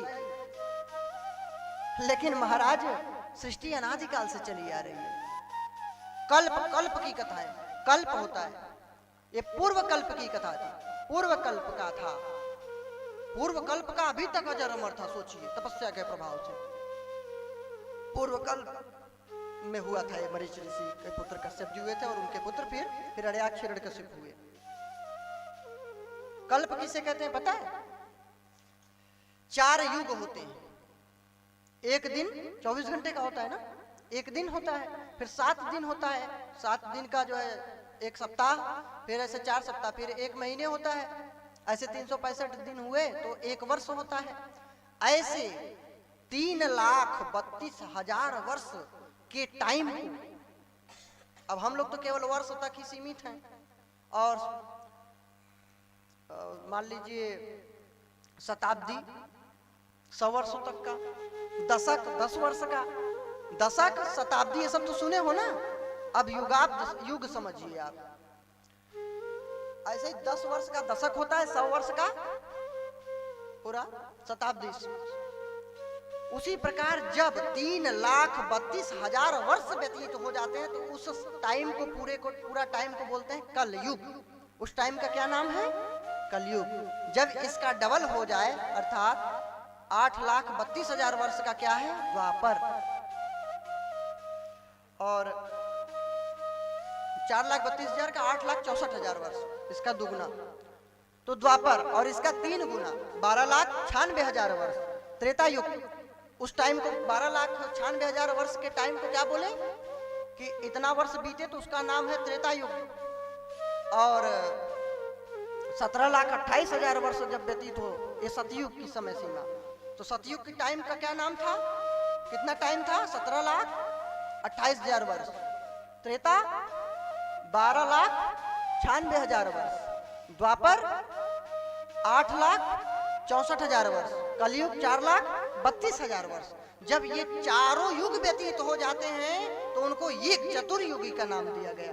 कितनी लंबी गणना है ऋषियों की, साइंटिफिक विचार करें, उसको बोलते हैं एक चतुर्युगी का टाइम। ये फालतू नहीं कथा कहानी सोचना कैसे बेकार, आप लोग गणना कर लेना। ये बहुत अच्छी आपको, मैं कितनी ऊंची सोच थी ऋषियों की, कितनी लंबी गणना, कितने लंबे लंबे गणना कौन लिखे तो बोल दिए कि हो गया एक चारों युग बीत गए, एक चतुर्युगी हो गई। ऐसे जब 71 बार चारों युग बीत जाते हैं, 71 बार, कितने बार? 71 बार, तो उस काल को बोलते हैं एक मनवंतर का टाइम। उसको क्या बोलते हैं? एक मनवंतर का टाइम। ऐसे जब 14 मनवंतर बीत जाते हैं, 71 बार, जब समझ में आ रहा है ना मेरी बात? तो जब 14 मनु बीत जाते हैं तो उस पूरे मनवंतर के व्यतीत होने के नाम को बोलते हैं एक कल्प का टाइम, एक कल्प का समय। ठीक है? तब ब्रह्मा जी का दिन पूरा होता है 12 घंटे का, तब उनका दिन पूरा होता है, रजिस्टर रख के सो जाते हैं, फिर उतने ही समय तक सोते हैं, तब प्रलय होता है। तब ब्रह्मा जी का एक दिन होगा, सोचिए, तब एक दिन होगा। ऐसे ब्रह्मा जी 100 वर्ष तक जीते हैं। अब उनका ऐसा युग है, ऐसा उनका मतलब कि ग्रह है, ऐसा लोक है वहां का कि वहां टाइम बहुत धीमी गति से चलता है। और जब 10 ब्रह्मा बीत जाते हैं 100 वर्ष व्यतीत होने पर ब्रह्मा का, तब शंकर का दिन एक, तब शंकर जी का एक दिन होता है। ऐसे शंकर जी 100 वर्ष जिएंगे। और जब ये सब व्यतीत हो जाएगा तो शंकर भगवान नारायण का पलक झपकता है, अर्थात वहां टाइम कुछ नहीं है, नो टाइम, समय है ही नहीं वहां। समझ में आया कि नहीं बात? तो ये कल्प होता है, फिर प्रलय होता है। तो ये पहले वाले कल्प का था।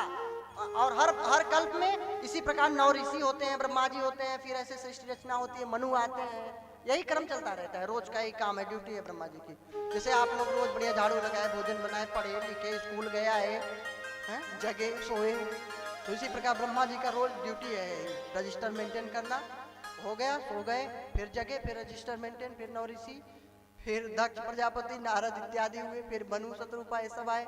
समझ में आ रही है बात? अब कठिन है तो मैं क्या करूं, अब उसको भागवत में है न, बताना पड़ता है। तो ये पूर्व कल्प का था हिरण्याक्ष, इसका भगवान ने 12 रूप धारण के उद्धार किया। ठीक है? अब मनु शत्रुपा की 3 पुत्रियां हुई, 2 पुत्र हुए। उत्तानपाद और प्रियव्रत 2 पुत्र हुए। आकुति, देवहूति और प्रसूति 3 कन्याएं हुई। देवहूति का विवाह कर दिया कर्दम ऋषि के साथ। दक्ष प्रजापति के साथ प्रसूति का विवाह किया था, जिसकी पुत्री सती माता हुई। आकुति का विवाह रुचि प्रजापति के साथ हुआ। देवहूति का विवाह हुआ कर्दम ऋषि के साथ। कर्दम ऋषि बड़े तपस्वी थे। जब भगवान प्रकट हुए तो इन्होंने कहा, प्रभु मैं विवाह शादी नहीं करना चाहता, मैं तपस्या करूंगा। भगवान ने कहा, तुम तपस्या क्यों करना चाहते हो? बोले आपके लिए। तो कहे जब आपके घर में ही हम आ जाए तो कहे फिर वन में जाने की क्या बात, जब भवन में ही भगवान आ जाए।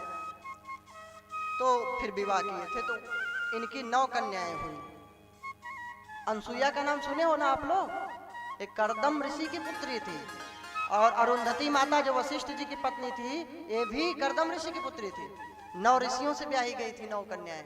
एक से एक महान आदर्श नारी थी। 9 कन्याएं दिव्य थी। देखिए कहते हैं स्त्रियों का सम्मान है। आज सती सूर्य की पूजा होती है कि नहीं? क्यों होती है? उसने ऐसे तप किए, कर्म किए कि देवताओं को भी डिगा दिया, देवताओं को झुका दिया। ब्रह्मा विष्णु महेश भी नतमस्तक हुए। किसके बल पे? सत्य के बल पे। तो अगर आप धर्म पे रहेंगे, अपने सत्कर्म पे रहेंगे, तो आपकी पूजा निश्चित होगी। कोई आपको परास्त करने वाला धरती पे नहीं। जब ब्रह्मा विष्णु महेश को स्त्री झुका सकती हैं, तो आप लोग क्यों सोचते हो कि आप लोग अबला हैं, आप कुछ नहीं कर सकते? आप तो अपने धर्म पे रहिए बस। किसकी हिम्मत है आपको कुदृष्टि से देखे? आग लग जाएगी और नष्ट हो जाएगा। कौन झुका पाएगा आपको?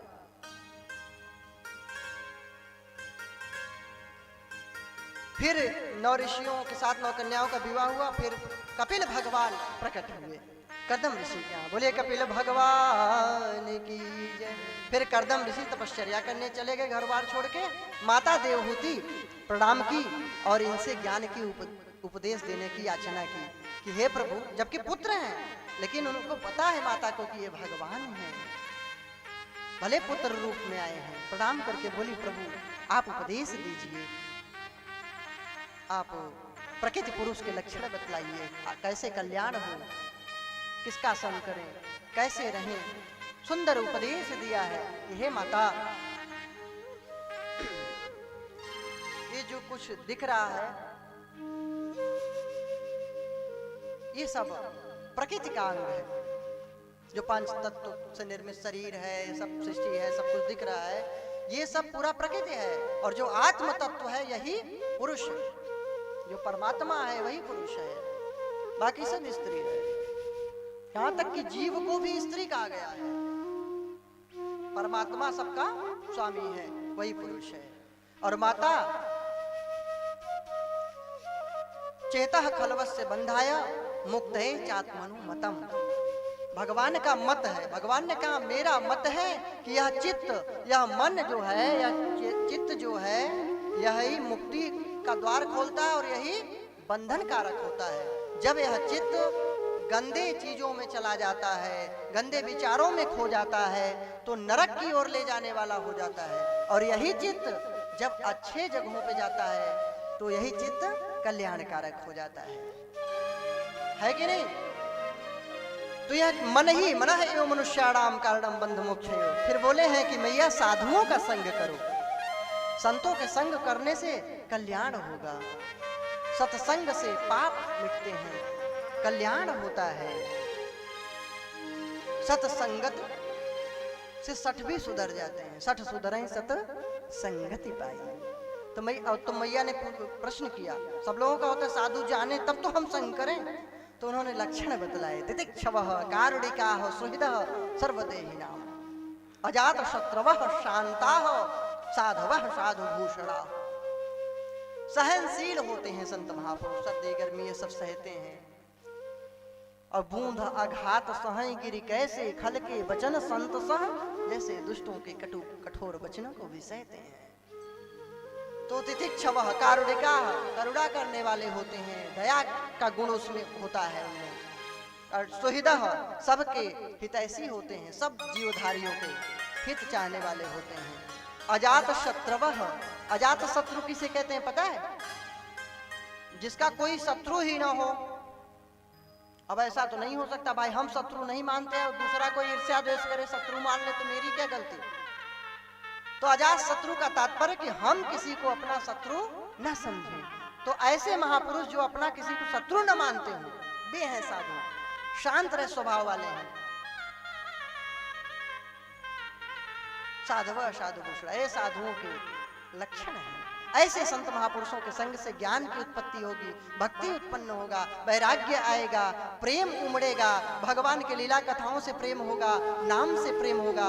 फिर हम उस ओर बढ़ेंगे और फिर प्रभु का साक्षात्कार होगा और प्रभु की प्राप्ति होगी।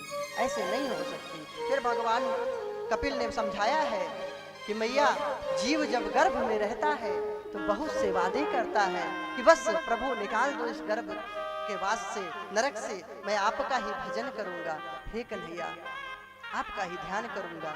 लेकिन महाराज जब गर्भ से बाहर आता है तो इस संसार की चकाचौंध में फंस जाता है अपना तेरा मेरा करके लड़ता मरता रहता है और फिर जन्म होता है, फिर मृत्यु होता है। और अरे ओ मरिया बिताए दई राम नहीं जानो, ओ मरिया बिताए दई राम नहीं जानो, ओ मरिया बिताए दई राम नहीं जानो, राम नहीं जानो, राम नहीं जानो, राम नहीं जानो, राम नहीं जानो, ओ मरिया बिताए दई राम नहीं जानो, ओ मरिया बिताए दई राम नहीं जानो। भजन बिना हरि भजन बिना, भजन बिना हरि भजन बिना, इति विषयों में उमरिया भजन बिना, इति विषयों में उमरिया भजन बिना। बोलो पांचवे बिहारी लाल की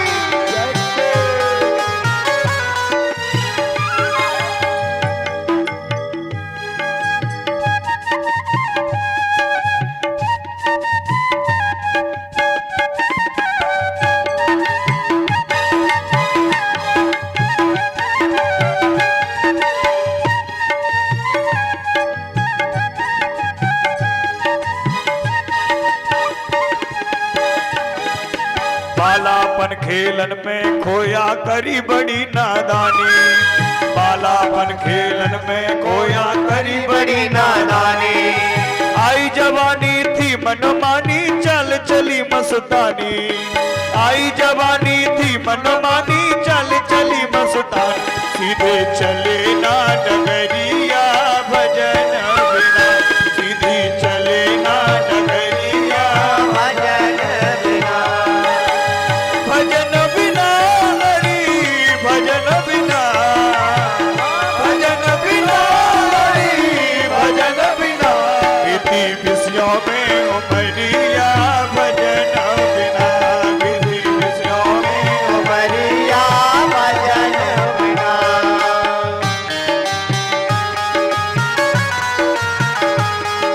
भक्तवत्सल भगवान की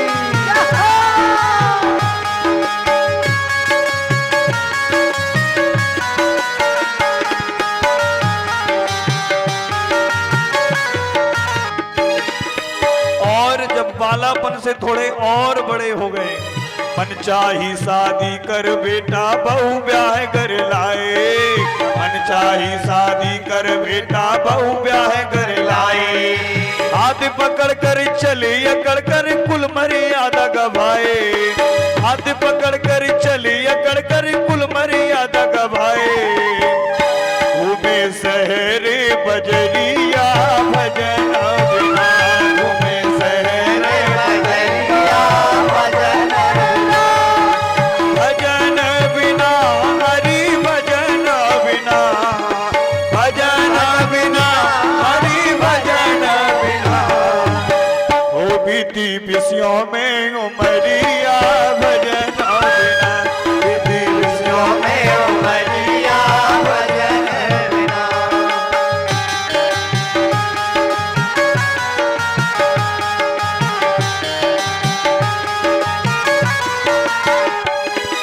देखिए एक दूसरे से कहने से कोई लाभ नहीं है, कोई भी एक उठ जाओ और भगवान के भजन में तालियों की सेवा करते बड़े भाव से सभी लोग गाइए।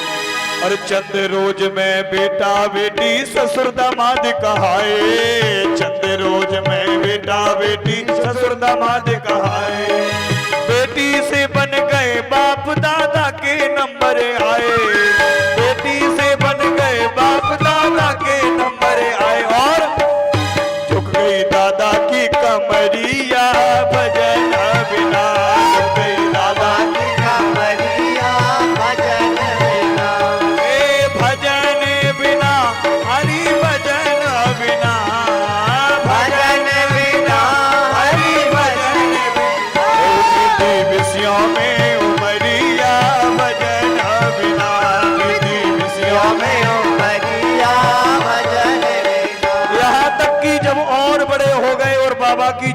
कमर भी झुक गई, बेटी से बन गए बाप। एक दिन राम नाम सत हो गई खत्म कहानी। एक दिन राम नाम सत हो गई खत्म कहानी। सगे सने ही रोबे बाबा बोल सके ना पानी। सगे सने ही रोबे बाबा बोल सके ना पानी। और बंद हो गई है नजरिया भजन बिना। बंद हो गई है नजरिया भजन बिना। बंद हो गई है नजरिया भजन बिना। बंद हो गई है नजरिया भजन बिना। ए भजन बिना हरि भजन बिना। भजन बिना हरि भजन बिना। हाथ ऊपर करिए। आज तो आप लोग ऐसे लग रहे हो जैसे घर से नहीं अस्पताल से आए हो, इसलिए हाथ ऊपर करते हो, मस्ती में झूमते हो। सभी लोग बोलेंगे ओ बीती बिसियों में ओ मैरिया भजन बिना। बीती बिसियों में ओ मैरिया भजन बिना। भजन बिना हरि भजन बिना। भजन बिना हरि भजन बिना। बीती बिसियों में ओ मैरिया भजन बिना। बीती बिसियों में ओ मैरिया भजन बिना। और पंडित हो या फिर पैगांबर योगी ज्ञानी ध्यानी। पंडित हो या फिर पैगांबर योगी ज्ञानी ध्यानी। इच्छुक या भूप सेठ हो सबकी यही कहानी। इच्छुक या भूप सेठ हो सबकी यही कहानी। सदगुरु लाए हैं खबरिया भजन बिना। सदगुरु लाए हैं खबरिया भजन बिना। बंद हो गई है नजरिया भजन बिना। बंद हो गई है नजरिया भजन बिना। ए भजन बिना हरि भजन बिना। भजन बिना हरि भजन बिना। ओ बीती बिसियों में उमरिया भजन बिना। बीती बिसियों में उमरिया भजन बिना। बीती बिसियों में उमरिया भजन बिना। बीती बिसियों में उमरिया भजन बिना। बीती बिसियों में उमरिया भजन बिना। बिसियों में उमरिया भजन बिना। बीती बिसियों में उमरिया भजन बिना। बीती बिसियों में उमरिया भजन बिना। बीती बिसियों में उमरिया भजन बिना। उमरिया भजन बिना। उमरिया भजन बिना।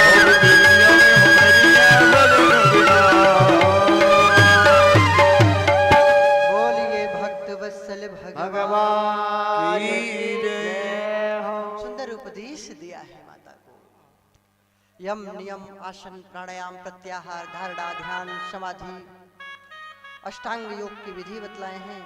मैया देवहूति 21 दिनों तक अद्भुत स्थिति को प्राप्त हो गई। 21 दिनों के बाद शरीर को त्याग कर भगवत धाम को चली गई। बोले देवहूति माता की जय। कपिल भगवान भी कपिलोपि महायोगी भगवान पितुराश्रमात अपने घर से आश्रम से पिताजी के पास से छोड़कर सब कुछ गंगा सागर जहाँ है वहां पे चले गए और तपश्चर्या करने लगे। बोले कपिल भगवान की जय। बस यहीं पे 33 अध्यायों वाले तृतीय स्कंद को प्रणाम करते हैं। कल आप सभी लोग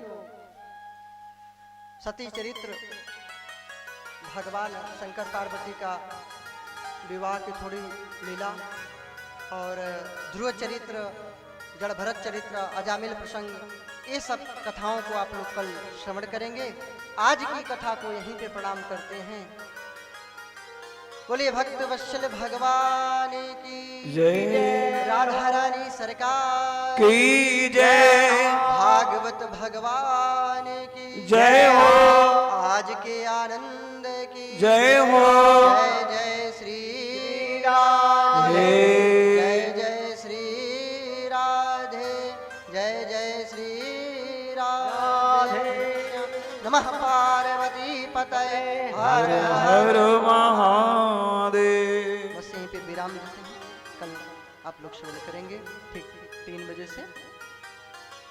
जय श्री राधे, जय श्री कृष्ण। बोलो बाके बिहारी लाल की सदगुरुदेव भगवान की। ये देश बिगाना है, छोड़ के जाना है। तू राधे राधे राधे, तू राधे राधे राधे, तू राधे राधे बोल रे, तेरे मत गोल रे। तू राधे राधे बोल रे, तेरे मत गोल रे। ये देश बिगाना है, छोड़ के जाना है। ये देश बिगाना है, छोड़ के जाना है। तू राधे राधे राधे, तू राधे राधे राधे, तू राधे राधे बोल रे, तेरे मत गोल रे। तू राधे राधे बोल रे, तेरे मत गोल रे।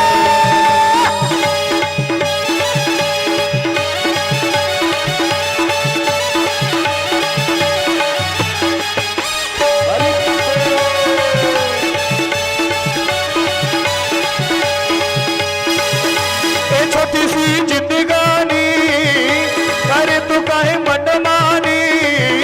ए छोटी सी जिंदगानी करे तू काहे मनमानी। तू मीठा मीठा मीठा, तू मीठा मीठा मीठा, तू मीठा मीठा बोल रे, तेरे मत गोल रे। तू मीठा मीठा बोल रे,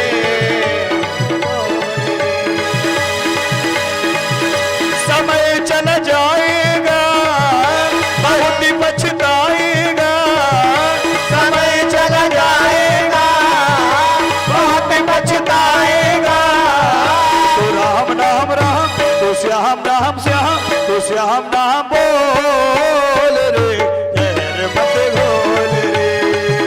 तो राम नाम बोल रे, तेरे मत गोल रे, तेरे मत गोल रे, तेरे मत गोल रे।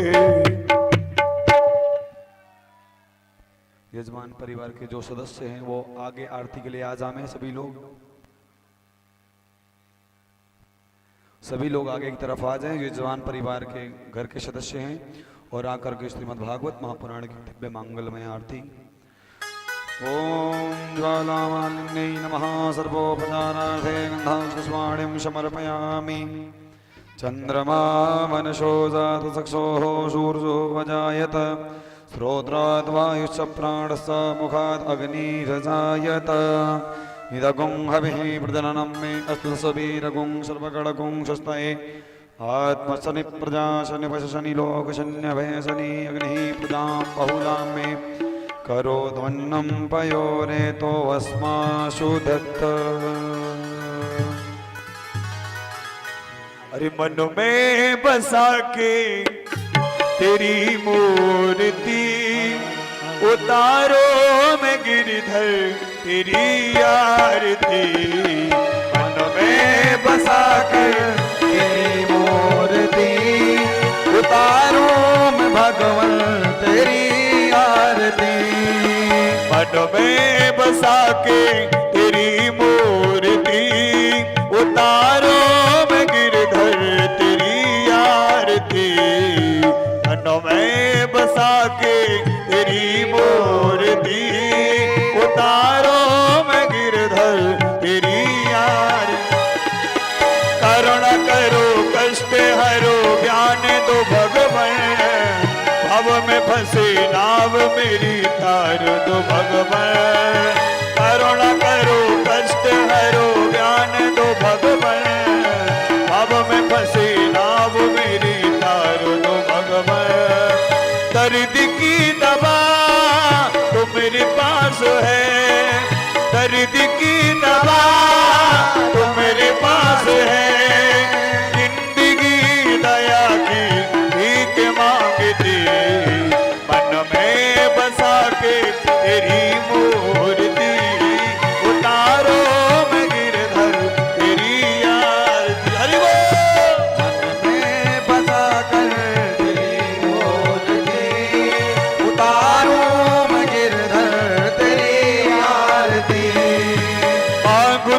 तुझसे क्या मैं यही सोच है भगवन, जिंदगी जब तेरे नाम कर दी है अर्पण। मांगू तुझसे क्या मैं यही सोच है भगवन, जिंदगी जब तेरे नाम कर दी है अर्पण। सब कुछ तेरा कुछ ना मेरा, सब कुछ तेरा कुछ ना मेरा, चिंता है तुझको संसार की, मन में बसा के तेरी मूर्ति, उतारों में भगवन तेरी आरती। जय हो। मन में बसा कर तेरी मूर्ति, उतारूं मैं गिरधर तेरी आरती।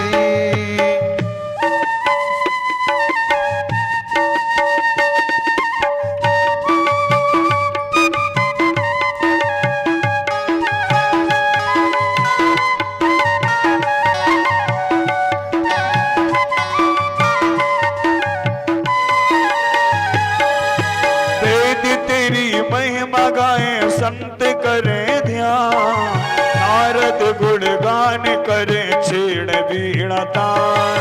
वेद तेरी महिमा गाएं संत करें ध्यान, नारद गुणगान करें छेड़ वीणा।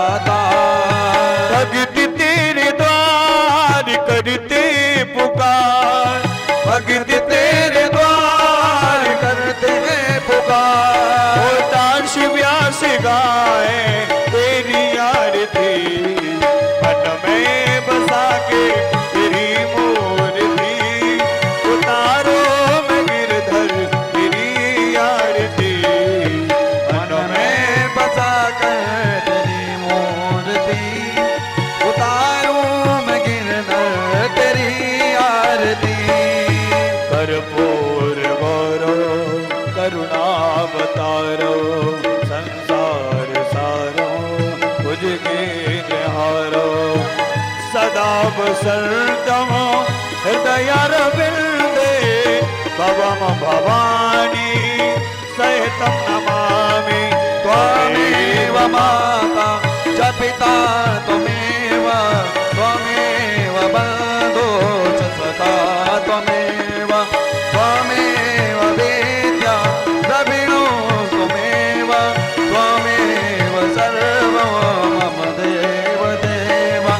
कायेन वाचा मनसेन्द्रियैर्वा, बुद्ध्यात्मना वा निश्चिता स्वभावा। करोति यद् सकलं परस्मै, नारायणायेति समर्पयेत्। मन में बसा कर तेरी मूर्ति, उतारूं मैं गिरधर तेरी आरती। जलेन शीतलीकरणं मा पुष्पै देवाय वन्दनं मा आराधिक्यं समर्पयामि। ओम द्यौः शान्तिरन्तरिक्षगुं शान्तिः पृथिवी शान्तिरापः शान्तिरोकनयः शान्तिः वनस्पतिः